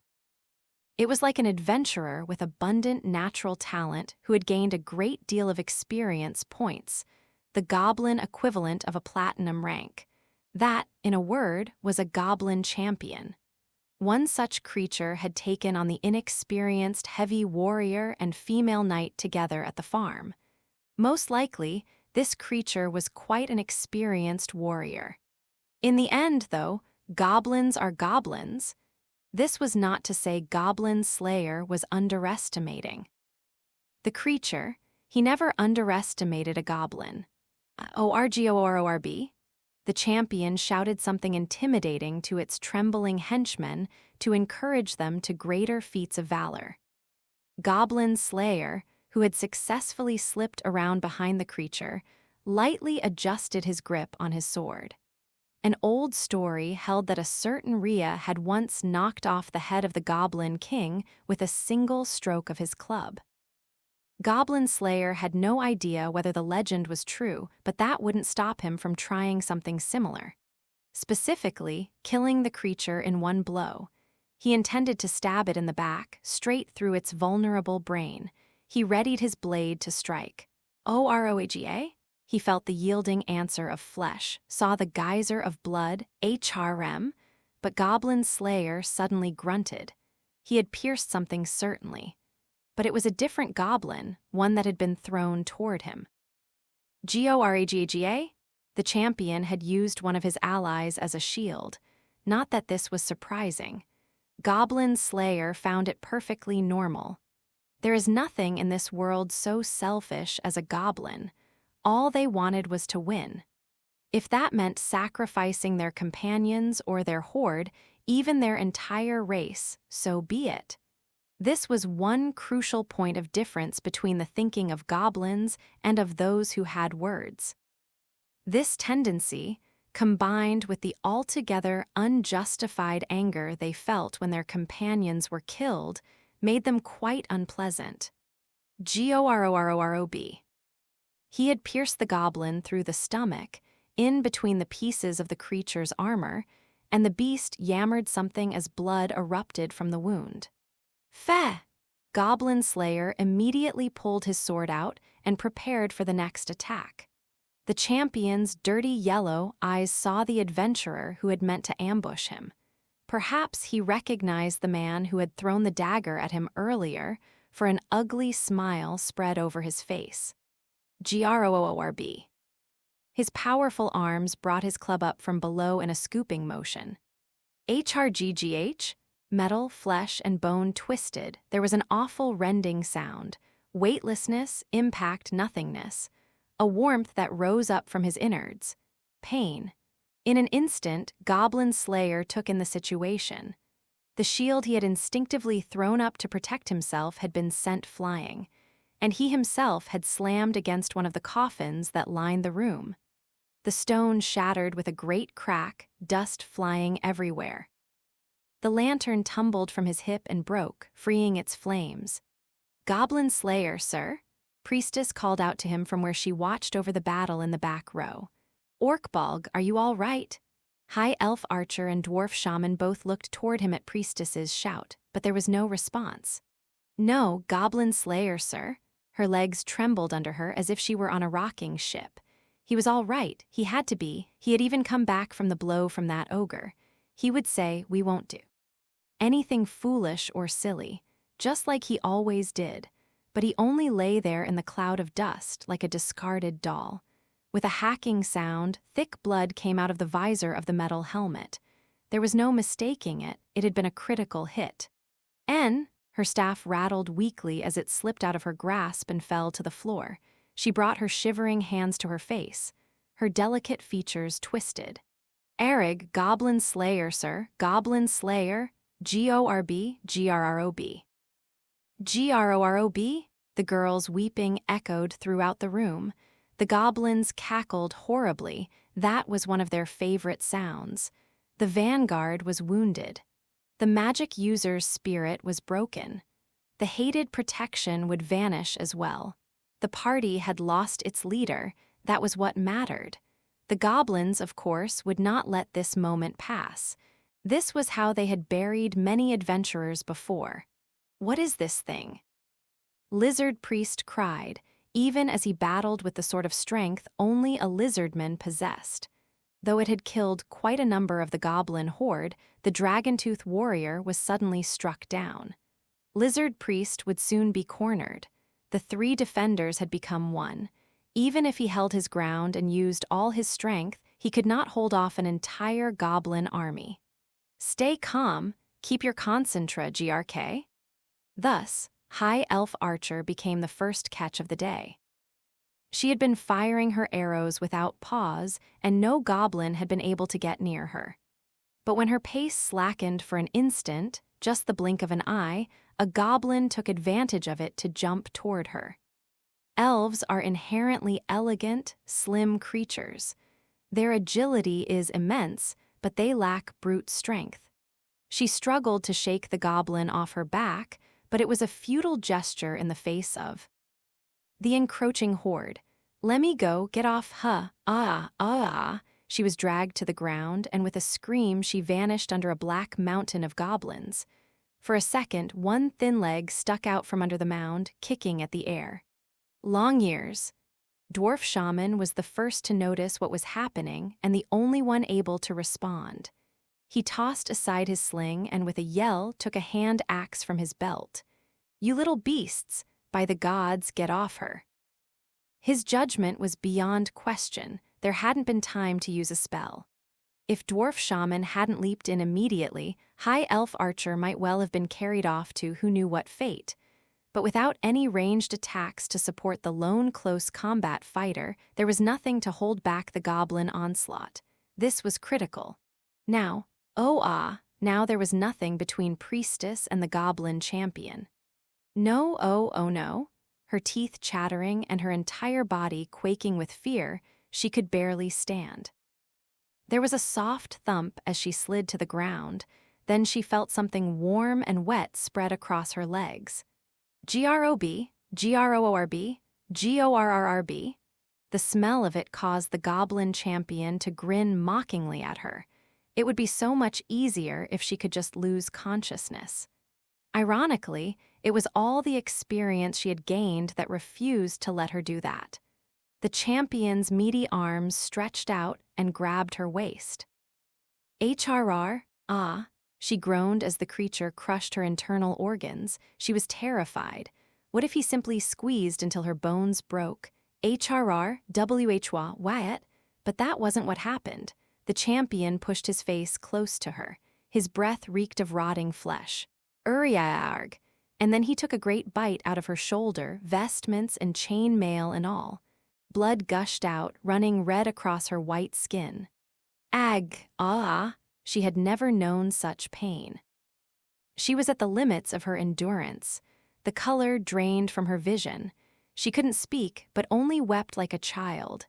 She was in an awful state, her eyes running with tears, her nose with snot spittle hanging from her lips. Stop! Emmit let Emigio. Ah! High elf archer added her own shouts from beneath the pile of goblins. There was the sound of tearing clothing. Beating, screams, groans. This will not do. Master spellcaster, I fear that if we do not gather these three and withdraw, we will all be lost. What do you think I'm? Hey, jar off you monsters, off! Lizard priest and dwarf shaman continued to fight valiantly, but they couldn't go on forever. Gororob, Gorrb, Gorb, Gob. The champion and his goblins pointed at them and chortled loudly enough to rouse the dead. This was the fate of anything brought low by goblins, be it an adventurer or a village.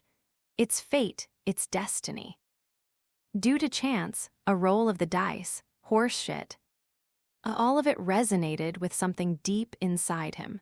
When he put one hand on the ground to push himself up, he discovered a staircase leading even deeper underground. One could have called it a stroke of good luck that the stone casket had been hollow to conceal a hidden staircase, that it hadn't contained a body or funerary relics like the others. If it had, it wouldn't have been able to soften the shock, and he would have died. But for the moment, he ignored all of this. What mattered was that he was alive, and if he was alive, then he would fight. He reached into his item bag and pulled out a cracked potion bottle. He struggled to pull out the stopper with a wrist that bent at a strange angle, then gulped down the contents. The healing effects of the medicine were subtle. It was not like a divine miracle that closed wounds instantaneously, but if the pain would ease, he could move. And if he could move, he could fight. There was nothing in his way. With his right hand, he groped around the area, seeking anything that might serve as a weapon. His hand gripped what he found, and then he willed his injured hips to raise him up. Several goblins that had noticed he was still alive and moving came toward him. Each had a weapon in his hand and a cruel laugh in his throat. No doubt they came with thoughts of finishing him off. But so what? He swung the shield in his left hand with all his might and beat the goblins to death. Goraro. The polished edge of the round shield was weapon enough. He cracked their skulls, blood and brains flying. Everywhere, forward, forward, he wouldn't shout until the last moment. He couldn't, just like before, he must not be noticed.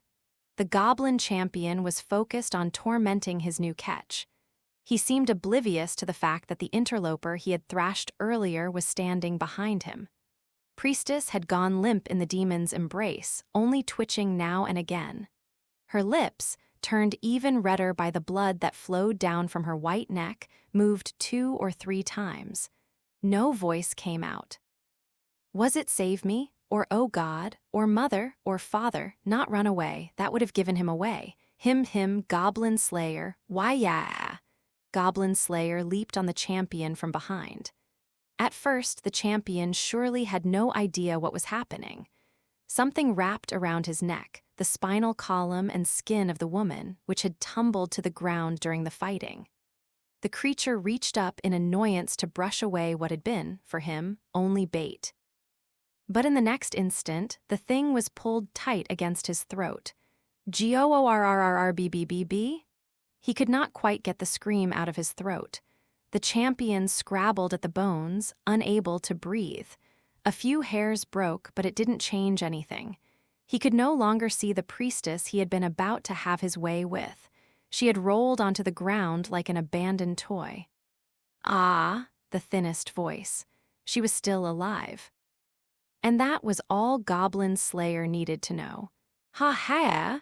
He had the bones in his right hand and the woman's hair wrapped around his left. He pulled as hard as he could. The hair bit through his leather gloves and into his flesh. But the same thing was happening to the Goblin Champion. Assassins were said to make wire out of human hair and use it to kill. This was the same principle. It was not easy to untangle oneself from. The champion twisted his own body, struggling. He rammed backward against a wall. HRK, blood flowed from Goblin Slayer's helmet again. He gave a cry as his insides were crushed. Even so, his grip did not loosen. GOROROB? GROORB? The champion had grown terrified. Naturally, the other goblins were not simply standing by and watching their leader get throttled. Several of them had raised their weapons and begun to advance to kill this resurrected enemy. Until suddenly, their heads went flying off, replaced by spouts of blood. They had been killed by the champion's club as he swung it about in his desperate struggle. The headless goblin corpses slumped to the ground. This was too much, even for them. Goblins showed no fear of death when they believed they could win. If loot and debauchery awaited them on the other side of victory, so much the better. But here, could they win? Yeah! A great roar. A moment's indecision, an instant's hesitation, spelled the Goblin's defeat. With a bellow to honor his ancestors, Lizard Priest, now free once more, set upon the monsters. His fang sword, drenched in goblin blood, whirled like a storm in his scaly hands. GRRB? GORORB? With each flash of the blade, a hand or a foot or a head went flying. With his tail, he knocked down those who tried to flee, and with his fang, he finished them. Thrown into confusion, the goblins rushed to surround Lizard Priest, only to meet a rain of wooden arrows. Go! A familiar voice rang out. She was covering her exposed chest and drenched in goblin blood, but she was there.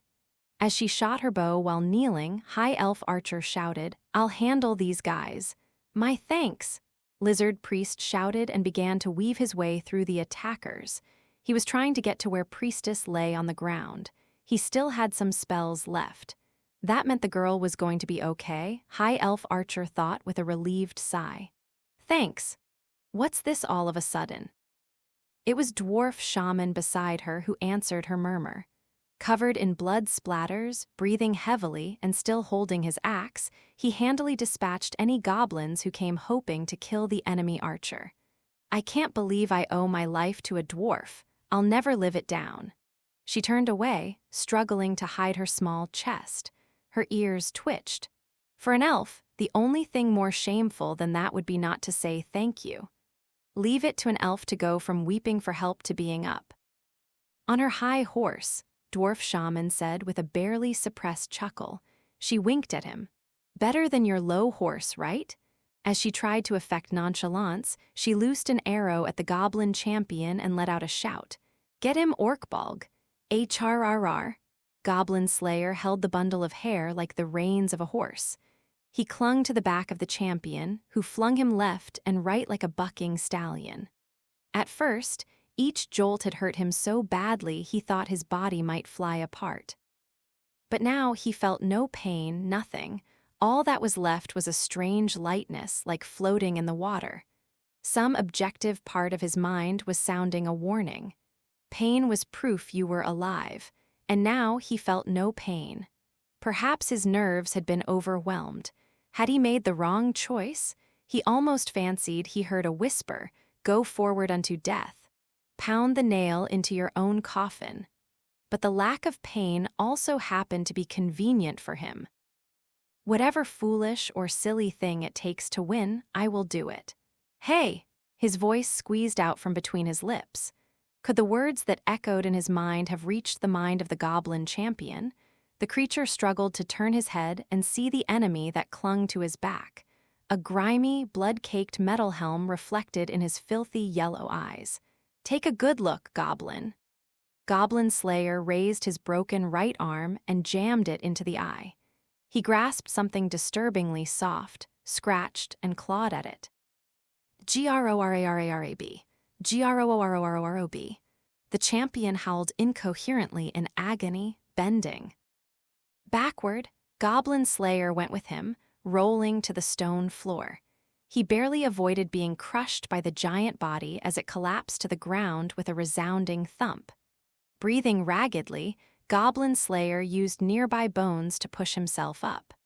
The warrior was covered in blood and wounds, near death, but the goblins simply watched him from afar.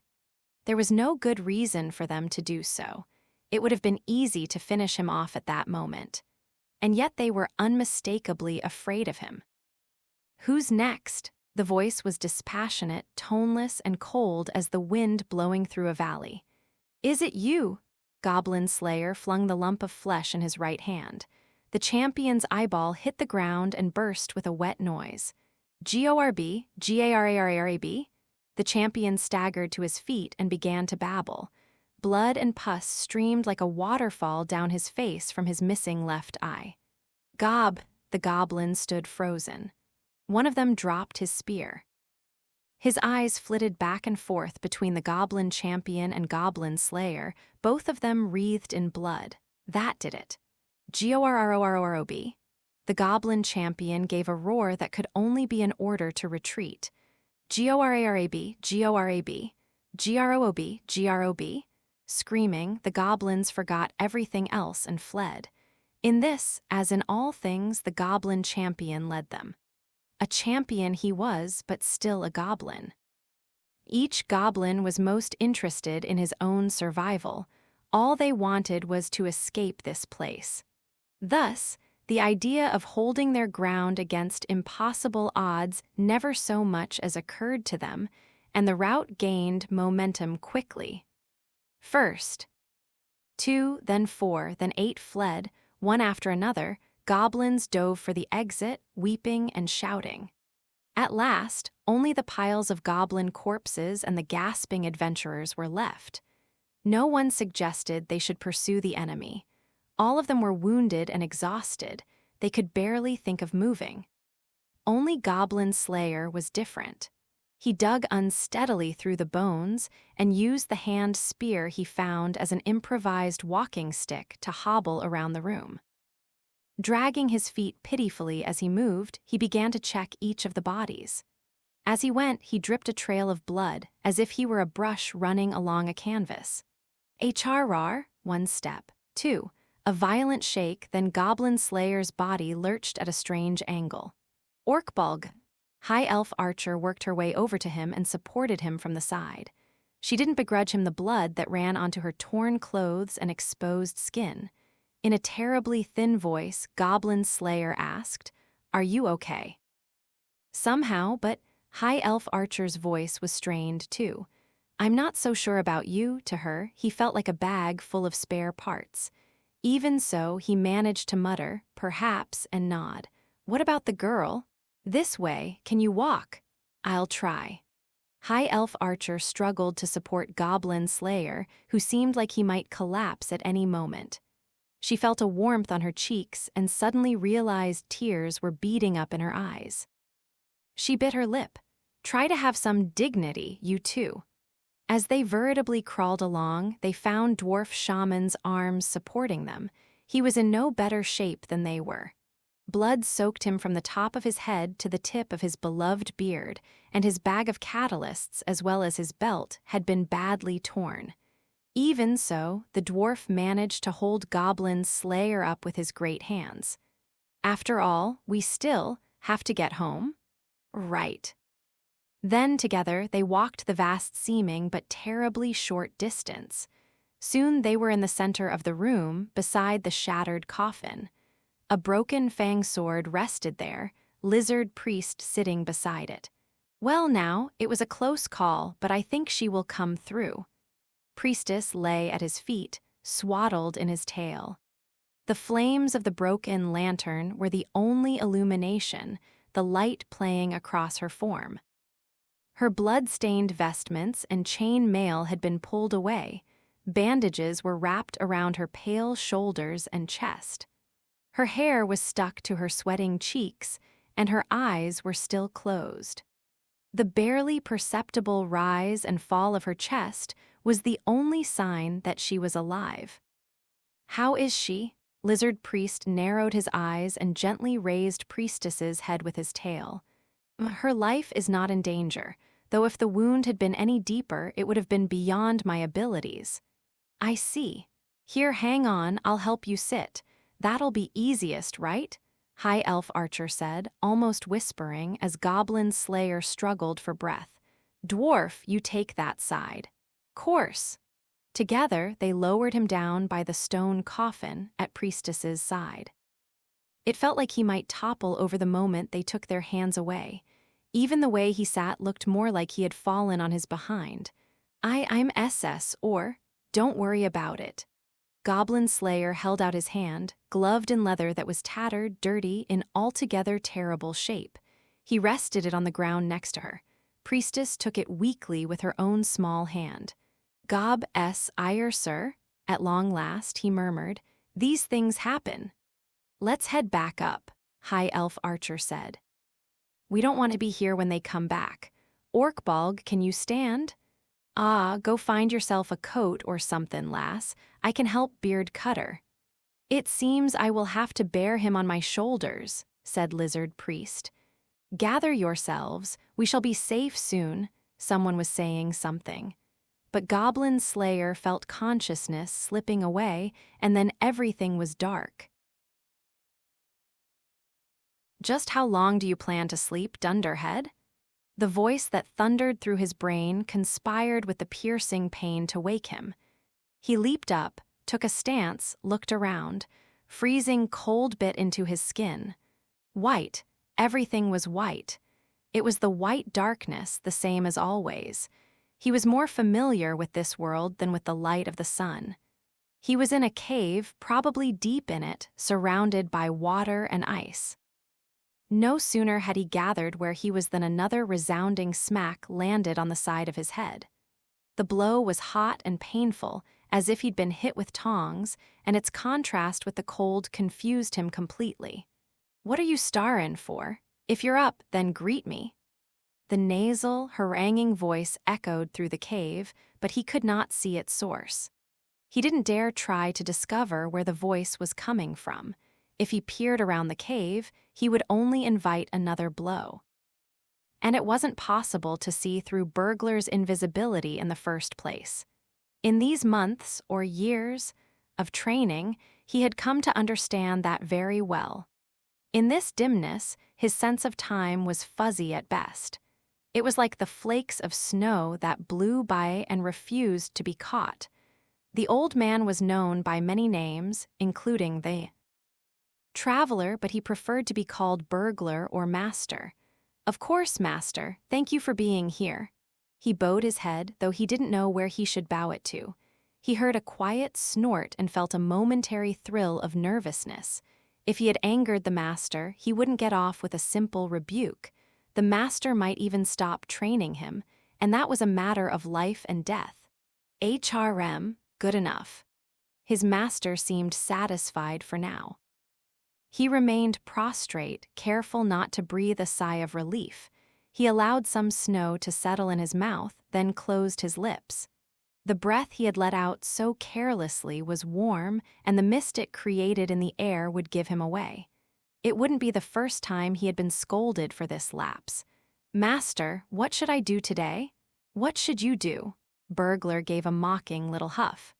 "That's the stupidest question I've ever heard. What kind of idiot are you?" Suddenly, something flew at him from the darkness. He was caught completely unawares, and the snowball hit him full in the face. The wet sensation quickly turned into a chattering discomfort. Burglar had deliberately packed the projectile lightly so that it would spread cold snow all over him. How viciously clever. "I got you, so now go get them, the goblins." "Yes, sir." He stared straight ahead, not even bothering to wipe the ice off his face. The thought that it might give him frostbite didn't even cross his mind.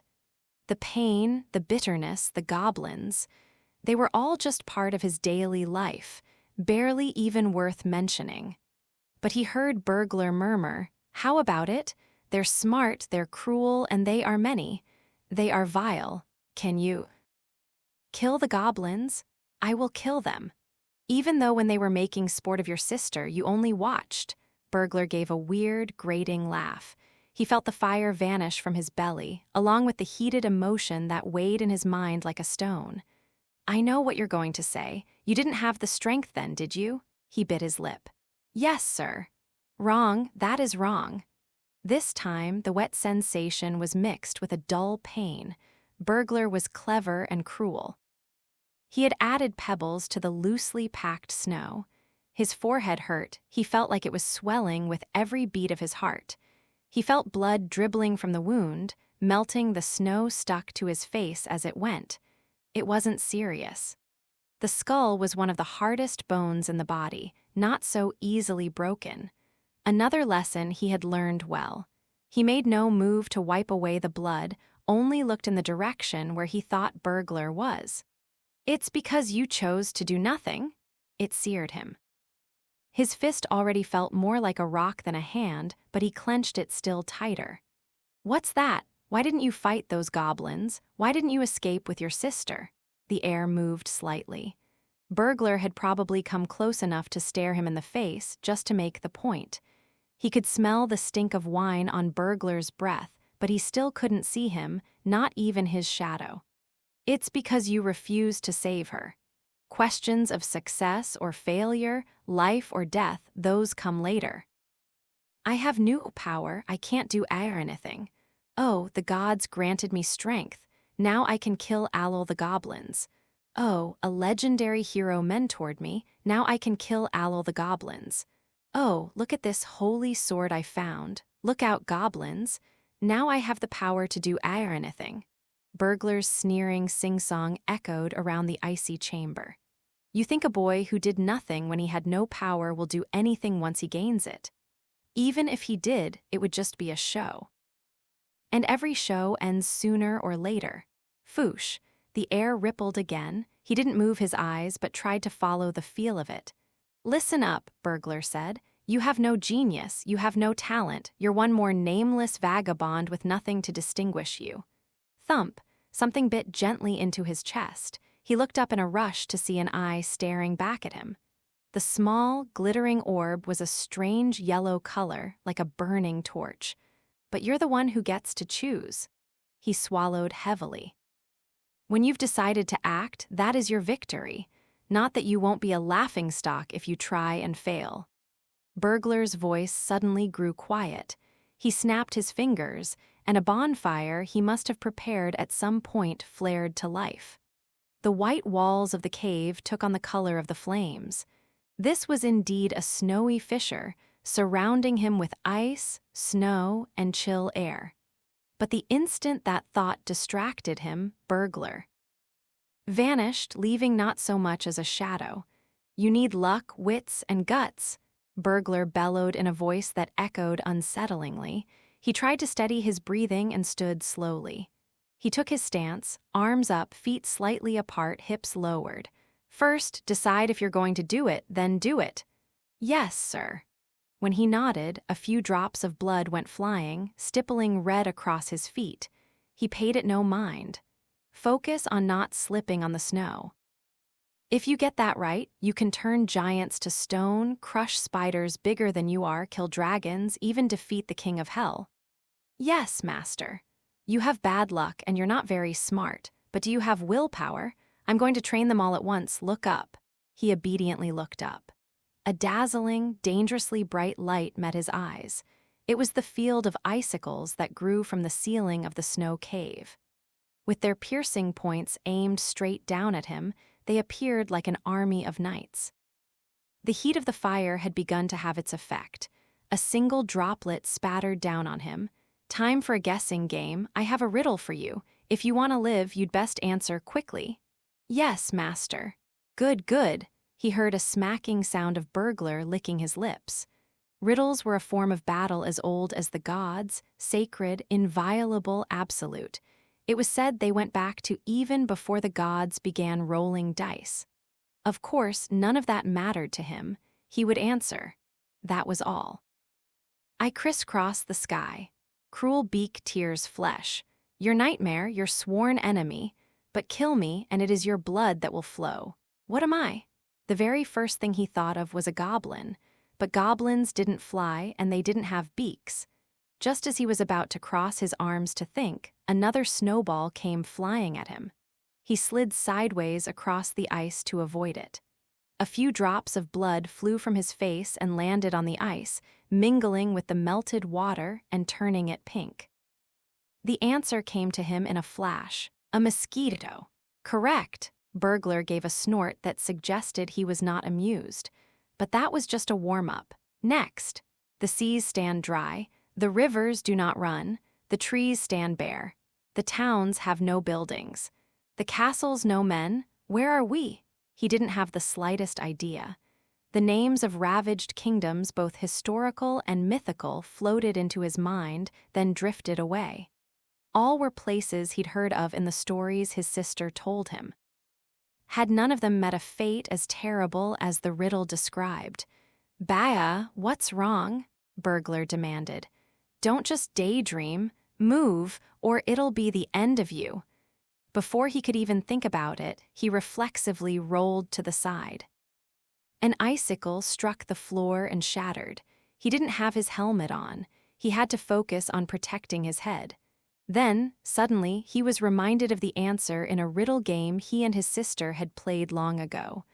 Although at the time, he hadn't been able to outsmart her. "We must be on a map." "Ha, exactly. But what took you so long?" He heard mocking applause. It echoed off the walls until he couldn't figure out where it was coming from. He blocked out the noise in his ears, instead looking near and far, side to side, then up to the ceiling. He couldn't let down his guard. His thinking had to be clear. Control your breath. The room was so cold, yet at some point he had started to sweat. He tried to wipe away the blood and sweat with one arm to keep it from getting into his eyes, but doing so brought an unpleasant sting to his injuries. Come on now, keep going. More just than the gods. More evil than the dark gods. The rich need me. But for me, the poor find no use. What am I? For him, this was an especially hard one, and Burglar was not about to let him stand and think calmly.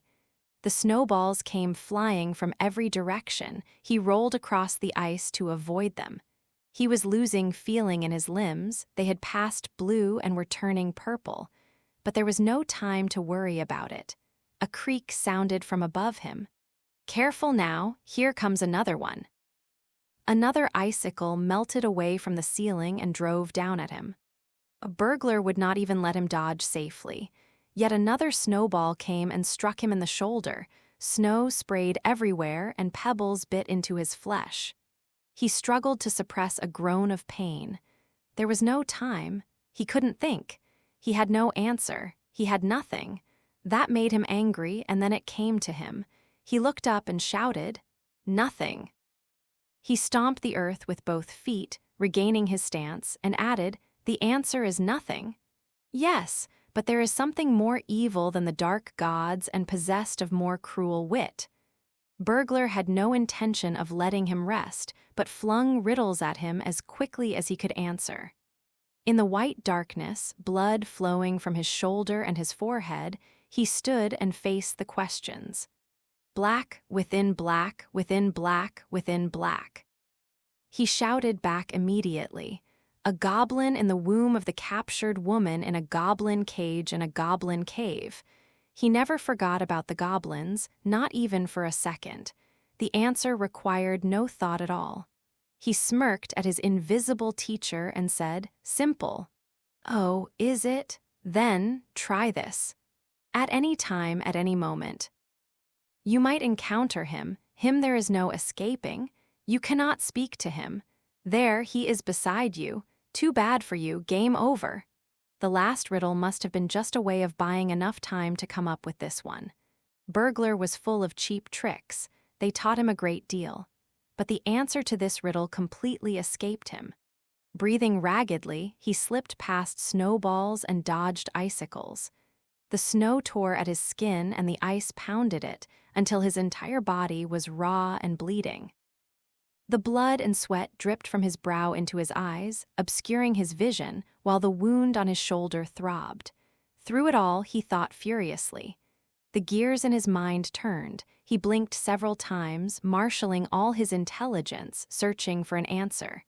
It didn't take long to discover what was right near him. He licked his lips lightly and spoke the answer as clearly as he could. "He is death."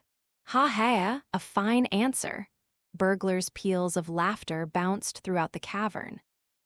A spray of water droplets came down, shaken free by the echo. "You have no luck, you have no wits. The only thing you have is guts, so think with all the guts you have." "Yes, master," he nodded obediently. He had no idea why Burglar looked after him, but he was alone, his village gone, and he had only one goal left to him. The old man was giving him the teachings and the strategies he would need to reach it. He would never consider questioning the words of his master. "And be forthright. Yes, you've become good at that. Good for a boy like you anyway. Last one." Burglar appeared before him as if out of thin air. He was a small man, less than half his height and dark as a shadow. The old Rhea man held a shimmering short sword and wore platinum mail. He gazed at him with two shining eyes and smiled, revealing his uneven teeth. "What have I got in my pocket?" It was a cruel trick, technically against the rules of the riddle game. He struggled to answer, but could think of nothing. He opened his mouth to beg for at least 3 guesses, but in the next instant, a dull pain ran through his head once more, and he felt his consciousness melting away. To this day, he didn't know the answer to that riddle. When he awoke, he was once more confronted with a world of white. He was lying on a soft bed with clean sheets. The room was pleasantly warm and the ceiling far away. Between the white stone pillars that lined the room was a bracing blue sky. Sunlight filtered through the branches of the trees in the garden and settled on his eyes. Goblin Slayer sat up slowly. His head felt light, his vision wide. He turned his head 2 times, 3. He wasn't wearing his helmet. It must have been removed at some point. His other equipment and his clothes were gone. Where was he? It must have been a room in the Watertown Temple. At least it wasn't that nest of filthy goblins underground. That meant he could probably assume the others had escaped safely as well. Having confirmed this to himself, he gave a little nod. It was entirely unlike him to lose consciousness from his wounds, but he was alive, and that meant there would be a next time. If he won in the end, that would be enough. There would be no problem. Still, such a familiar dream. His master had taken him on at 10 years old, and they had parted ways when he was 15. All that had happened more than 5 years ago. He couldn't imagine the cunning old. Rhea had died. What was he up to now? One morning the master had simply said, "I'm going on a journey," and blinked out of sight, and that had been the end of it. Now, having taken stock of his surroundings, he gingerly stretched out his right arm. The bones he'd thought were shattered had knitted together again. It seemed as good as new. Starting with his thumb, he curled his fingers inward one by one, checking the joints. He made a fist, then opened it. He repeated the process with his left arm. Nothing hurt, nothing failed to work as expected. Even for a healing miracle, this was impressive. Ribs next then, but when he reached down to check them, he felt something strange at his waist. He looked down to see a young woman wearing nothing but her skin. Priestess's face was innocent in sleep. Those elegant arms, so slim they looked like they might break at any moment, were wrapped around his waist, clinging to him. Goblin Slayer let out a breath. She was slender, as delicate as if she were made of glass. Yet he could, he supposed, imagine how she had become an adventurer. With great care, he rolled back the sheets just far enough to check her neck and shoulder. The skin there seemed even whiter than usual for her, but there was no sign of a wound. NNOH. She shifted slightly. Her face was peaceful. Goblin Slayer rolled the sheets up again. He must have been a pretty poor student. It had been 5 years since he and his master had gone their separate ways, and he still hadn't managed to kill all the goblins. And now look at him. His personal failure no longer affected only him. There were 5 people in his party, including himself. A low moan escaped him. He never taught me about this. Oh ho, you're awake. The rich voice came unexpectedly. How long had she been there, the pale woman standing beside the bed? She was clad only in some cloth through which she was clearly visible. Seeing her beauty, one could have mistaken her for a living statue of a goddess. And how was it? Sword Maiden whispered with those full lips, putting one hand on the bed and leaning toward him. She wore a garment cut from a single cloth. In her hand was the sword and scales staff. She was the saint who ruled over law. Sharing a pillow with me and her? It wasn't bad. He nodded at her. She put her hand on his cheek. Her fingers were cold. Goblin Slayer's voice was as dispassionate as ever. So this is the miracle resurrection, achieved by sharing a bed with a virgin. My, you've heard of it. Second hand. Sword Maiden gave a pouty look and drew back as if disappointed. Resurrection, a healing miracle that surpassed minor heal and refresh. It could give warmth to a champion of old, tormented by the cold, or it could cool the temper of a raging hero. When the barbarian king had been gravely wounded, it protected him from the spirits of death. And it came of sharing a bed with one of the immaculate maidens who served the gods, or so said many tales of old. But they were not just tales. They were true, if a maiden who served the gods would pray with her whole being, then the gods would hear her supplication. Naturally, of course, this did not mean that one could be brought back from the dead. It was simply not within human power to contravene the laws of nature. If one were not among the brave few chosen by the gods, one would simply turn to dust, or one's soul would vanish. Even the necromancers, with all their knowledge, could not truly bring someone back from the dead. Resurrection, rather, was a miracle for those who were on the border between life and death, pulling them back to this side of the veil. Few adventurers ever had the chance to benefit from it, though, for 3 simple, obvious reasons. First, as the miracle had to be performed within the confines of a temple, it was all but impossible to use while on an adventure. Second, adventurers' reputation for rowdiness led many who could perform the miracle to avoid them, lest they be taken for harlots. And finally, hefty compensation was typically expected for this miracle. It was true divine intervention, a miracle not possible for a priestess of obsidian rank to perform alone. In light of all this, few besides Sword Maiden had likely ever offered this supplication to the gods. Perhaps she noticed Goblin Slayer's look, for a soft laugh escaped her. I understand that taking my compensation out of your wages would be typical for an adventurer. I was under the impression that this was not a typical adventure. You never do cease to surprise me. Aren't you silver, the 3rd rank? For the moment, Goblin Slayer had nothing to say in response. He had been told to act his rank more times than he cared to remember.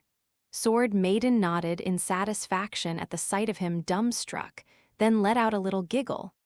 I don't suppose I could be considered immaculate anymore. The Archbishop, with her smiling eyes, sounded almost like she was talking about someone else. The usual strip of black cloth covering her eyes was gone, and Goblin Slayer could see them for the first time. They seemed somehow distant, as though they weren't quite focused. It was the one imperfection in this otherwise flawless creature who served her god so devoutly. Her beauty had been disfigured in an especially cruel way. Goblins? Yes, Sword Maiden nodded without seeming terribly bothered by the answer. It should be 10 years ago now. I was an adventurer then, too. Finally, her eyes moved, casting a sidelong glance at Goblin Slayer. You want to hear what they did to me in their cave when they caught me? I already know, Goblin Slayer said shortly. She let a chuckle slip out in response. I cried out that it hurt. I wept like a little girl. She put one thin, pale arm with its scars on her generous hip, ran her slim fingers along it as if to make a point.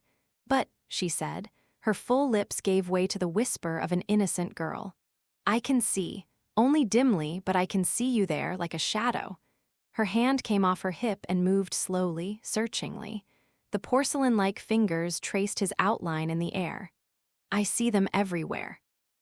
But I always feel that if I look away for even a moment, they'll just disappear. Like people are no more than shadows. Goblin Slayer remained silent. He looked around for his gear.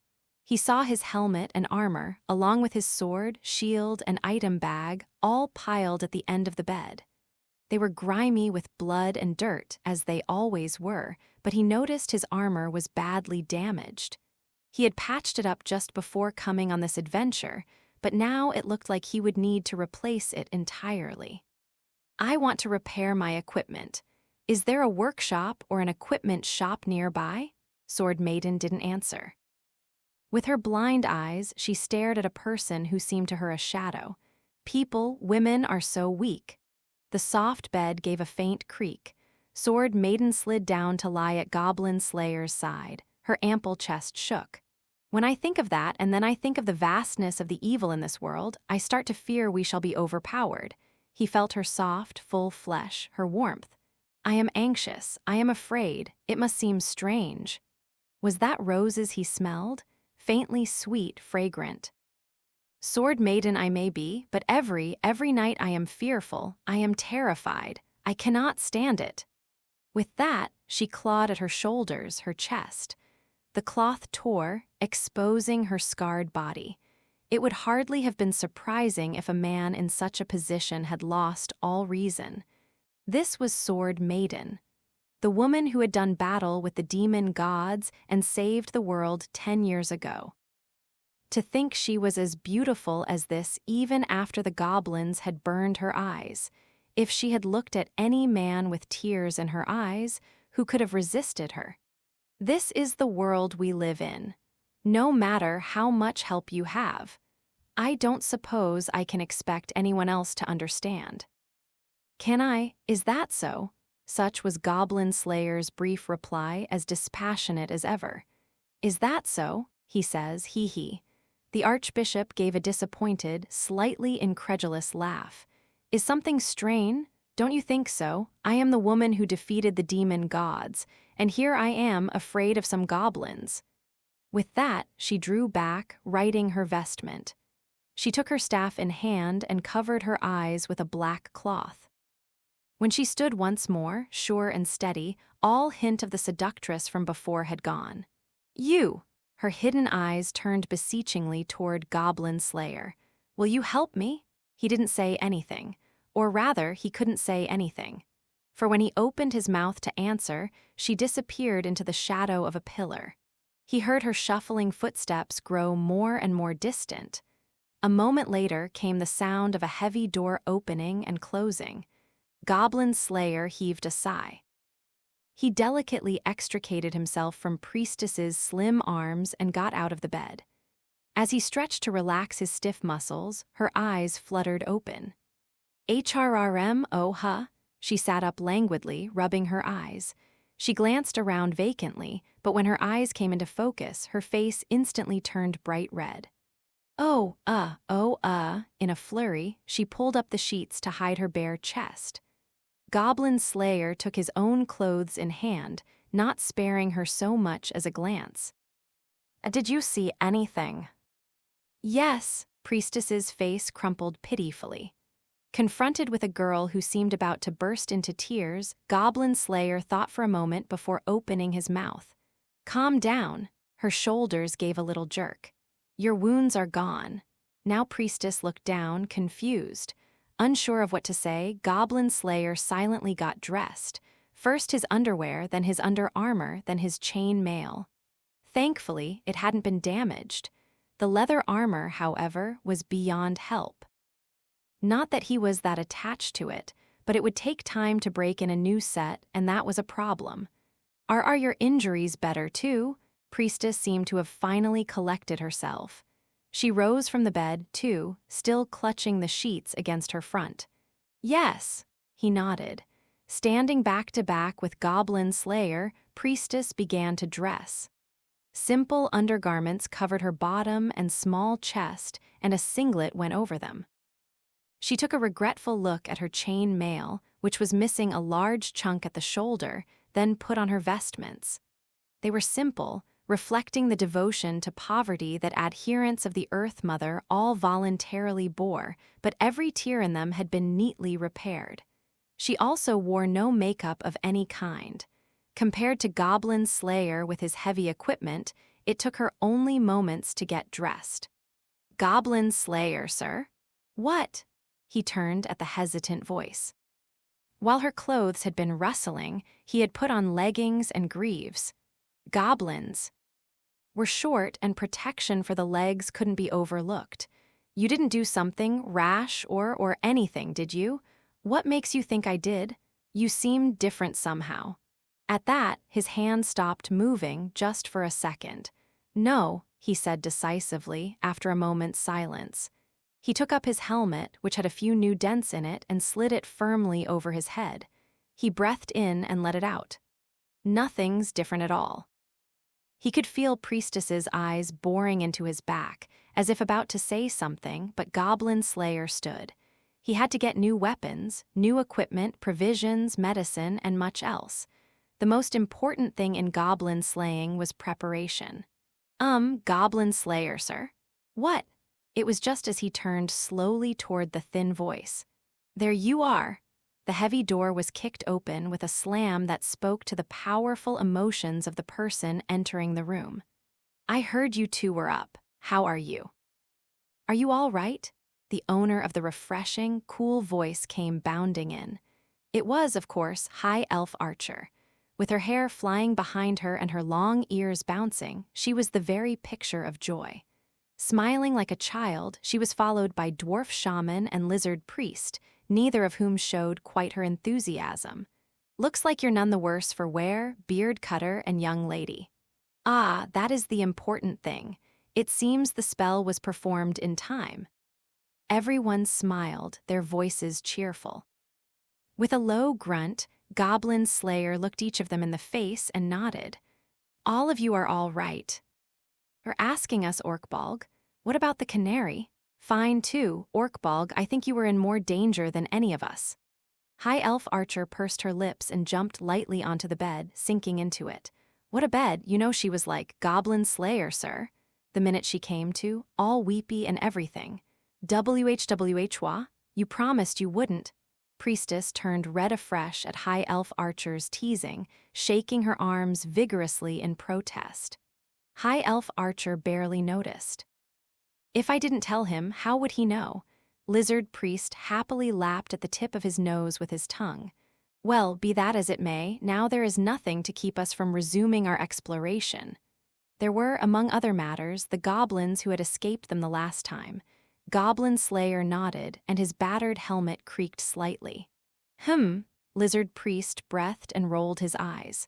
Or perhaps we ought first to attend to our equipment. What's wrong with you, Scaly? First, we have a meal.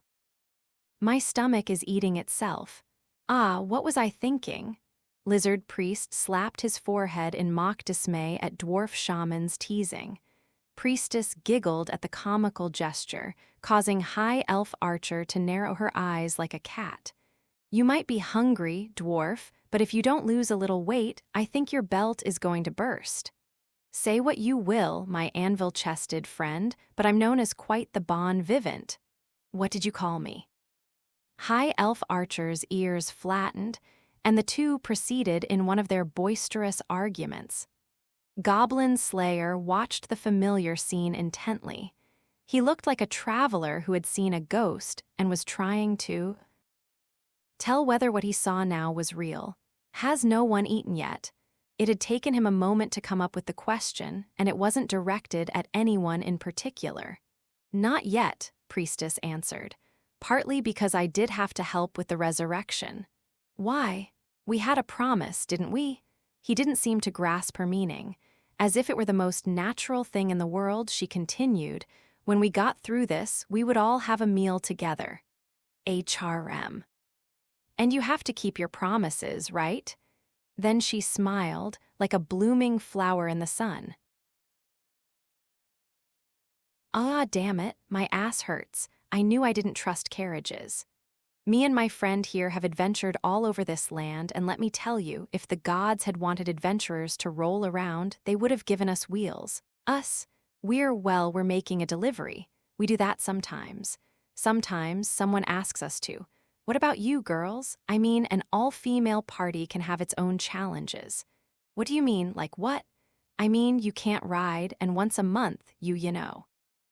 You need to take rests all the tea, HRGK. Fa, what are you doing? Who just cast spider web on a guy all of a sudden? I apologize for my indelicate companion. Yeah, sorry bout, but seriously. A party of 3 girls, you gotta watch out. Not just for monsters and bandits, either. There's some pretty low-down adventurers out there, too. Beginners, are ya, they say. Need some help. Well, looks like your adventure went pretty well. We'll just take a little fee for showing you the ropes. And if you can't pay, well, if you're lucky, they'll just take your equipment. But if you're not, you can end up shackled with debt. There have always been more experienced guys who'll take advantage of less experienced ones. It's not as bad as it used to be, though. They used to just beat the crap out of rookies at the bar and then strip 'em bare. That was 20 or 30 years ago, wasn't it? What, don't want me to scare 'em with stories of the old days? It's fine. A little fear makes you pay attention. We're not all bad eggs, but we're not all good ones either. I mean, we're all word havers. We all pray just the same, don't we? Sometimes we're gonna argue, we're gonna fight, we're gonna not like each other. That's just how it goes. Oh yeah. Sometimes you see those parties that are like all girls except for one guy. Great stuff, if kinda sordid. Personally, I'm not interested, though. I'm all about love, Love's gotta be free. Hey, what I say to deserve a glare like that? Anyway, girls, point is be careful. I've heard there's been some weird stuff going on around this water town lately. And if he's here, that means it's got to involve goblins. Get the biggest sword you like, but if they jump you before you can pull it out, it won't count for nothing. Warm sunlight streamed from the sky, and a cool breeze blew off the water. People chattered in a lively marketplace, enjoying themselves. In a place where so many people of different races and creeds gathered, adventurers were hardly an unusual sight. But most adventurers were not a young priestess and a man wearing a steel helm over his head in the middle of town in broad daylight. I'm so glad we got good weather. Yes. Priestess pattered after Goblin Slayer, her lips slightly upturned. She walked gingerly, cradling something carefully in her arms. Want me to hold it? No, I'm fine, she replied with a smile. I see, said Goblin Slayer, nodding as he slackened his pace. Soon his shoulders were level with Priestess's head, and she glanced over at his helmet. The gesture was reminiscent of a puppy enjoying its first walk. Pedestrians looked at them as they walked by. Merchants peeked out from their stalls. Priestess opened her mouth to ask him about this, but eventually closed it again without saying anything. This was Goblin Slayer. No doubt he was paying none of it any mind. What would their friends think if they could see this? She couldn't imagine. She did know, however, that high elf archer, lizard priest, and dwarf shaman were beneath her feet at that very moment. Okay, Orkbog, you take it easy now. We will be less one frontline fighter and one spell caster. We will not take any undue risks. But I'll tell you what is risky. A warrior with no armor. The three adventurers had brought up the idea during a meal. Priestess, who was still not quite feeling her usual self, could only bow her head and apologize. What surprised them, though, was that even Goblin Slayer's response was quite frank. "Thanks, I'll let you handle it." Priestess still couldn't fathom what was in his heart of hearts, but by now she had a fairly good idea of how he thought. The goblins had used that burial chamber as the site for an ambush, meaning it was clearly part of their territory. That meant the adventurers had to search the hidden staircase they had found behind the stone coffin, if for no other reason than that the champion was still alive. That battle had presumably weakened the goblins significantly, but it had taken its toll on the party as well. And time was on the goblins' side. The party had a perfectly capable ranger, monk, and magic user, and they couldn't afford to dawdle. In the meantime, the warrior and the priestess would stay behind to rest their minds and bodies and repair their equipment so as to be prepared for the next excursion. There was one problem, however. Perhaps due to the volume of customers, the workshop at the Adventurers Guild here didn't take special orders. When Goblin Slayer had asked for leather armor, a shield, and a sword, he had been refused with a slow shake of the head. At length, he had determined to go out to buy what he needed, and Priestess had said she would go with him. She questioned him insistently, and although he gave clear answers, "I know everyone's worried about you. Are you sure you're okay?" "Yes." "Your injuries are healed?" "Yes." "Your wounds were much worse than mine." "Yes." "You know not to do anything silly now, right?" "Yes." HRM. Priestess puffed out her cheeks and stopped walking. Goblin Slayer went several more steps before he noticed. He stopped and looked back. She only stared at him. He cocked his head, clearly unaware of any problem. "What's wrong?" "Sheesh, what do you mean, what's wrong?" Priestess stuck out her finger straight at him. "I'm angry." She furrowed her eyebrows as hard as she could, but she failed to intimidate. Partly it was the stares of people around them. They must have thought the two adventurers were having a lovers' quarrel, or maybe that they were siblings fighting. Who could say? Passers-by looked suspicious at first, but soon some smiles appeared among them. "Goblin Slayer, sir, yes is the only thing you've said this entire conversation." "Is it?" "It is." "Is it?" "And you say, is it a lot too?" HRM. Goblin Slayer crossed his arms and grunted. The pair stood silently, surrounded by the babble of the street. Birds flew lazily by in the blue sky above them while he mulled something over for a time. Finally, he gave a slow nod. "I will change." "Please do," Priestess said and giggled. When an adventurer this serious said he would change, he surely would.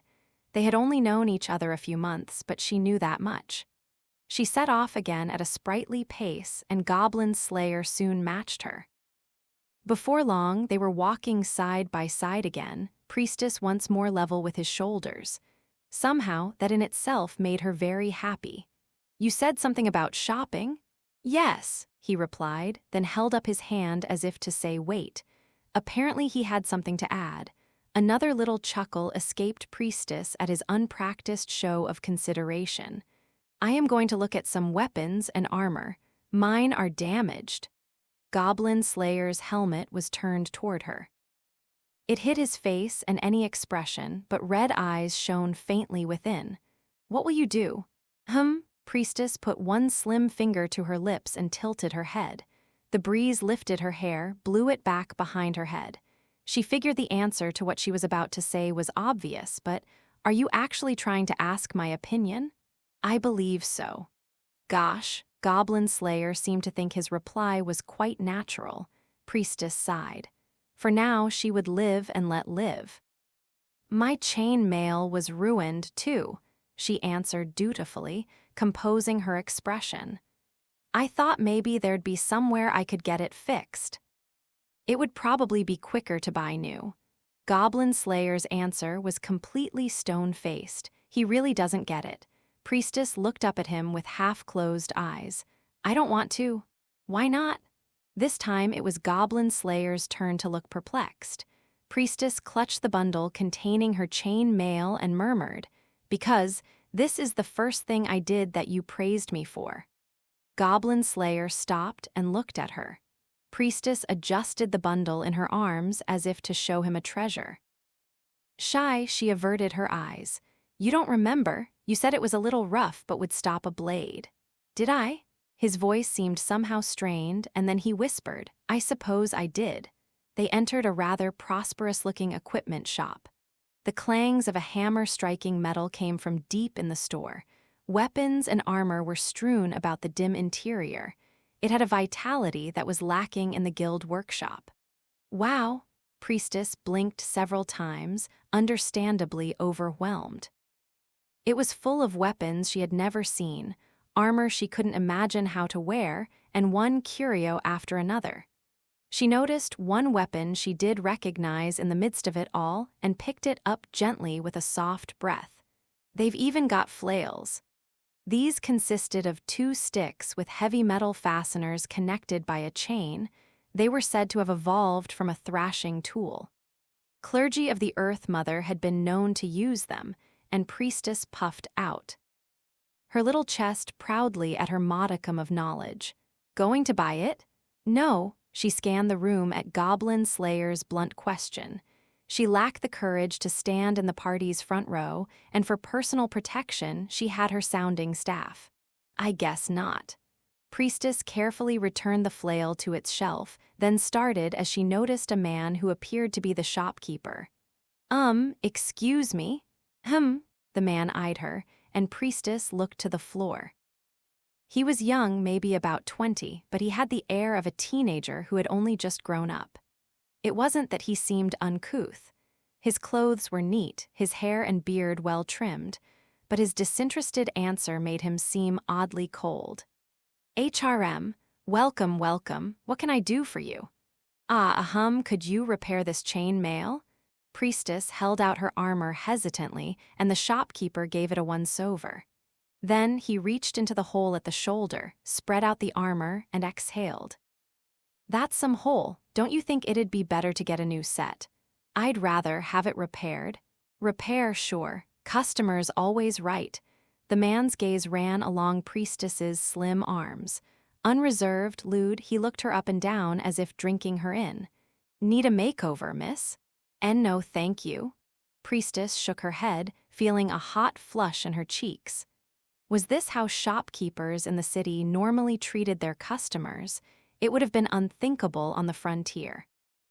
Or was he simply making light of her, because she was so? Clearly a novice, the thought pained her. "I need some repairs done, too." It was Goblin Slayer. When Priestess raised her eyes again, they were met with a mail-clad back. Faced with the grimy steel helmet, the shopkeeper let out a strange gurgle. "A S-silver rank," the shopkeeper's voice quaked. Apparently he had noticed the silver tag hanging around Goblin Slayer's neck. Why yes, sir. Repairs, of course, sir." "My leather armor and my round shield. Quickly, if you don't mind. Along with that chain mail." Would you like them cleaned? And your shield appears to be missing its grip." "Don't clean them, and I removed the grip myself." As to payment, sir, including the rush fee, don't worry." Without flinching, Goblin Slayer dug in his bag and dropped a leather purse on the counter. It made a heavy thump as it landed and slumped over. Gold coins spilled from the mouth. Thank you, sir. I'll need to have a look at your swords, too." I have a mithril blade in at the moment." "I don't need it." His bold, unconcerned stride carried him over to where a variety of swords were mounted on the wall. He took one down with a completely average double-edged blade. It had a long grip, a 1.5-handed sword. If that's the kind of blade you prefer, sir, I have a dwarf forged, too long." He shoved the sword back onto the rack, then started going through merchandise until he came up with a small single-edged sword. "Are short swords more to your liking, sir? I have an enchanted one found in some ruins." "Enchanted?" "Yes, sir." The shopkeeper's voice went up an octave. It keeps the blade from dulling, of course, but also sounds an alarm when enemies are near. I don't need it. His tone was blunt enough to be a weapon itself. I'll take this one. It's a bit long, but I can grind it down myself. I'll borrow your whetstone while we wait for our repairs. But, sir, with a blade like that, the best you could hope to hunt is goblins. That's what I plan to do. The shopkeeper had nothing to say to that, but Goblin Slayer, as ever, seemed to take no notice. Perhaps he was trying to say to her, "Don't let it get to you." He was a hard one to fathom. Priestess turned faintly red and let out a soft, quiet sigh. He, ah ha ha ha ha ha. What? Because you, he. As they left the shop after having their repairs done, an afternoon breeze swirled around them. The blue sky shone with the early summer sun, and the babbling of a nearby stream was pleasant to their ears. I know I shouldn't laugh, but Priestess wiped tears from the corners of her eyes, her laugh as clear as a bell. The flummoxed shopkeeper had tried to say something as Goblin Slayer ground the sword shorter and shorter, but I'm only going to throw it, it doesn't matter. It's true, isn't it? The face he made, it was incredible. Was it? Yes, it was. Priestess finally managed between gales of laughter. She presumed this behavior was not becoming for a disciple of the Earth Mother, but it certainly felt good.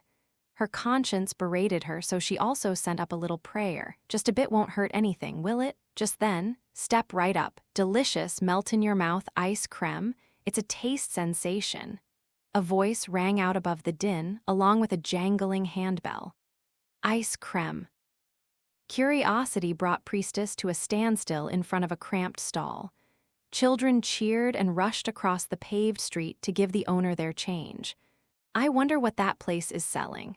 From this distance, it was hard to tell, but judging by the children's expressions, it was some kind of sweet. Priestess peeked at Goblin Slayer, who nodded and said, "Go ahead." "Yes, sir, thank you." Priestess gave a deep bob of her head, all smiles, then ran off, her hair flowing behind her. She was a little embarrassed to line up with the children, but I'm still only 15 myself. It was just a difference of 2 or 3 years, she told herself. And finally, she got one of the sweets for herself. Ice creme turned out to look like melting white ice. It had a bright red cherry on top, perhaps to give it some color. Priestess spooned some of the treat out of its crispy, fried bowl and into her mouth. Wow. Instantly, her cheeks flushed and a smile blossomed on her face. She turned to Goblin Slayer with a mix of surprise and excitement. "This is amazing. It's cold and sweet. You like it?" "Yes, very much. At the temple, we didn't get to eat many sweet things." She smiled bashfully with a small giggle. "I feel like I'm breaking the rules just a little." "I see. An iced treat." Goblin Slayer observed the stall with a certain amount of fascination. The ice creme was stored in a well-cooled metal vessel. It would be scooped out and piled in the bowls. As far as he could tell, there was no sign of magic involved. That was to say, the tanned shopkeeper did not appear to be any kind of wizard. "This is no spell. How do you make it?" "Well, I gotta say it's a mystery to me how it works." The shopkeeper didn't seem bothered by the question. He continued to smile as he slid a lid over the vessel. "Some professor discovered that water cools faster if you put some impurities in it." And if you add more of the stuff to the ice, it gets even icier." "I see. Want some chilled wine? Easy with this stuff, believe you me, works on fruit too." So he thought, what if you tried it on cow's milk? And here we are." "I see. Very interesting." He sounded as intrigued as a child who had learned the secret to a magic trick. It was such an unfamiliar tone, for him, that it caused Priestess to blink several times. Goblin Slayer took a large gold coin out of his pouch and gave it to the shopkeeper. "1, please, keep the change." "Certainly, sir." The ecstatic shopkeeper scooped out the ice creme with a practiced movement. Goblin Slayer watched him transfixed. He. Goblin Slayer looked back, mystified by the chuckle that escaped Priestess. "What?" Nothing. I just finally figured out how you came to know so much, sir. I see. Maybe it would be nice to sit down calmly instead of standing while they ate. At Priestess's suggestion, the two of them settled on a bench along the roadside. They sat side by side, spooning the treat into their mouths and savoring its chill and sweetness on their tongues, watching the crowds go by. When Priestess stole a sideways glance, she found him eating through his visor as usual. Warm sunlight filtered through the trees. A cool breeze blew across the water. People chattered merrily. Well-dressed men and women passed by, while children dashed about with huge smiles on their faces. Horse-drawn carriages rumbled along the neatly laid flagstones. "It's strange, isn't it?" Priestess whispered, furrowing her brow at the scene. "None of these people have any idea there are goblins right under their feet. Yes, some people have been hurt, and I'm sure they're probably afraid of that, but nobody seemed to really care. Not the clerk at the equipment shop, not the ice creme seller. No one whiling away the hours here." What about her frontier town? She had felt the threat of monsters was real and near, but "when I was little," he murmured. "What? There was a time when I thought that if I took a single step, the earth might open up beneath me and I would die." Huh? The spoon went still in Priestess's hand as Goblin Slayer spoke. "I was afraid to walk at all." The cherry tumbled from the top of her melted ice creme and rolled to the bottom. She ignored it and focused on Goblin Slayer's face, even though she could not see his expression behind his helmet. "Such a thing is not impossible, but nobody ever worried about it. I found that strange." But he seemed to laugh quietly. "My sister laughed at me, and so did she, but it was quite some time before I realized that, scared or not, I had to walk." Is that right?" "That is right." The wind slipped between them, bringing with it a sibilance of leaves. "But even now, I am terribly afraid." Of what and why he did not say, nor did Priestess consider asking. It had only been a few months since they'd met, but she had been with him constantly all that time. There was no way she could fail to understand. "I appreciate your help," Goblin Slayer said, forcing himself to sound detached and cool as usual. "But your help is not strictly necessary." Priestess didn't answer. She looked down and swirled her spoon aimlessly in her. Melted ice creme. Finally, she picked up the cherry and popped it into her mouth. Amid the bittersweet taste was the hard pit. She puffed out her cheeks, affecting a sulk. "You said to do what I liked, didn't you?" "Did I?" "Yes, you did. You really are beyond help." Goblin Slayer looked up at the blue sky, as if unsure whether he should respond to this. Priestess toyed with the stem of the cherry between her lips, paying no regard to etiquette. Finally, she said just one short word. "Sorry." "I don't want to hear that." "Sorry, not that I really care." "I mean, there are things that scare me too," she whispered. Whether the words reached his ears or not, she wasn't sure. "That's cold." A drop of the melted ice creme dribbled onto her hand, provoking her surprised exclamation. She looked awkwardly at Goblin Slayer and wiped the drop away with a handkerchief. The crispy treat that served as a bowl had completely soaked through. HRK. She stuffed the rest of the dessert into her mouth, and the chill gave her a headache. She discreetly wiped away the tears that jumped to her eyes, pretending they weren't there, then she rose. "Okay, shall we go now, Goblin Slayer, see? Goblin Slayer, there you are." Priestess stopped dead. She was sure she recognized that spirited voice, but she certainly hadn't expected to hear it here. She looked up to see a tough-looking adventurer in blue armor, carrying a spear. It was Spearman. "What's the big idea? Summoning a guy by letter? I'm telling on you to Guild Girl." "Telling her what?" "That you and this girl were having a little date. We're shopping." Goblin Slayer brushed past Spearman, who had come on full force just as he did at home. Nearby, Priestess turned slightly red and hurried to straighten up, although there was no point. "Heh heh heh heh," which was all well-formed limbs, and she stuck to Spearman as closely as a shadow. Her eyes played over Priestess, then closed a little alluringly. Priestess found herself swallowing heavily. You seem, well, that's good. Ah, yes, ma'am. Priestess hurriedly got up from the bench and bowed her head, then reached up to straighten her cap. She found Witch a very impressive woman and was loath to embarrass herself in front of the spellcaster. She cleared her throat quietly. And what brings you here? Do you have work here, too? Yes, work. That's quite correct. A snicker. Her answer, like her laugh, seemed shrouded in smoke. Priestess wasn't sure if the spellcaster was teasing her. Witch produced a long pipe from somewhere or other with a wave of her hand and lit it with a murmur of inflammatory. A sweet aroma drifted from it. Cloaked in the smell, Witch said, "Come on," and gave Spearman a tap on the elbow. "Feh!" Spearman continued to glare at Goblin Slayer, and after a moment he gave one sharp click of his tongue. "Listen up." Sheesh, I'm not your delivery boy, got it? You dragged me all the way out here to bring you this. He gave Goblin Slayer a hempen pouch with something stuffed inside it. It looked heavy. Goblin Slayer tucked it neatly into his bag. His helmet turned toward Spearman, and he said dispassionately, "Sorry, thanks for the help. HRG. I asked you because you are the most easygoing and trustworthy adventurer I know. HRRRRGG? Ha ha ha ha ha." Witch seemed quite unable to contain her laughter, and Spearman glared daggers at her. Naturally, Witch paid him no mind, and the stare got him nowhere.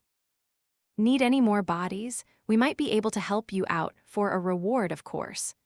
"No, we'll manage." Priestess looked at Witch and blushed slightly. Ever since their battle against the goblins, the two spellcasters seemed to have come to understand each other on some level. "Anyway, ain't they got stuff like this around here? Buy local." "I can't use the local variety."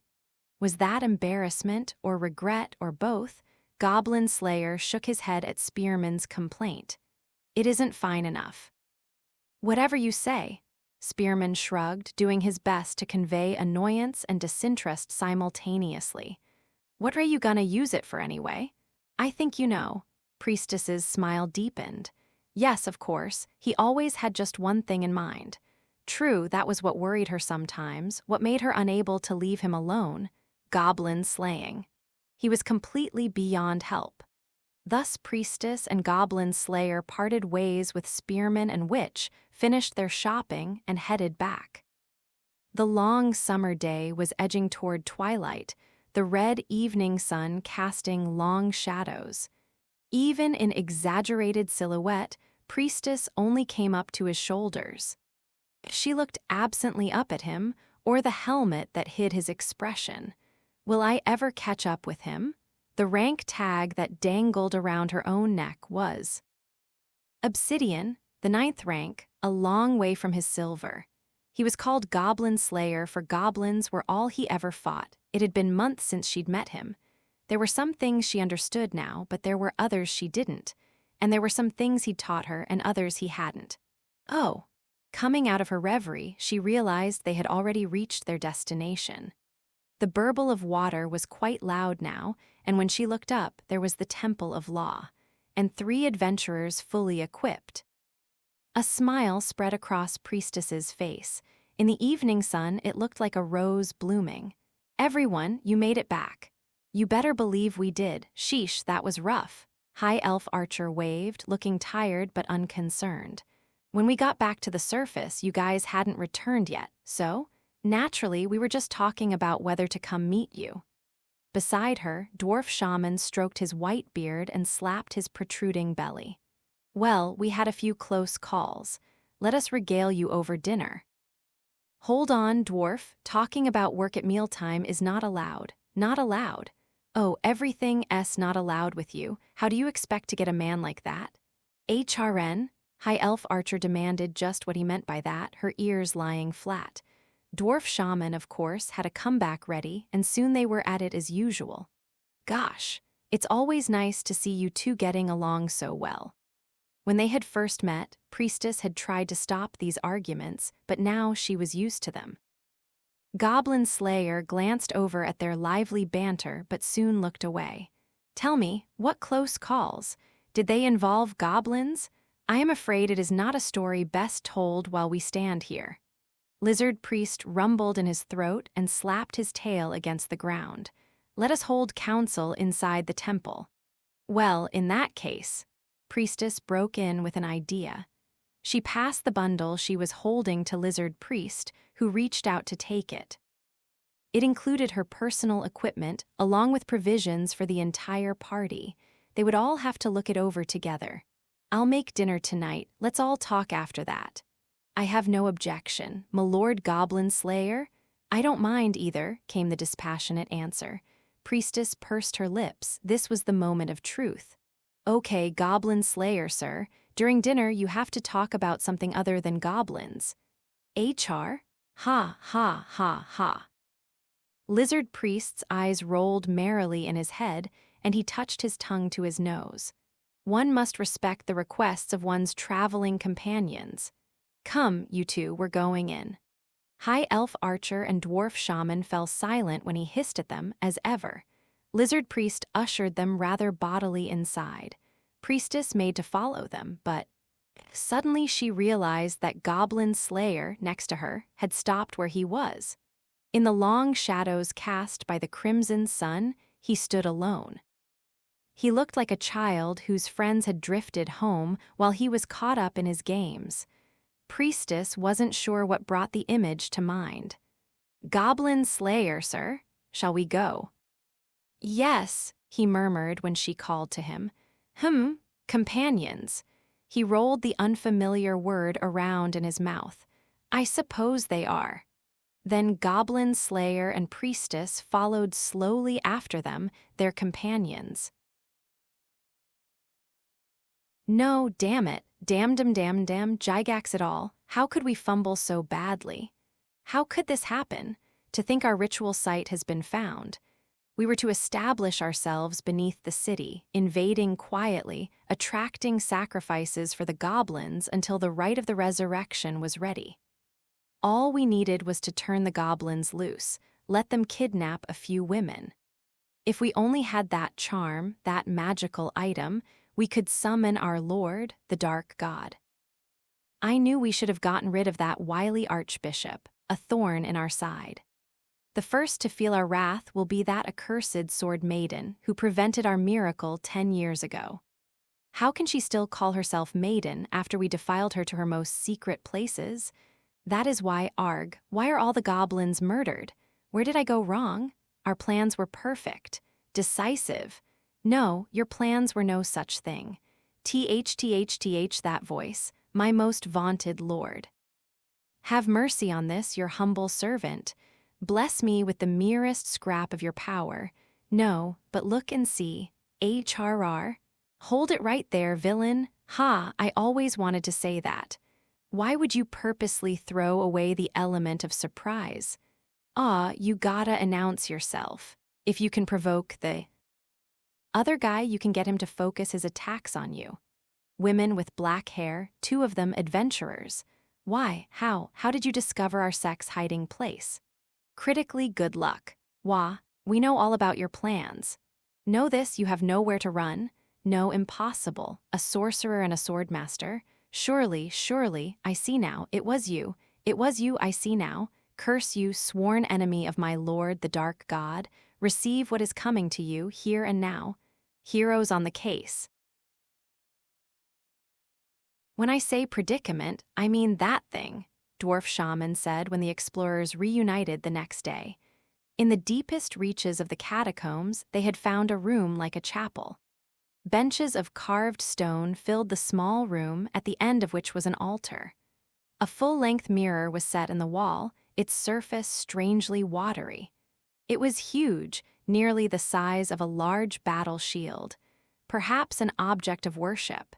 If so, then this room was a temple or at least some holy place.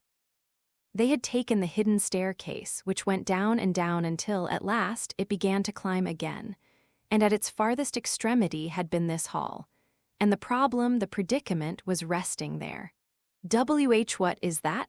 Priestess asked in a small voice, peeking out from the shadows of the hallway. High Elf Archer, long ears drooping, shook her head. We don't know, but I think it's an eyeball. At first glance, one might describe it as a flying eyeball. The massive eye was almost the height of a person. It floated just above the floor, waiting for the adventurers in the middle of the room. The monster's geometrically shaped, bloodshot pupil turned this way and that. From its eyelid, if you could call it that, grew wiggling feelers. On the end of each was an eye, a vast number of them. Each one seemed to be a miniature version of the main eye in a way that was hard to describe, and each bore a glinting twinkle. Its mouth was full of sharp teeth that suggested a large cat. It seemed most unlikely to be friendly. The creature must have noticed them watching it from the hall, but it showed no reaction. It seemed impossible that it hadn't seen them. It simply hadn't yet recognized them as a threat. It was a truly unhallowed, otherworldly thing, a blight on this sacred place. From its appearance alone, I am willing to guess it's an agent of chaos, Lizard Priest said, his eyes narrowing in displeasure. At the least, it was not created by any god of order. It might serve to our credit to get rid of it, but we're not sure what it is, Dwarf Shaman grumbled with a shrug. It's one of those monsters whose name must not be spoken, Priestess replied, quivering. On an adventure, few things are more dangerous than challenging a foe you know nothing about. If you can't establish your front and rear lines, so much the worse. 3 of the explorers had come face to face with this strange creature while investigating the ruins the day before. It was Lizard Priest, their best fighter, who had ordered them to avoid combat and determined to make a tactical withdrawal the previous day. Wasn't this a bit beyond goblin slaying? And shouldn't they ask their quest giver, Sword Maiden, for her instructions? That doesn't matter, Goblin Slayer said unhesitatingly. This is still goblin slaying. After that, there was no arguing with him. The party had not wanted to come down here in the first place. But what were adventurers who didn't occasionally leap into dangers unknown? Safely, of course. Now, seeing the creature in the chapel, Goblin Slayer said, Giant Eye will do for a name. Never one to get too fancy, were you? Dwarf Shaman said with a touch of sarcasm. Referring to the bug-eyed monster as a giant eye, Lizard Priest said, his eyes rolling in amusement. Not bad, I'll go with that. High Elf Archer nodded, her ears bobbing. She set an arrow in her bow and tugged the string gently. And, said Priestess, pulling her sounding staff close to her, what do you plan to do about this? Giant Eye, I guess we should start with protection? No one objected to the idea. Then, in accordance with our custom, allow me to go out front. The more tanks we have, the better. I'll stand back here and shoot like I always do, okay? Now, what about yours truly? Dwarf Shaman stroked his beard and looked up at the ceiling. Some tree roots had spread through the old stone. The party was probably well outside the city now, no longer under the streets of the water town. The plant life that had been growing in the fields for who knew how many years had penetrated all the way down here. Before many more centuries had passed, these ruins would probably belong wholly to the trees. It was simply a reminder, none could best time. No matter how you look at it, that is a giant eye. Trying to be funny, dwarf? Keep it to yourself, Long Ears. I'm dead serious. Dwarf Shaman grimly waved away the elf's tease. Dragons breathed fire, harpies sang, and snakes had their poisoned giant eyes were able to see. One would not survive underestimating all those wriggling tentacles, nor the sinister eye that lurked below them. We take away its vision, Goblin Slayer muttered. I don't care how. Can you do it? Sure as stone. Nodding, Dwarf Shaman dug in his bag of catalysts, then began to run his hand over the ground beneath his feet. Gnomes are well and good, but how about I whip up a spirit wall? All right. Dwarf Shaman nodded firmly and gave his belly a smack. The conversation over, Goblin Slayer set to checking his own weapons and equipment. Everything looked like it would function as good as brand new, but his well-used leather armor was broken in, and that pleased him. He fixed his small shield firmly to his left arm. The sword he had ground down was good for use in a confined space. Everything in his item bag was in order. Last was, as always, his grimy helmet. It was awfully poor stuff for an adventurer. Even a beginner would have better-looking equipment, but those who knew who this man was would never belittle him for it. Goblin Slayer had exactly what he needed. You could try to look a little cooler, High Elf Archer said with a chuckle. Yeah, Priestess said, scrunching up her face in thought before giving a little clap. I've got it. How about a feather in your helmet, Goblin Slayer, sir? Not interested. He summarily dismissed the girl's input, then rose to his feet. High Elf Archer looked with surprise at the lantern bobbing at his hip. Hey, Orkbolg, no torch today? There's something I want to try. Fire would only get in the way, he said, and carefully closed the window of the lantern. Let's go. At his signal, the adventurers leaped into the room and took their usual battle formation. The dwarf and the priestess stood in back, focusing themselves so they could offer their spells and prayers. At first, the giant eye only goggled at the boorish intrusion. It was Priestess who first realized this was actually the creature's way of attacking. O Earth Mother, abounding in mercy, by the power of the land grant safety to we who are we, b-b-b-b-b-b-h-o. Her eyes went wide as she was thrown into the air by an invisible shock wave. High Elf Archer gave a shout as Priestess thrashed, then crumpled and fell. Are you all right? She called loudly, trying to run even as she maintained a line of sight to shoot. Priestess sat up panting. Yes, pale and kneeling, she nodded. That brutal gaze had violently severed the thread of spirit that connected her to the gods above. It felt as if her soul itself had sustained the blow and her spirit ached bitterly. But that was not what got her attention when she stood, still clinging to her staff. I can't use spells. The cry ran through the party before anyone could cast anything. They had 2 priests and a shaman. More than half the party was spell casters. The ability to use magic was nothing less than a matter of life and death for them. It's that eye, Dwarf Shaman exclaimed, grinding his teeth. Beard Cutter, give I am hell. Certainly. As he spoke, Goblin Slayer pulled an egg out of his item bag and launched it at the creature. It flew straight into its target, shattering into a cloud of blackish-red smoke, tear gas. O-O-O-O-D-R-A-R-A-R-A? The stinging stuff flew into all of its many eyes, drawing a bellow of dismay from the monster. Of course, the giant eye was on an altogether different level from any goblin, and this trick was not enough to do it any damage. However, all right, here I come. It was more than enough to get them their turn to act. Dwarf Shaman tumbled in, grabbing a handful of dirt from his bag and flinging it into the air in one smooth motion. Come out, you gnomes, it's time to build. Let all this space with earth be filled. Fear no wind and fear no waves. A solid wall keeps them at bay. He scattered the dust as he chanted. Then Dwarf Shaman dropped what looked like a child's toy version of a stone wall on the floor. It grew as they watched, until a full-fledged earthen battlement stood before them. Spirit Wall was like protection, but took physical rather than immaterial form. And unlike a protection barrier, it was impossible to see through a spirit wall. What do you think of that? But he seemed to have gotten the attention of the giant eye, which had presently cleared away the tear gas. Its squirming tentacles turned toward the spirit wall and glinted maliciously. B-H-O-O-L-L. In the next instant, a dazzling light filled the sacred space.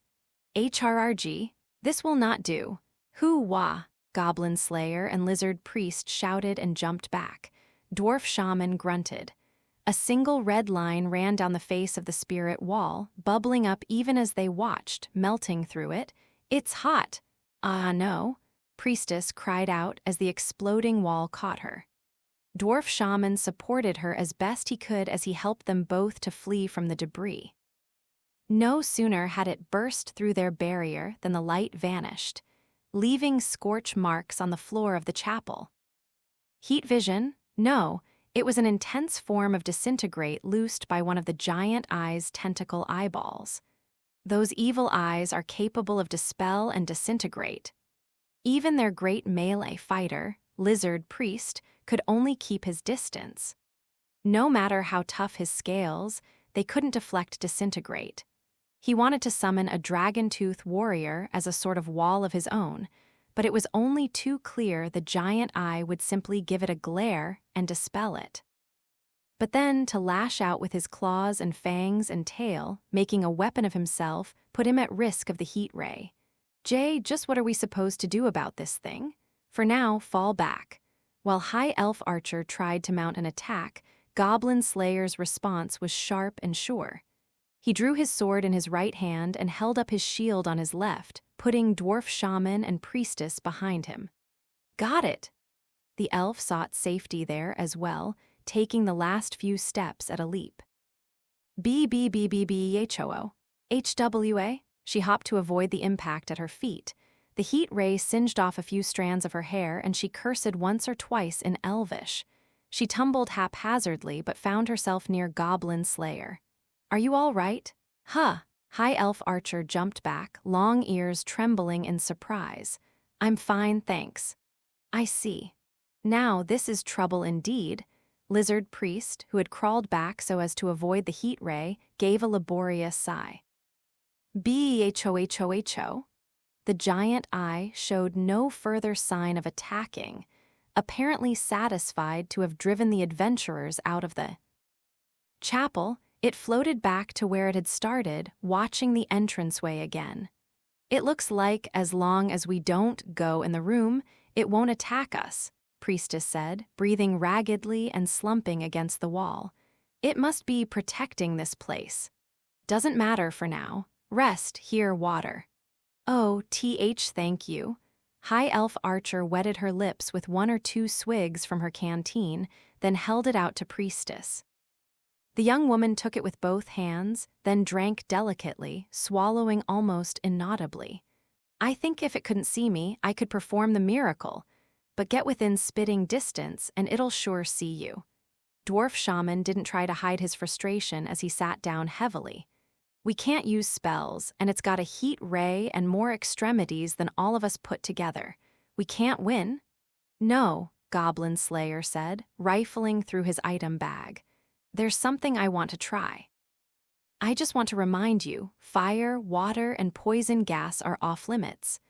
"I remember," Goblin Slayer said calmly to High Elf Archer, who had narrowed her eyes at him. "I didn't bring any implements of fire or water with me, and I doubt poison would work." High Elf Archer gave a little sniff and muttered, "Fine," giving her ears a deliberate shake. "Just to be sure, we are outside of town, right?"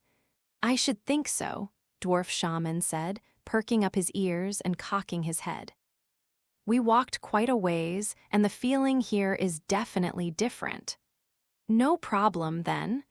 "Then it's decided," Lizard Priest said, clapping his hands. "As we've no other ingenious ideas and we must eliminate that accursed fiend, we shall rely on Milord Goblin Slayer's tactic." "Thank you," Goblin Slayer said with a nod. His helmet turned toward High Elf Archer. "I need that creature distracted just for a second. I need someone to go inside and start running. Can you do it?" "Leave it to me." High Elf Archer nodded enthusiastically, her ears twitching up and down. "Can you cast Stupor? I don't want it to be able to use its heat ray." "From here?" Dwarf Shaman stroked his beard, then held up his thumb and closed one eye. He stretched out his arm toward the giant eye in the chapel as if to take aim, judging the distance. "By the number of flagstones, I'd say, right, I think it will work." He gave an incongruous smile and slapped his belly as if to emphasize his boast. "Good." Goblin Slayer nodded and turned next to Lizard Priest. We need a dragon-tooth warrior. One is enough. Can you do it? I am somewhat worried about that dispel. I'll make sure it can't see. Without that evil eye, I think it can be done. You can count on me. He rolled his eyes in enjoyment. Finally, Goblin Slayer said, looking at Priestess, when I give the signal, I want you to cast protection on the entrance. She swallowed heavily and faced him as squarely as she could. Will you be able to do it? Yes, sir, it'll be fine. She held her sounding staff firmly with both hands and gave a deep nod. Let's do it. And so the battle began. Well, if all I have to do is not get fried. The giant eye rolled about to look at High Elf Archer as she came dashing into the room, as fleet-footed as a hare. She moved her svelte legs, running on top of the benches through the hall. The giant eye floated through the air, its gaze following her in the most literal sense. Its stalks full of eyeballs began to get that dangerous glint. B-B-B-B-B-H-O-H-O. Oh boy, here it comes, here it comes. Shouting in a voice too high to be coquettish and too soft to be a scream, High Elf Archer leaped out of the way. Obviously, not even an elf is quicker than the speed of light. Dodging an eye as it tries to take aim, though, that's a different story. The beam flashed soundlessly, burning High Elf Archer's silhouette onto the ancient walls and floor.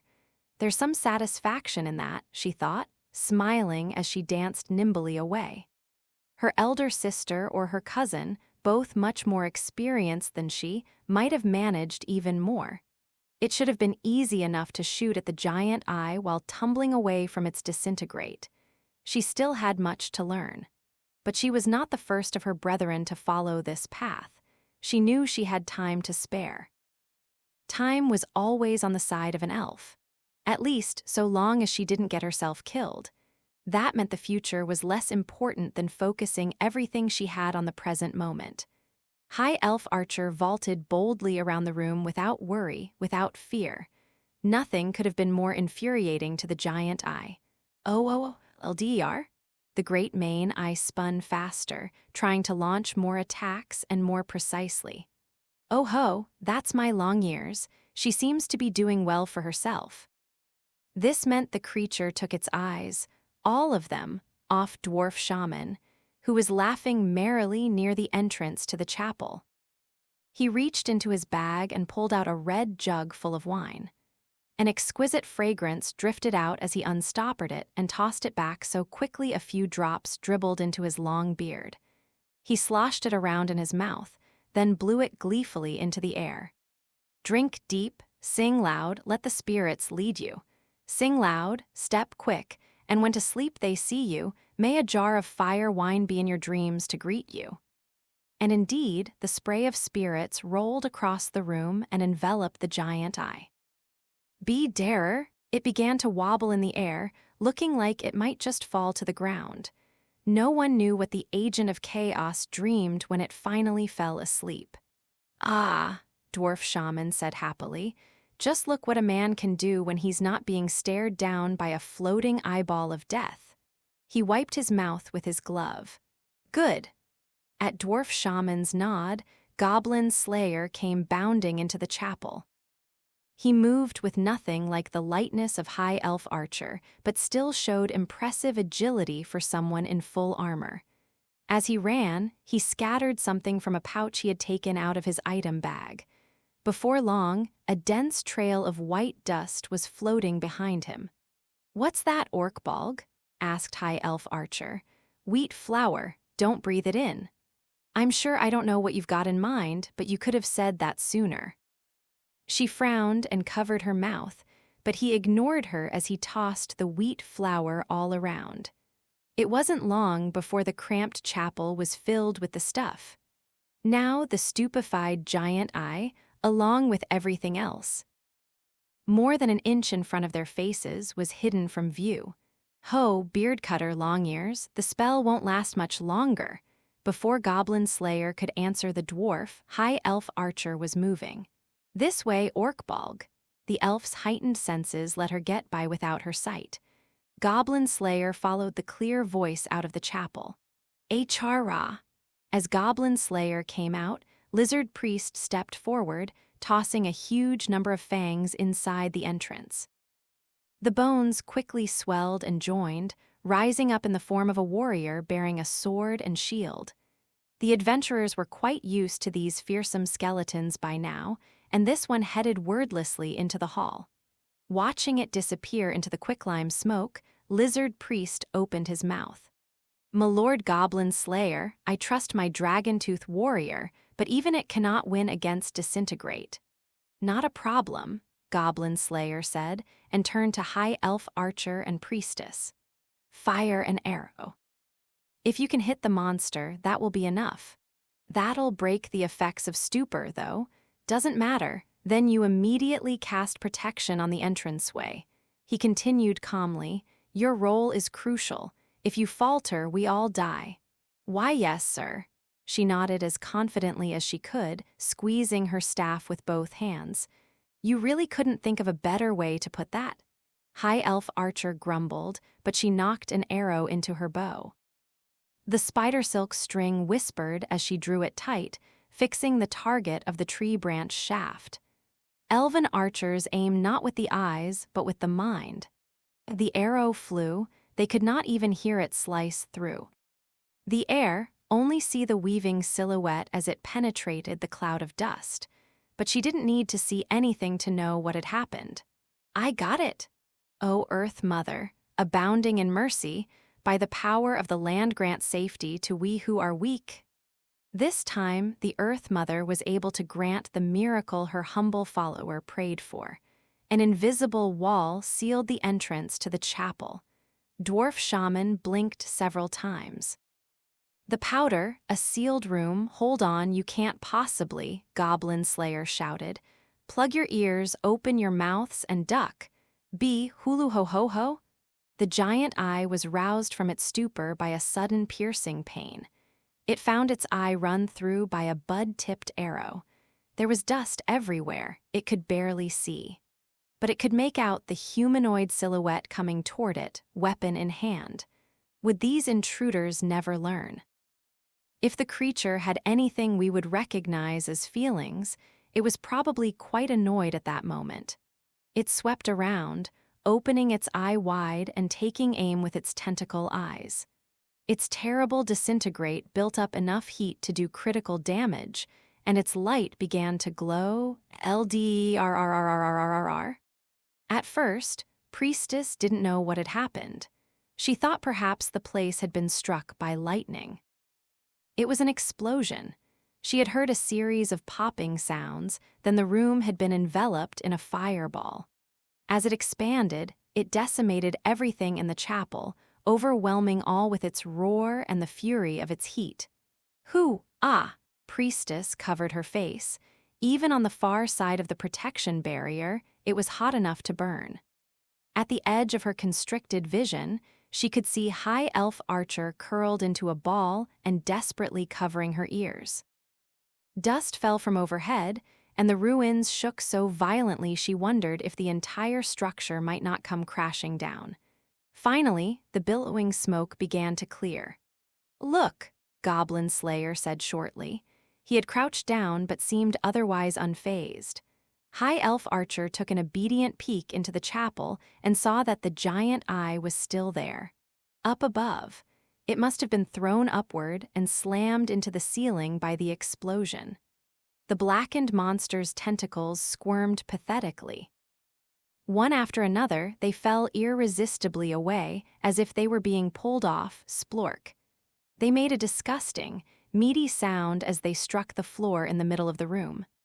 The creature was just a crisped hunk of flesh now. It thrashed several times, spewing some kind of liquid, then finally stopped moving. Thus, the Watcher, the monster of chaos summoned from another realm, met its end. "Seems to have done the trick," Dwarf Shaman said flatly. He started to rise sluggishly. Lizard Priest offered a hand, flicking his tongue. "Wheat flour, my Lord Goblin Slayer, what exactly did you do?" "Something I heard from a coal miner." Goblin Slayer entered the chapel with his usual bold, nonchalant stride. He said that if a spark is lit in a room full of powder, it spreads quickly and then explodes. He drew his sword and drove it into the creature on the ground, making sure there was no reaction. But it was more trouble to prepare than I expected, and there's too much risk of the fire spreading uncontrollably. Altogether, too dangerous. Goblin Slayer shook his head and muttered, "It won't be any use against goblins." And it was an explosion. High Elf Archer put her ears back and laid into Goblin Slayer.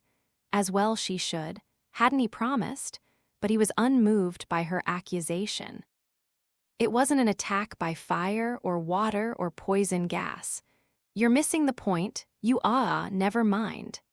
Sighing, High Elf Archer entered the worship hall in wonder. I know his heart's in the right place, but he's not very good at keeping to the spirit of his promises. Luckily for them, with the giant eye dispatched, there seemed to be no further signs of life in the room. That agent of chaos seemed to have been the boss of this dungeon. Maybe that alligator, swimming around like it owned the place, had been the ruin's previous master. Whatever the case, there had been a change of ownership. What did you plan to do if it didn't explode?" Priestess asked, keeping pace with Goblin Slayer with pattering steps. "As one of you said, this thing seemed interested only in defending this spot," he answered, nudging the creature with his toe. "We would have shot arrows at it from the hall, then run before it could collect itself. We would have done that until it died." Goblin Slayer nodded as if this were the most natural thing in the world. "It takes time, but it's reliable." "Yuck! Wouldn't that make me the one who had to do all the work? Give me a break." High Elf Archer had completed her inspection of the area, satisfied that they were safe. Nearby, Dwarf Shaman stroked his beard, trying not to laugh at her resigned tone. "It would be a problem for you, wouldn't it? With all that exercise, you'd never plumpen up and you'll be an anvil forever. Look who's talking, as if you couldn't stand to lose a few pounds. Don't be silly. Dwarves are the very picture of an excellent physique." Lizard Priest shrugged happily and rolled his eyes in his head. Priestess put a hand to her mouth and giggled. Even High Elf Archer found herself drawn to chuckle, and Dwarf Shaman's booming laugh followed her. Goblin Slayer didn't laugh, but phew, with a breath, he sheathed the sword he had been holding in his right hand until that moment. The tense atmosphere that had dominated their explorations melted away, giving way to a surprising feeling of comfort. They had won. "Now, then, this is most intriguing." The last laugh had echoed away in the dim chapel. Lizard Priest pointed quietly to the thing that still hung above the altar, a gigantic full-length mirror. The surface of it trembled like water, weird ripples spreading across it. The mirror and the beguiling, intricate metalwork surrounding it had not been so much as scuffed by the explosion. It couldn't be more obvious that this was not a normal-looking glass. Could it be an object of worship? Priestess leaned forward slightly, approaching the altar. "You might best refrain from touching it carelessly." "Yes, but we can't not investigate it, can we? We are short a scout or a thief in this party," Dwarf Shaman said. Priestess reached out with one pale finger and gently touched the surface of the mirror. Ploop, her finger sank into it. She instinctively pulled her hand back, and the surface of the mirror rippled like a pond. Tiny waves ran out from where she had touched it, rolling across the entire surface. "Oh, this." "Get in formation," Goblin Slayer ordered, replacing Priestess near the mirror as she hurriedly drew back. Each of the party members drew their weapons and readied for battle as the mirror kept shifting. The rippling surface twisted and turned crazily, and after a time began to shine with a strange light. They saw a wilderness, they knew not where. It was covered in peculiar green sand. A sun glinted in the disturbingly dead twilight sky. But what drew their attention most of all was a massive, bizarre mechanical device. Small human silhouettes struggled to push it along. As it moved, it wobbled slowly, like a round mortar in a track. No, they weren't humans. Goblin Slayer knew what they were. Goblins. It was a gang of cruel-faced imps. Another goblin with a whip in his hand and his mouth open wide, shouting in rage, no doubt, tried to hurry their labor. What were they doing and to what purpose? It was fearful even to imagine. For the machine and its huge gears were unmistakably made of human bones. What in the world? The home of the goblins, I suppose.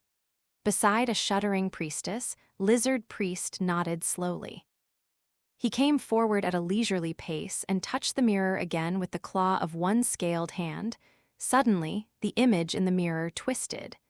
It folded in on itself, ran to one side, spun, and began to dissipate as though it had been caught up in a sandstorm. "Oh!" High Elf Archer exclaimed at the scene barely visible in the swirling picture. Her long ears flicked, and she pointed with her gorgeous hand and cried, "Look at that!" Everyone looked. "Just now I saw the ruins in that jungle." "Where we were the other day." "In the jungle," Goblin Slayer muttered. "The one with the unusually well-equipped goblins. Is that all you remember about it? But yes, that's the one." High Elf Archer nodded at Goblin Slayer, her ears fluttering with excitement. "What do you think the chances are that the ones there were sent from here? You think this is an ancient relic that can produce a gate?" Dwarf Shaman whispered, as if he couldn't quite believe it. He had good reason not to.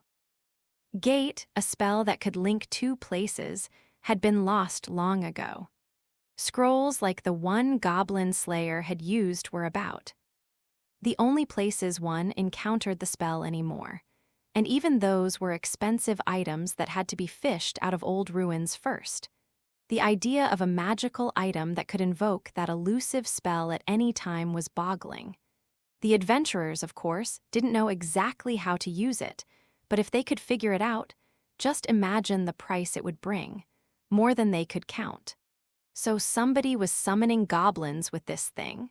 High Elf Archer backed slowly away from the mirror as if it might attack her. "Gave them weapons and made them live down here." Dwarf Shaman picked up the thought, closing one eye and grimacing at the looking glass. "And then that foul beast was guarding it." Lizard Priest finished with a slap of his tail. "What do we do, Goblin Slayer, sir?" Priestess looked at him in distress. Goblin Slayer didn't answer. "No." He slowly shook his head side to side, then walked off with a bold, decisive stride. He rolled the corpse of the giant eye over with his foot, pulling out a sodden cloth that could just be seen beneath it. It had probably been carried there by the blast. It was singed, covered in soot and filthy, but when he uncrumpled it, a hideous war banner was revealed. It bore a crude drawing in the blackish-red pigment of dried blood. A single eye. The picture was childish, but what it signified was frighteningly clear. The crest meant that they would have retribution for the stolen eye. It was the goblins' symbol, proof that the adventurers had found their citadel. "I knew it was goblins," Goblin Slayer muttered. As if in response, howling voices came from the depths of the earth, voices of immense hatred, voices of jealousy and lust, voices that sought to steal, to rape, to kill, cruel shouts rife with greed. From the farthest reaches of that dirty hole, the noises came up out of a darkness that seemed the province of nightmares. Priestess squeezed her staff with both hands and trembled. She knew those sounds, knew them in a way that sickened her. Those voices, those goblins. Aha, our blast will have echoed down to them. Lizard Priest sucked in a sharp breath, craning his neck. The voices seemed to come from everywhere at once, from each of a number of corridors that led out of the chapel. Footsteps and echoes from the clanking of weapons and equipment played over one another, coming closer. They didn't have much time. If this is where the little devils are coming from, then we cannot ignore it. "So, you're saying?" Dwarf Shaman pulled out his bottle of fire wine and took a great swig. His face stiffened and turned slightly red, then burst into a strange smile as if to ward off his dismay. "They're common to take this place back. Hey, oh, man, can't we catch a break?" High Elf Archer sat down weakly. Her ears drooped pitifully, all her energy of moments ago gone. Her delicate face fell, and it looked as if she might cry. Priestess came up next to her, wearing much the same expression. With fearful, trembling, stiff hands, she gripped her sounding staff so tightly her skin began to turn white, and her eyes were quavering. But she looked at Goblin Slayer, though not beseechingly nor in desperation. She only gazed directly at him. "Goblin Slayer, sir." Her slight whisper caused all of them to focus on him, just as they had with the ogre, just as they had with the Goblin Lord, so they did now. In their most dire moments, this was the man who would manage something. It might have looked like they were giving up, but they weren't, not quite. For if they did, who would turn to Goblin Slayer as a leader? In the broadest terms, it was a sort of trust. Goblin Slayer silently scanned the entire room, the crumbling chapel, the mirror containing the awesome power of gate, the goblins closing in from every direction, the 4 exhausted adventurers. They had been backed completely into a corner, or had they? "What have I got in my pocket?" He wasn't looking for an answer, only talking to himself. It was a riddle he had never understood. Even now, he wasn't sure he grasped it. There was nothing there except his hand. A hand that might hold nothing, or everything. Didn't it always? And if it did, then? He looked at High Elf Archer, who made no move to flee despite her evident fear. At Dwarf Shaman, fortifying his courage with wine. At Lizard Priest, who was spoiling for the coming battle. And Priestess, who was looking squarely at him. Then he nodded and said quietly, "Don't worry." It was impossible to make out his expression behind that. Steel helm, but to Priestess, no, to all of these, his only companions in the world, it won't be a problem. It seemed that, ever so softly, he was laughing. If death has footsteps, this must be the sound. Battle drums rumbled from the depths of hell. Weapons and armor rattled on the advancing monsters, and their reeking breath profaned the air of the ruins, their spittle slickened the stone floors. They were full of disorderly murmuring and growling. Every sound was rich with greed and overweening rage. They debated how best to tear apart the impertinent adventurers, how to dance on their broken bodies to debase them. Wumph. At the head of their group came the footsteps of that mammoth goblin, the champion. First, he would take an eye for an eye from each of them. That was where it would start, before any murder, any devouring, any debasing. Oh, High Elf Archer's sensitive ears picked up all of this easily. Her voice slipped out as she trembled, and the blood drained from her face. She tightened the spider silk string on her bow with a twang, checked her supply of arrows, and took a deep breath. "Can you do it?" "Of course." At Goblin Slayer's question, dispassionate as always, she answered stoutly. She would feign pleasantness as much as she could. The more awful things got, the more she talked. If she couldn't joke, she would surely die. "Just try to avoid getting us almost blown up this time." "That is my intention." She narrowed her eyes, but he only nodded, taciturn as ever. He had lit 4 torches and set one at each point of the compass. Now he was examining the sanctuary by their light. In addition to the way they had come into the room, several other corridors led to who knew where. "Can you tell where they're coming from?" "Everywhere," High Elf Archer said with a shrug. "Don't ask how many." "M'lord Goblin Slayer, I have prepared a barrier." The other adventurers, of course, had not been idle. Lizard Priest had piled up pieces of debris from the explosion around the altar. An entrenchment, even a simple one, often made the difference between victory and defeat in a defensive battle. The enemy would be vulnerable while trying to get past it, and it would slow them down as well. Dwarf Shaman, who had been directing the effort, wiped the dust from his hands and said, "Best we could do on short notice, but don't expect much from it." "It will do. What about you?" "Yes, sir, I'm ready," Priestess answered bravely. She had scrambled up on top of the altar with her small frame. It was her job to collect slinging stones, arrows, and usable short swords from the ground nearby. It was important that a new weapon be near to be handed over any time they might need one. All right. Goblin Slayer nodded. He, too, could now hear the goblin army clearly. There was to be no more waiting. No time for lengthy explanations. Goblin Slayer did not flinch.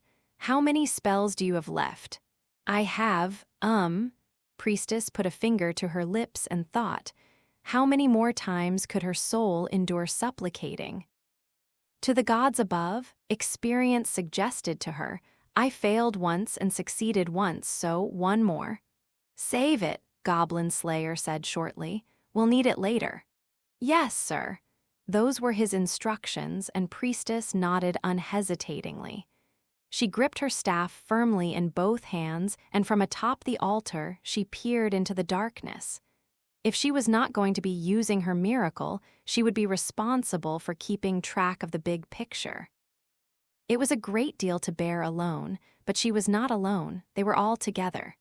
I'll do my best. Ha ha ha ha, our humble temple maiden has grown quite valiant. Beside the altar, Lizard Priest swished his tail and touched his tongue jovially to his nose. Who me? He turned toward Priestess, who seemed a bit embarrassed, holding his catalyst, a fang. 2 remain for me, though if I refrain from summoning a dragon-tooth warrior now, it will be 3. I don't suppose I should wait. Lizard Priest gave his peculiarly intense smile, baring his teeth. Do it, Goblin Slayer responded immediately. Have it hold a shield. He jerked his chin in the direction of Priestess. I want it to protect her. Very well, and shall I attend to the mirror? Yes. Lizard Priest responded with a slow shake of his head from side to side and joined his hands in a strange gesture. He ascended the altar, then quickly pitched his fang onto the floor and focused his concentration. It was said there was no tribe in this world more accomplished in battle than the lizard men. Thoughtful as he was, the priest probably already had an inkling of what Goblin Slayer had in mind.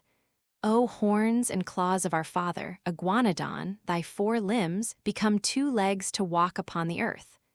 Dwarf Shaman glanced at the praying lizard priest and the warrior he created, running a finger along his beard. I set up that spirit wall earlier and used stupor, I'd say 2 more. Hold on to them. They'll be our trump cards. Oh ho, quite the important role I get. Until we need them then, shall I help you, Beard Cutter? Dwarf Shaman gave a slap of his belly, already in his usual spirits. Without him, the party might have found it much harder to turn their mood around. High Elf Archer's giggle was like a bell. We're really blessed, aren't we, to have 3 spell casters? What's this? Didn't realize you knew how to be polite, Long Ears. Oh, please, I'm always polite. Someone laughed, then all of them. They nodded to one another. That was enough. They could see the goblin's glittering eyes now and hear the howling voice of the champion. High Elf Archer closed one eye, her ears fluttering as she judged the distance to the enemy. And, what do you want me to do? Distract them, then kill them. Reduce their numbers, draw off as many as possible. Why do I get the feeling this is completely crazy? Do you? Goblin Slayer took a sling in his free right hand and set a stone in it. At the same time, he passed another sling from his bag to Dwarf Shaman, intent on preparing the next barrage. High Elf Archer gave a HMPH, set an arrow against her. Bowstring and pulled it back. Ready? Here I go. She let out a stiff but somehow lovely laugh, but at the same moment, GOROORORRRRRB, it was the war cry of the goblin champion. The one-eyed monster shook his staff and roared, trying to rile up the goblins under his command. His troops carried spears and clubs and axes and rusty daggers. Even as the mob shuffled forward, one of the creatures in front, GROB, fell victim to an unerring stone from Goblin Slayer's sling. Throughout the history of this world, humans had always been most suited to throwing things. Not even a dragon could toss an object farther than a human. Goblins lacked the strength, elves loved their bows too much, and dwarves and rheas found throwing a simple pastime. Humans alone could launch a stone faster than a speeding horse straight at their target. G-O-R-O-B? G-R-O-O-R-R-B. And as long as there were stones on the ground, a sling would never run out of ammunition. Ho, you barely have to aim around here, I like it. Dwarf shaman's fat fingers flashed like magic, loading one rock after another into his sling and flinging them at the goblins. Fire away, beard cutter, no bad shots here. That is my plan that makes 3. A stone whistled through the air, cracking open another goblin's skull. 2 in a row, 3. Goblin Slayer might as well have been shooting goblins in a barrel. The little monsters trod over the corpses of their fallen, stone-crowned brothers. G-R-O-B, G-O-O-R-O-B-B. The goblins never thought for a second that they were attacking the adventurers. It was they who were under attack. Goblins saw themselves as the victims in all things, and so it was everyone else's fault if the goblins fought back. The deaths of their comrades only stoked a vengeful anger in them. What was a little wall of debris? Their beady eyes fixed on the one the adventurers were defending, the girl atop the altar. Incoming, right side. Got it! The girls' voices cried past each other, and an instant later, the encroaching goblins were full of arrows. Priestess looked around, sweat beading up on her forehead, and wherever she indicated, High Elf Archer would fire in that direction. Bounce, bounce. Each flick of her ears was accompanied by a deadly shaft that rode along the underground wind. No goblin could escape her. Sure, a lot of them, though. 3 on the left, 4 in front. Yeah, I'm on it. High Elf Archer danced from one side of the altar to the other, loosing her arrows as fast as she could load them. It wasn't fatigue that caused her to sweat, it was nervousness and tension. She had long since tired of firing one arrow at once. Now she grabbed anything nearby, 3 bolts at a time. Of course, her quiver was empty. She was supplying herself with whatever could be found on the floor. And so long as that supply remained, the goblins would not get near her, but only add to the growing pile of corpses. G-O-R-O-R-O-R-O-B, G-R-O-B, G-O-O-R-B. So this was no time to be grumbling about the situation. The goblin champion gave an order and took the lid off a jar carefully cradled in the arms of one of his lackeys. The goblins, with their wicked little minds, had invented a sticky, poisonous liquid. The archers in the goblin ranks carried crude bows and dipped the stone tips of their arrows in the poison before they fired. G-O-O-R-B.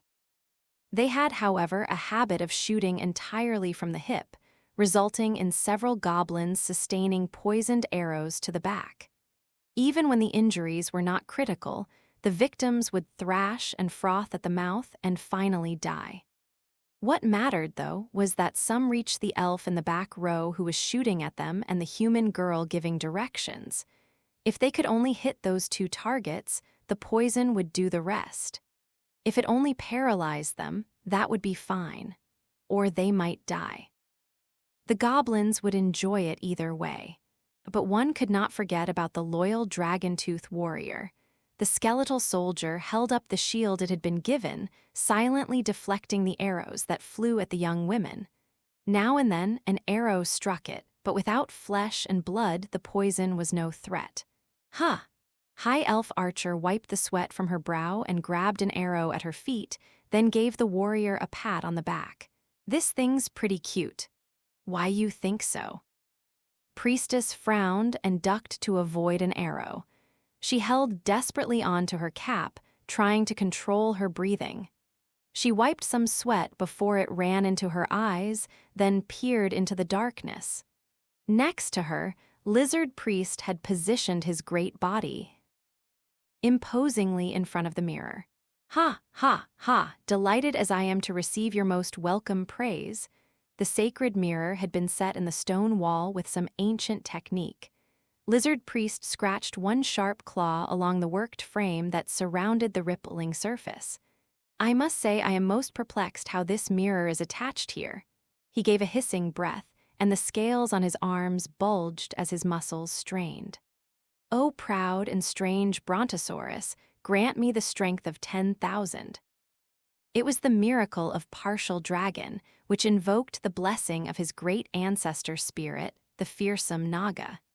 His enlarged muscles now boasted the strength of the terrible lizard that had walked the land so long ago. Now his claw cracked the stone, the rift widening without harming the mirror. But this would require more than a scratch. There was no time. Gooroobb, Gooroobb. The distant barrier was breached in a single blow, the debris returning to dust. With a crashing step forward, the one-eyed goblin champion raised his club high and began his assault. Goorb, Goorb, Goorb. The shrieks of the goblins made their pleasure plain. They had a hero with them, a champion, and that gave them the faith that they could prevail. In that respect, they were no different from people. Priestess shivered as their hideous voices rang in her ears. She bit her lip, gripped her staff, and said as loudly as she could, "The big one, he's coming. I'll handle him." Goblin Slayer didn't hesitate. In the next instant, he snatched a dagger from the floor and put one hand down, leaping over the barrier. "Stay by the altar." "Yes, indeed," Dwarf Shaman said, catching the sling Goblin Slayer tossed to him and lobbing a stone. With Dwarf Shaman's support, Goblin Slayer flew like an arrow at and then through his enemies. 3 goblins stood before him, weapons in hand. But what of them? 18, 19, 20. Groob, with the sword in his right hand, he delivered a critical hit, rending the throat of the goblin that stood just in front of him. The creature frothed blood. Goblin Slayer kicked him away, freeing his sword, which he then used to crack the skull of the creature coming in from his right. The monster on his left he could not deal with himself, so he used his shield to shove it around behind him. No sooner had he done so than one of Dwarf Shaman's stones came flying. Gor. The goblin stumbled as the stone struck him square in the chest, and Goblin Slayer stabbed him dead without a second thought. He caught the monster in the throat. The goblin fell to the ground without so much as a twitch. Goblin Slayer let go of his sword and allowed it to fall with the body. Yoaroob, 21. He flung the dagger at his waist to protect his rear. It struck home in the throat of a goblin that had been making to charge him. As the creature clawed at the air, Goblin Slayer jumped over to him and grabbed his weapon, a club, probably the first weapon humans had ever wielded. Not bad. 22-3. A blow from the blunt instrument pulverized another goblin's skull. Then Goblin Slayer fixed on an archer in the rear and sent the club flying toward him. Gora. It wasn't enough for a critical hit, of course. It was a shot from High Elf Archer that finished off the goblin bowman. "Got him!" High Elf Archer exclaimed. Goblin Slayer didn't have to look at her to know her ears were bouncing up and down. Orkbalg arrows. Even if the party was not exactly psychic, they were never out of step. Goblin Slayer kicked goblins out of the way as he ran across the battlefield to grab an enemy archer's quiver. Then he spun, trusting to centrifugal force to carry the bundle to High Elf Archer. But the load was heavy and he only had a second to spin, so it could hardly have reached her. On it! Dwarf Shaman jumped out to collect the quiver, tossing it to the rear. "Done!" he shouted. "Eep!" Priestess caught the quiver in her arms and passed it on to High Elf Archer, returning the elf to her element. A hail of arrows ensued. The firepower of an elf with a good bow and arrows wants nothing compared to a spell caster. As she often said, a sufficiently developed technology, aided by skill, was indistinguishable from magic. There were certain fools, though, who, as Dwarf Shaman might have put it, felt that spell casters just throw lightning bolts. Groorb. Several goblins were looking to make Dwarf Shaman their punching bag, now that he had come out from behind the barrier. "How's it going, Scaly? Not done yet?" They were too close for ranged attacks. Dwarf shaman tossed aside his sling and drew his axe. Dwarves were built as tough as the rocks, after all. Swinging his stubby arms and legs wildly, dwarf shaman all but rolled into the enemy formation, striking and kicking out this way and that. Just a bit longer. The altar lizard priest had braced himself against began to crack under the claws of his feet, some debris crumbling away. Lizard men don't sweat, but a human in his position would have been soaked. The mirror was slowly pulling away from the wall with an audible sound, but clearly lizard priest would need more time. "I'll help." "My thanks." Priestess took a quick look around, then came over and knelt near lizard priest. They were completely outnumbered. Numbers are goblins' greatest strength and adventurers' greatest weakness.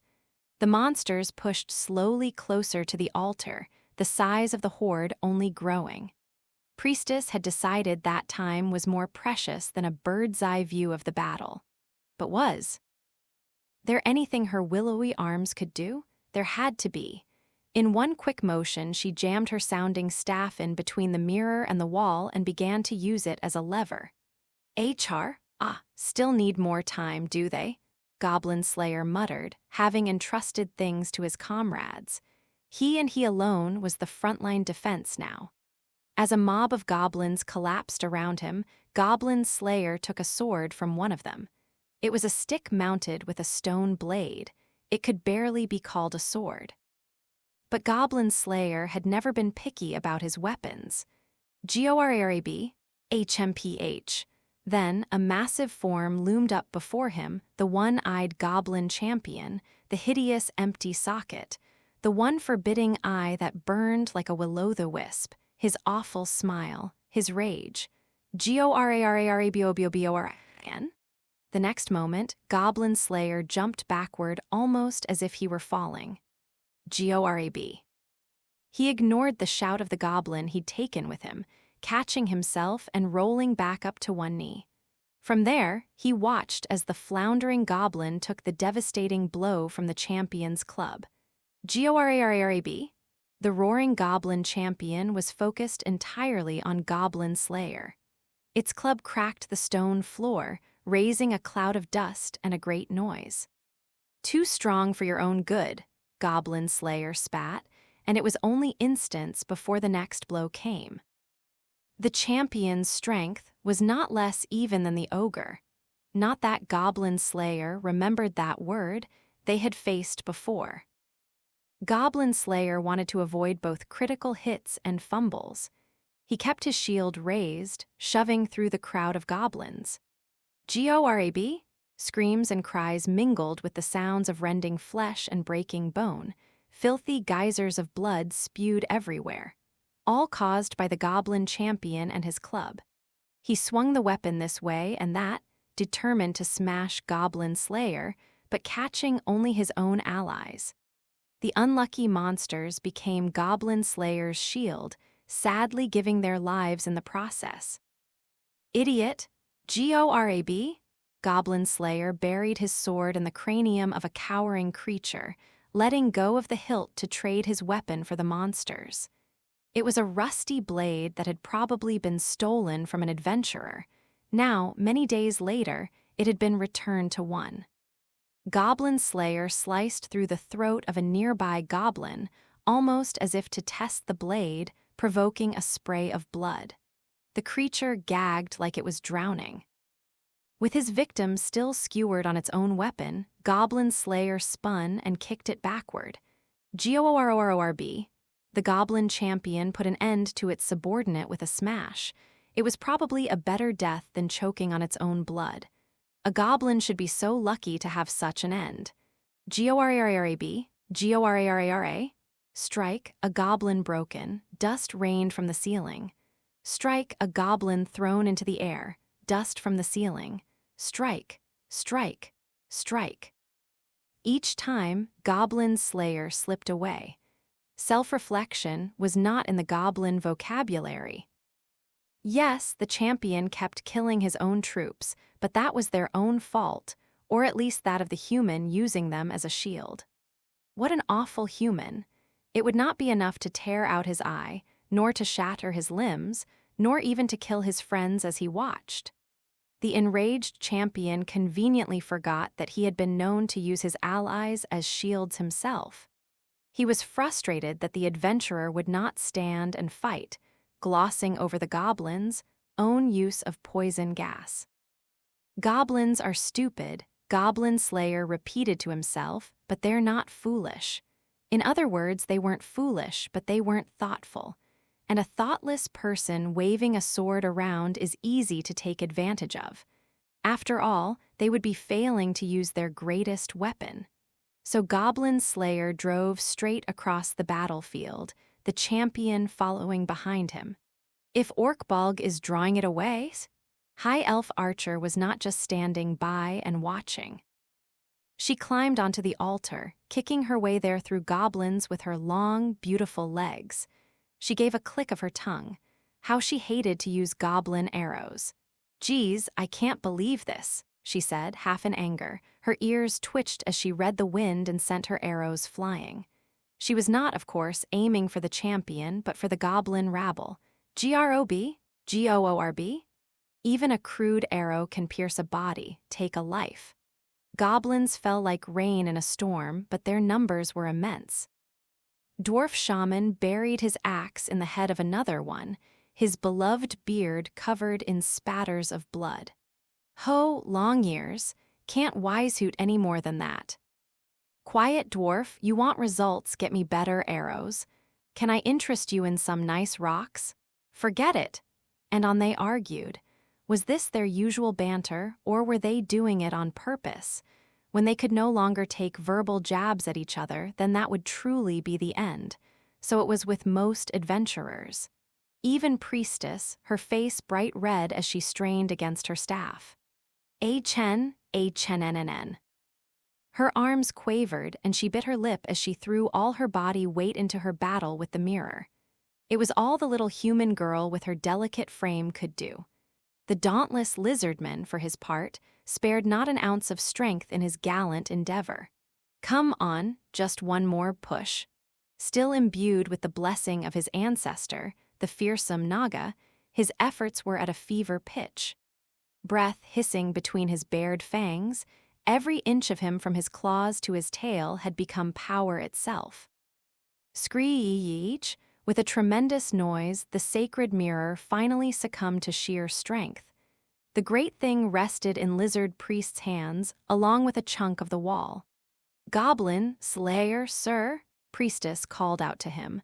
Her breath came in ragged gasps, her voice was weak and exhausted. Goblin Slayer glanced back, gave the onrushing champion a kick, and dashed off. "Set down the mirror face up, then get under it." "Understood." With a grunt, Lizard Priest slid the mirror over the top of the altar like a roof. He knew everything hinged on this moment. He got on one knee and braced his shoulder against the mirror, without so much as a tremble. "He comes!" Supporting the other side was the loyal dragon-tooth warrior. "Orarag!" The goblin champion gave a single mighty blow. Though the goblins could not be expected to understand exactly what was going on, it was clear that something was happening. The champion's club connected with several goblins, who didn't have so much as a second to dodge, splattering their brains around the room. Jumping backward, Goblin Slayer lashed out with a hand spear he had taken from a foe. The blade sent several of the champion's fingers spinning into the air, prompting a resounding roar. Gaor, stone blast, a big one upward. Upward? On it? There was an instant of surprise on Dwarf Shaman's part, but he knew better than to hesitate. He grabbed a handful of clay from his bag. Breathing on it as he rolled it together, he gave a shout. "Come out, you gnomes, it's time to work, now don't you dare your duty shirk. A bit of dust may cause no shock, but 1,000 make a lovely rock." He flung the ball of dirt into the air as hard as he could, and it became a massive boulder before their very eyes. Light! Right! Not distracted for a moment by the sight, Priestess responded immediately to his words, to his trust. She knew this was the reason she was here, and it made her so proud she thought her small chest might burst. She poured her all into the prayer that connected her soul to the gods in heaven. O Earth Mother, abounding in mercy, grant your sacred light to we who are lost in darkness. It was a pure prayer, offered up by a frail damsel at the cost of the energy of her own soul. How could the all-compassionate Earth Mother do otherwise than to grant holy light? GORORB, an explosion of sun. From priestess's staff, fresh from its turn as a lever, a searing light filled the space. It was probably more light than the insides of these ruins had seen in all their eons of existence. The goblins shrieked as if they had been burned, clutching their faces and stumbling backward. Their retinas had been burned, and Goblin Slayer, though he had covered his face immediately, had suffered the same. HR? Orkbalg this way, but nonetheless he could hear a clear voice despite the white darkness. High Elf Archer, she who possessed skills beyond those of any ranger, reached out for his hand. Sorry. Never mind, not that I have any idea what you're thinking. With her guidance, he took the last 1, 2, 3 steps. She jumped gracefully, and Goblin Slayer scrambled up onto the altar. Lizard Priest's tail reached out, pulling Goblin Slayer safely under the mirror. Goblin Slayer shouted, "Falling control, bring it down." HRRF, course, come out, you gnomes, and let it go. Here it comes, look out below. Turn those buckets upside down, empty all upon the ground. That makes, Goblin Slayer muttered. He turned around, supported by Lizard Priest's tail. With his right hand, he took firm hold of Priestess. Her hand was trembling gently. High Elf Archer still gripped his left hand, hard enough to hurt through his leather gauntlet. Dwarf Shaman gave him a hearty slap on the back. Even now, with his spirit drained, he was as jolly as ever. Goblin Slayer took in the sight of the goblins through his light-scorched eyes. They shouted in confusion, fear, pain, greed, and hatred. They floundered uselessly. G-O, G-R-O-B, G-R-A-R-O-R-O-R-B. No sooner had Dwarf Shaman completed his complicated invocations than the boulder slammed into the ceiling. The ceiling that had been rattled by the explosion, struck by the eyeball monster, and shaken by the goblin champion's roar. The ceiling whose stones had been held up for countless ages by tree roots, but none could best time. And here, time had a little help from mass and weight and the power of the spirits. The gnomes, rulers of Earth, directed all their power directly downward. First, a little fracture ran along the ceiling. Then it cracked, and then a bit of it, too heavy for the roots to support, gave way.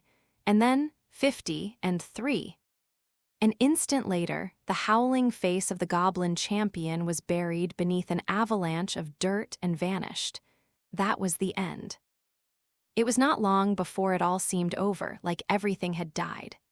This place where a fine brown dust rose into the air, had it really been a chapel just moments earlier? Now, any sign of what it had been was covered in dirt and rubble and rocks and debris. Where the ceiling should have been, there was only a nest of twisting roots.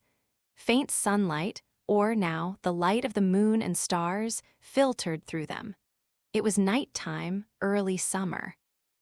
The stars that shimmered above were said to be the eyes of the gods watching from the high heavens. They watched over this place, but now there was nothing that testified to its former inhabitants. Except perhaps, just perhaps, the terrible goblin bodies that could be glimpsed amid the debris. No, there was the mirror. In the middle of the devastated shrine was a mountain of rubble where an altar might once have been. At its peak sat a huge mirror, reflecting the light of the stars back into the sky. Then there was a crash. Fa! A sweet voice sounded, and the mountain of rubble crumbled ever so slightly. A rock was shoved aside, and making a narrow tunnel through the dirt came an elf girl. It was High Elf Archer, her face grimy with dust. "Gee good gods, Orkbalg, what were you thinking?" She squirmed like a cat that had fallen in water, her ears laid back. A thin layer of dust seemed to be the worst she'd come off with. Priestess, who crawled out after her, gave a soft sigh. She coughed several times, spitting dirt out of her mouth. That was surprising. Surprising, that's what you call it. I guess I'm kind of used to it by now. Oh, 4? High Elf Archer reached out to help Priestess up, still fuming. Lizard Priest's eyes rolled in his head at the scene as he crawled out, then he sat down heavily. Heavens above, such is our good luck to have a gate mirror at the right moment. As he heaved a sigh, the dragon-tooth warrior next to him shook its head, too, in a clever touch of artistry. The altar still stood. That was why they were all still alive, but there was one strange thing. Dirt and dust were piled all around them, but the altar in the center of it all was clear. The reason was the mirror, which the dragon-tooth warrior was now supporting by itself. Held up by the warrior and lizard priest, it had transported the falling debris through its gate. If it hadn't, the adventurers would have been as dead as the goblins all around them. It absorbed all the rubble. It's only a shame it's so heavy, lizard priest said. Well, you did most of the work, Scaly. Dwarf shaman clambered out next and thumped down next to lizard priest with a cackle. Guess it's a bit big for a shield, isn't it? He could finally drink without interruption. He lost no time in pulling out his wineskin and taking a swig.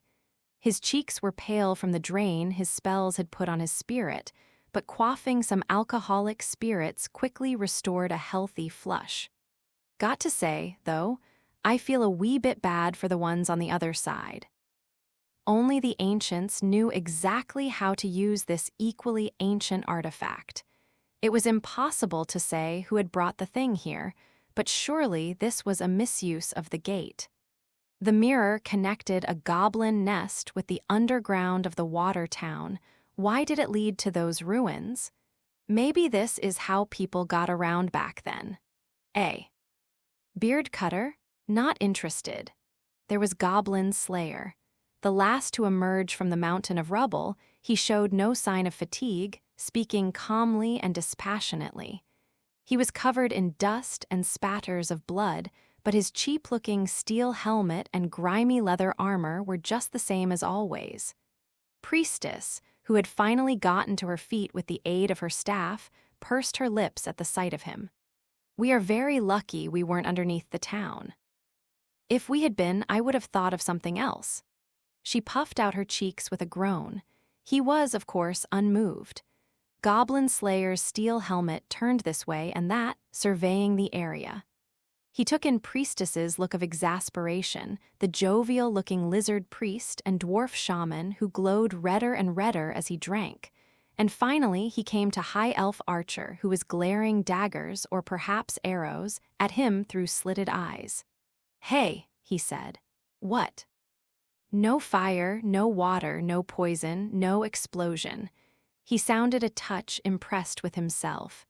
In the moonlight, a smile came over High Elf Archer's face. A smile as translucent and beautiful as if it were made of glass. "Orkbalg? What? You're an idiot." And she gave him a kick that sent Goblin Slayer sprawling backward into the rubble. To her, that world seemed a pure white, a blank space utterly suffused by light. The warm air, the refreshing breeze, the rustling of leaves, the grass against her bare skin, all of it was revitalizing, full of light, leaving no place for chaos. She walked through it all regally, feeling a gentle ease in her heart. Yes, she was at ease. That surprised her. These past several days, she had felt an unwanted warmth in her heart. She could not fathom what it was, but she had an idea of where it had come from. It had begun when she had slept with the injured man, or so she thought. He was an average warrior of no special genius, whose body spoke of a singular devotion to training. All the more reason she treasured it more than that of any hero. She even saw the value of each of the scars in his skin and hers as she pressed against him. Suddenly, she stopped. Soft footsteps were making their way through the grass of the temple garden. Something black amid the white, a hazy, dark silhouette. Her lips parted slightly, and a thin smile crept onto her face. How could she forget that form? How good to see you well. The silhouette, he nodded briefly.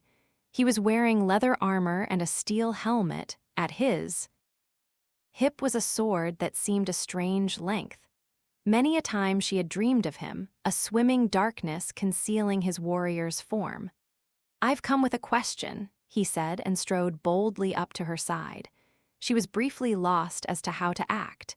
Should she remain aloof, or would an honest smile be better? To look too delighted would be childish and shameful. "Yes, what is it? If it is within my power to answer." In the end, she chose her usual calm smile. To her, that seemed most like her. She hoped he would think so, too. She wondered what expression he wore. The misty form she saw revealed nothing, though even if she had been able to see, his helmet still would have hidden him from her. And that was just a bit of a shame. In a soft voice, he said, "You knew everything, didn't you?" She felt her heart skip a beat, her cheeks grow hot.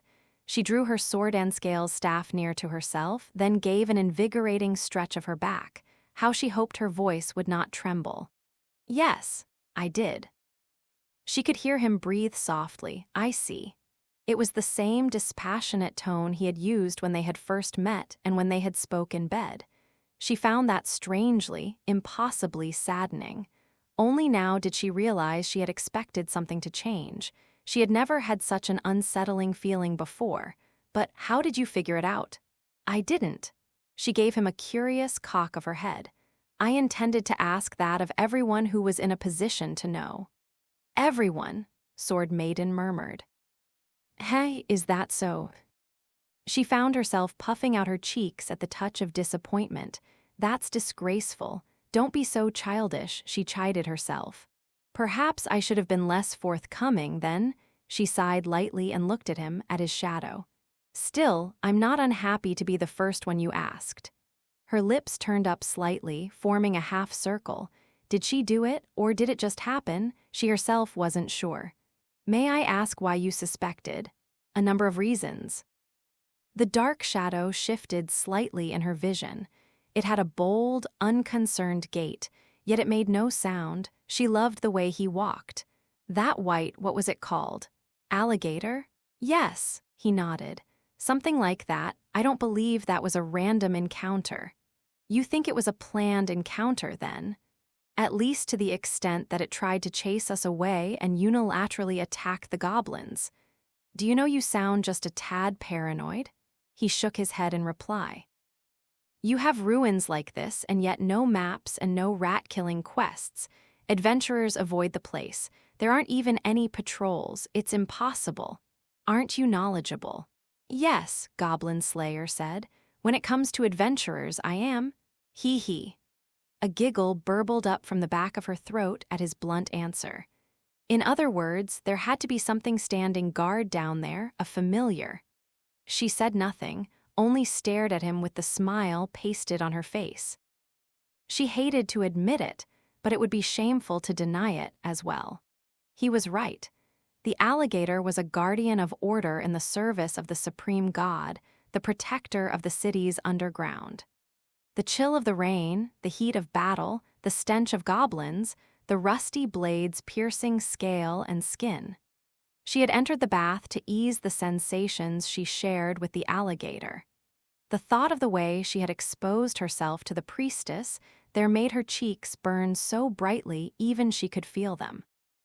"Ironic, isn't it?" she whispered.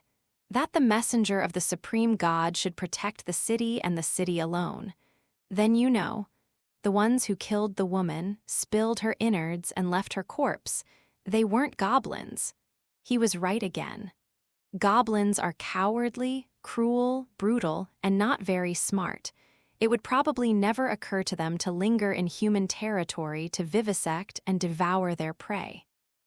Their unfortunate captives were always taken back to the nest to be diligently stripped of their virtue there. Or, if the prisoners were numerous enough, the goblins might simply toy with them until they died. Whatever the case, their death would not be easy.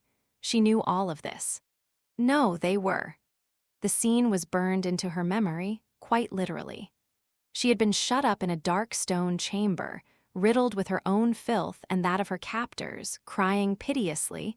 They had burned both of her eyes with a torch. That was more than 10 years ago now. They were planning something with that mirror, the supporters of that infamous demon god. The mastermind is no longer in this world. Somewhere altogether separate from them, everything was. Wrapping up, she slumped against a pillar, turning her unseeing eyes to the landscape beyond. After all, the white world swam before her. She looked at that endless blank and sighed. It was the sort of thing a young village girl bored of talking might have done. After all, if goblins attacked, I'm sure I would just break down weeping. Sword Maiden was quite aware of the movements of the evil sect, against which she herself had once stood.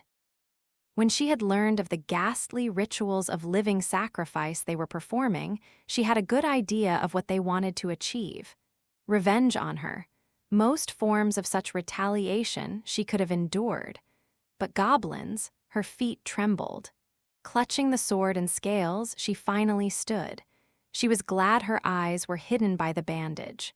Who could she tell? Who could she tell that the hero called Sword Maiden needed to be saved from simple goblins? Who would believe me?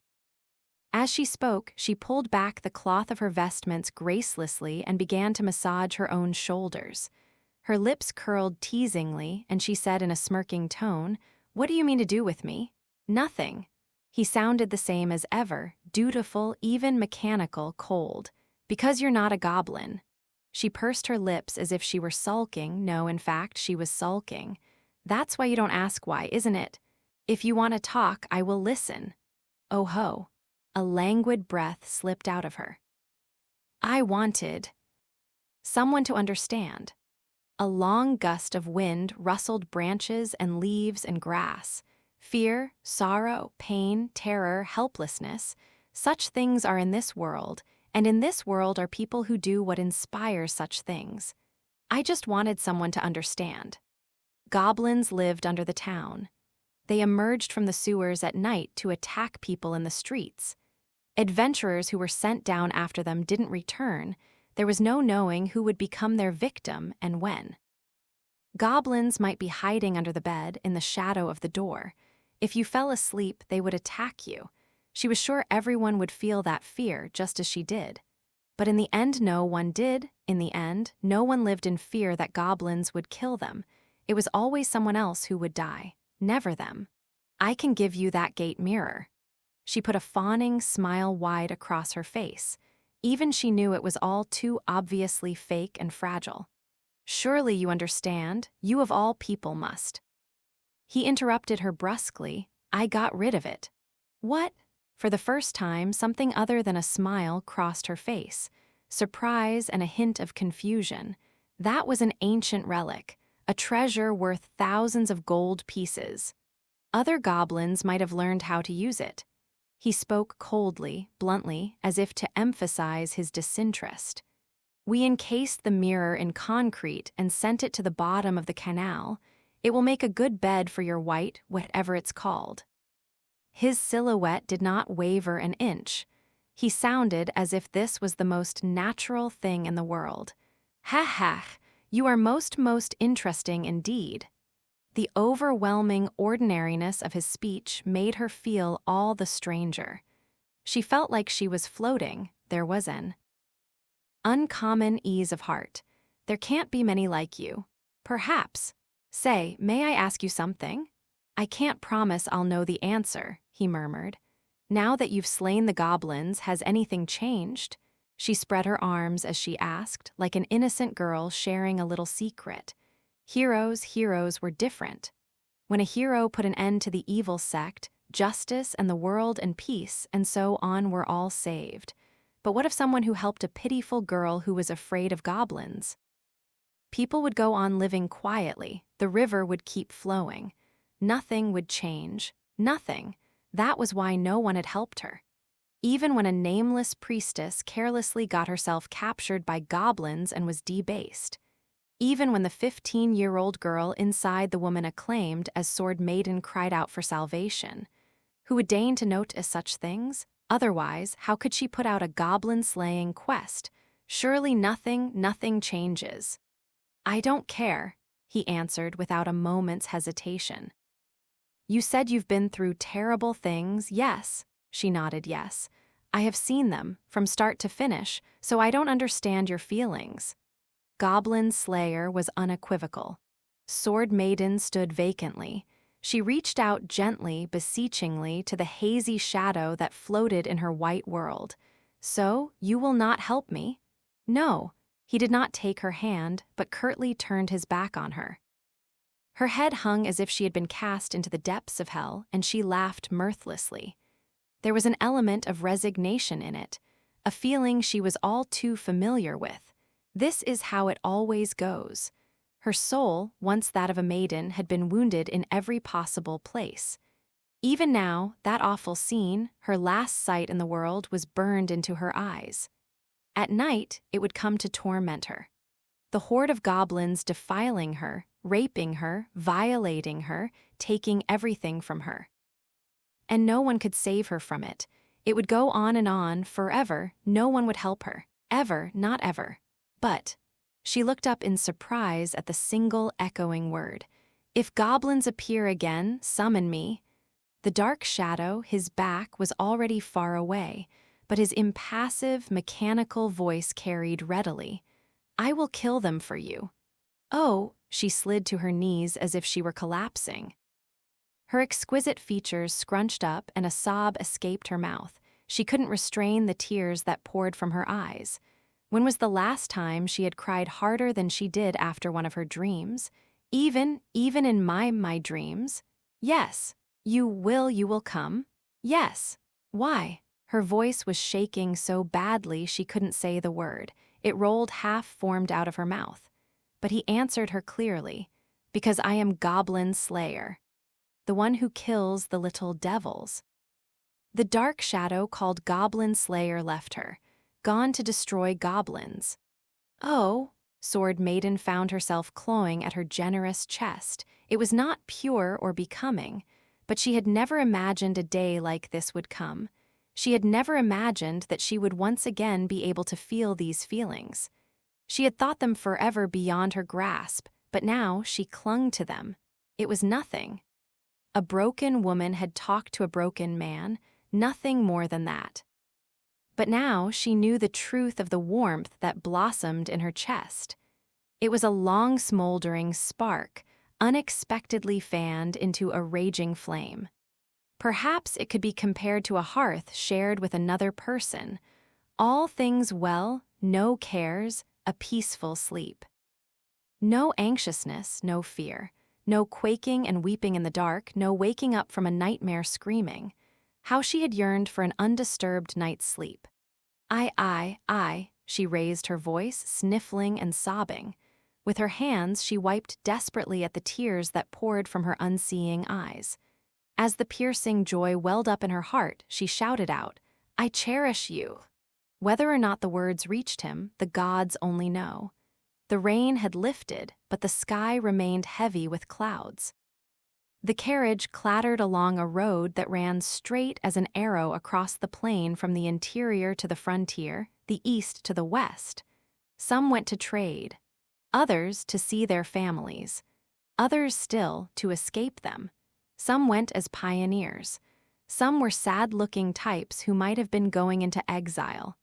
As was so often the case with shared carriages, expressions of joy and sorrow mingled freely. Among those expressions, some might have noticed a few fellow passengers whose looks spoke of a job recently and finally finished. None, however, would have been likely to guess just what adventure those few had come from. It didn't matter to anyone else anyway. Dragon slaying might have been interesting, but that was merely the stuff of legends, and no one would assume they had been attacked by a dragon. That was how the job of adventuring often was. That was fun. High elf Archer stretched away from the luggage she had been leaning against, trying to ease her stiff shoulders. Her long ears stood up happily, and she wore a relaxed expression. Dwarf Shaman, who was sitting cross-legged and resting his chin in his hands, said irritably, "Even the part where you were being mobbed by goblins and crying like a baby. Well, we won that fight, didn't we? And here we are. And we got a reward to boot." She hefted a leather pouch into her palm. The weight of it came from gold coins stuffed inside. Not that the reward mattered very much to her. It was just a bonus. "I must confess I feel a twinge of regret about that gate mirror," Lizard Priest said, his tail coiled on the floor. He lapped his nose with his tongue as he flipped through a notebook of some kind. Before they had sunk the mirror, he had taken down as many notes about its unique properties as he could. "But we collected valuable information, smashed a heresy, and did valorous deeds. I am well more than satisfied. Won't hear any complaints from me, as long as this gold gets me a good meal. You dwarves always thinking with your stomachs. Well, that's the biggest part of us, after all." The repartee between the archer and the shaman was as lively as ever. Nearby, Priestess sat and watched them happily. Is it over? I guess. She did wonder who had been using the gate to summon the goblin threat, but that was another story, one that had nothing to do with the adventure she and the others had just been on. She glanced to the side. He was there, squeezed up near the luggage and the curtain, still holding his sword and his helmeted head tilted toward the floor. Shortly after the carriage had left the water town, he had drifted off to sleep. Oh, well. Priestess giggled and took a thin blanket out of her bag. Would it really hurt him to take off his armor and helmet, at least when he was resting? She gently draped the blanket around his shoulders, then sat next to him quietly. She folded her hands and set them on her knees, stretched her back, and laid her sounding staff down sideways. True, he was Goblin Slayer, so there was no helping this. So long as goblins were his enemies, he would not lower his guard for a moment. That was why she hadn't tried to ask him anything. When he had returned from making his report to Sword Maiden, he had said only, "It's done." And that was enough. Now that it was over, she had to let him rest. Oh. She noticed he was holding something else besides his sword. A tiny bird cage, the canary. The bird, like its owner, was asleep, eyes closed and perched on a branch. It seemed he was properly feeding and taking care of the animal. Such attention to doing what was right seemed just like him. I wonder if he's given it a name yet. She knew him. He would care diligently for it and probably never stop to think that it needed a name. When they got back to the frontier town, when he woke up, she would have to be sure to ask him. She could almost hear him. "Canary is good enough." Hee. She reached out, careful not to wake him or the bird. In her slim fingers, she picked up a single feather the bird had dropped. She quietly pulled it between the bars of the cage, examining it in the light that filtered in through the curtain. It shone a pale light green. Ever so gently, she set it in a crevice in his helmet. The pale green feather looked a strange match for the grimy helm, but she didn't mind. He wouldn't worry about this tiny touch of ostentation. "You worked hard, Goblin Slayer, sir. When we get home..." Suddenly, a voice drifted out from the helmet. Priestess blinked several times, then pursed her lips and said, "Come on, if you're awake, then say so." "I just woke up." His voice as he slowly sat up was a touch more mellow than usual. Priestess did believe he had been sleeping, but she grumbled, "I can't tell under that helmet." "I see." Goblin Slayer pulled a canteen from his bag and drank a mouthful, then two. As usual, he drank through the visor of his helmet, suggesting he was ignoring her. Or maybe he won't understand if I don't actually tell him to take the thing off. He glanced at Priestess, who had set a finger to her lips in thought, and said, "When we get home," the same words as before. "There's something I want to try." "What's that?" "An ice treat." "Oh," Priestess said with a knowing smile. Lizard Priest responded immediately. "An ice treat, could I perhaps join you in tasting this thing?" If you want some, I don't mind, Goblin Slayer said, and after a moment's thought added, it's made with milk. Oh ho, sweet nectar. His tail uncoiled itself and slapped the floor of the carriage in ecstasy, drawing a concerned look through the curtain from the coachman. Sorry, and nothing to see here. Sorry about that. Priestess quickly bowed her head to him and urged her companions to quiet down. She put her hands on her chest and let out a breath. Thank goodness they hadn't been told to get off the carriage. Quite ignoring her, Dwarf Shaman gave a resounding laugh and pounded his belly. Ho, beard cutter, planning to have a meal and not invite the dwarf? Should I? I surely think so.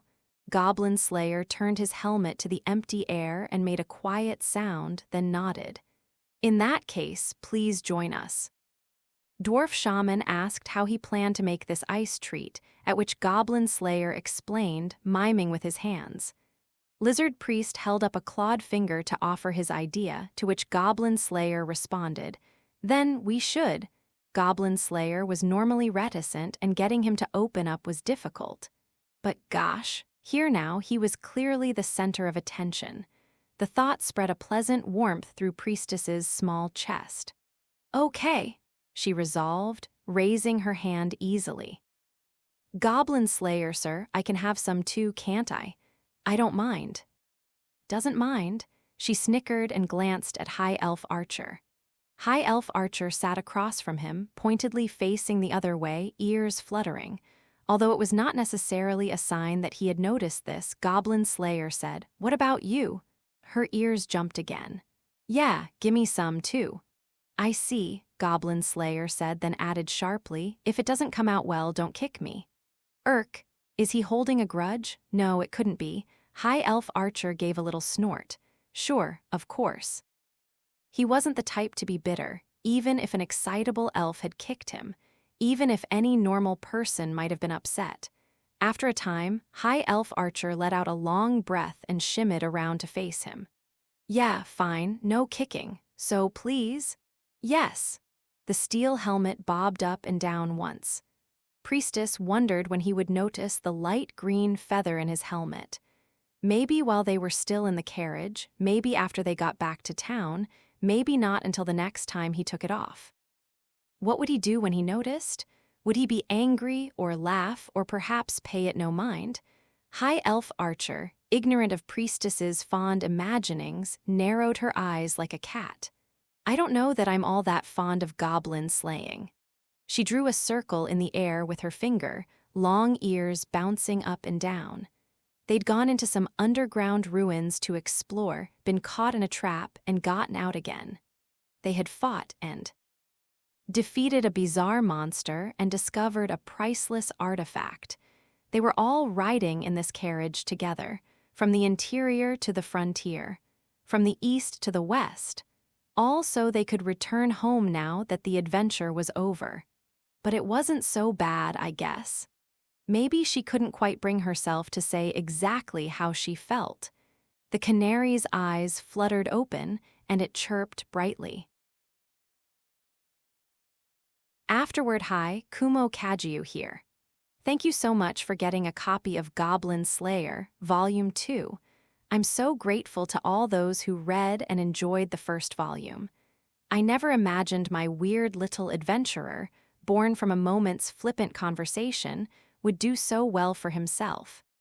It's thanks to all of you who responded to him and his companions beyond anything I expected.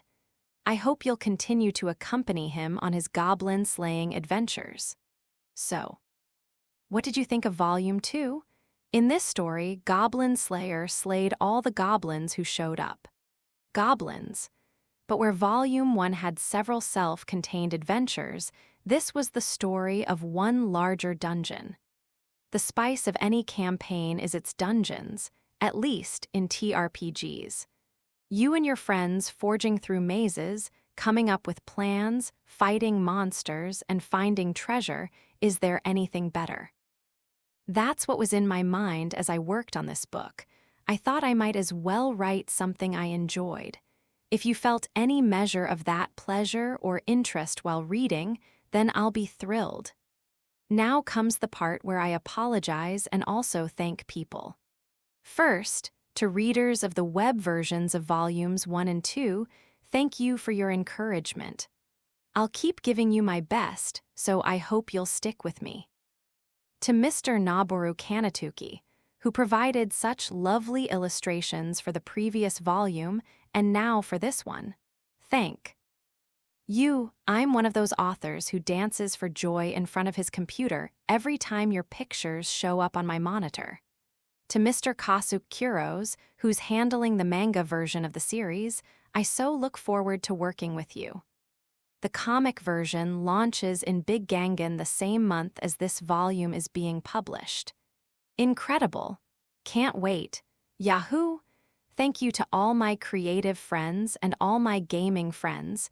You keep me moving forward.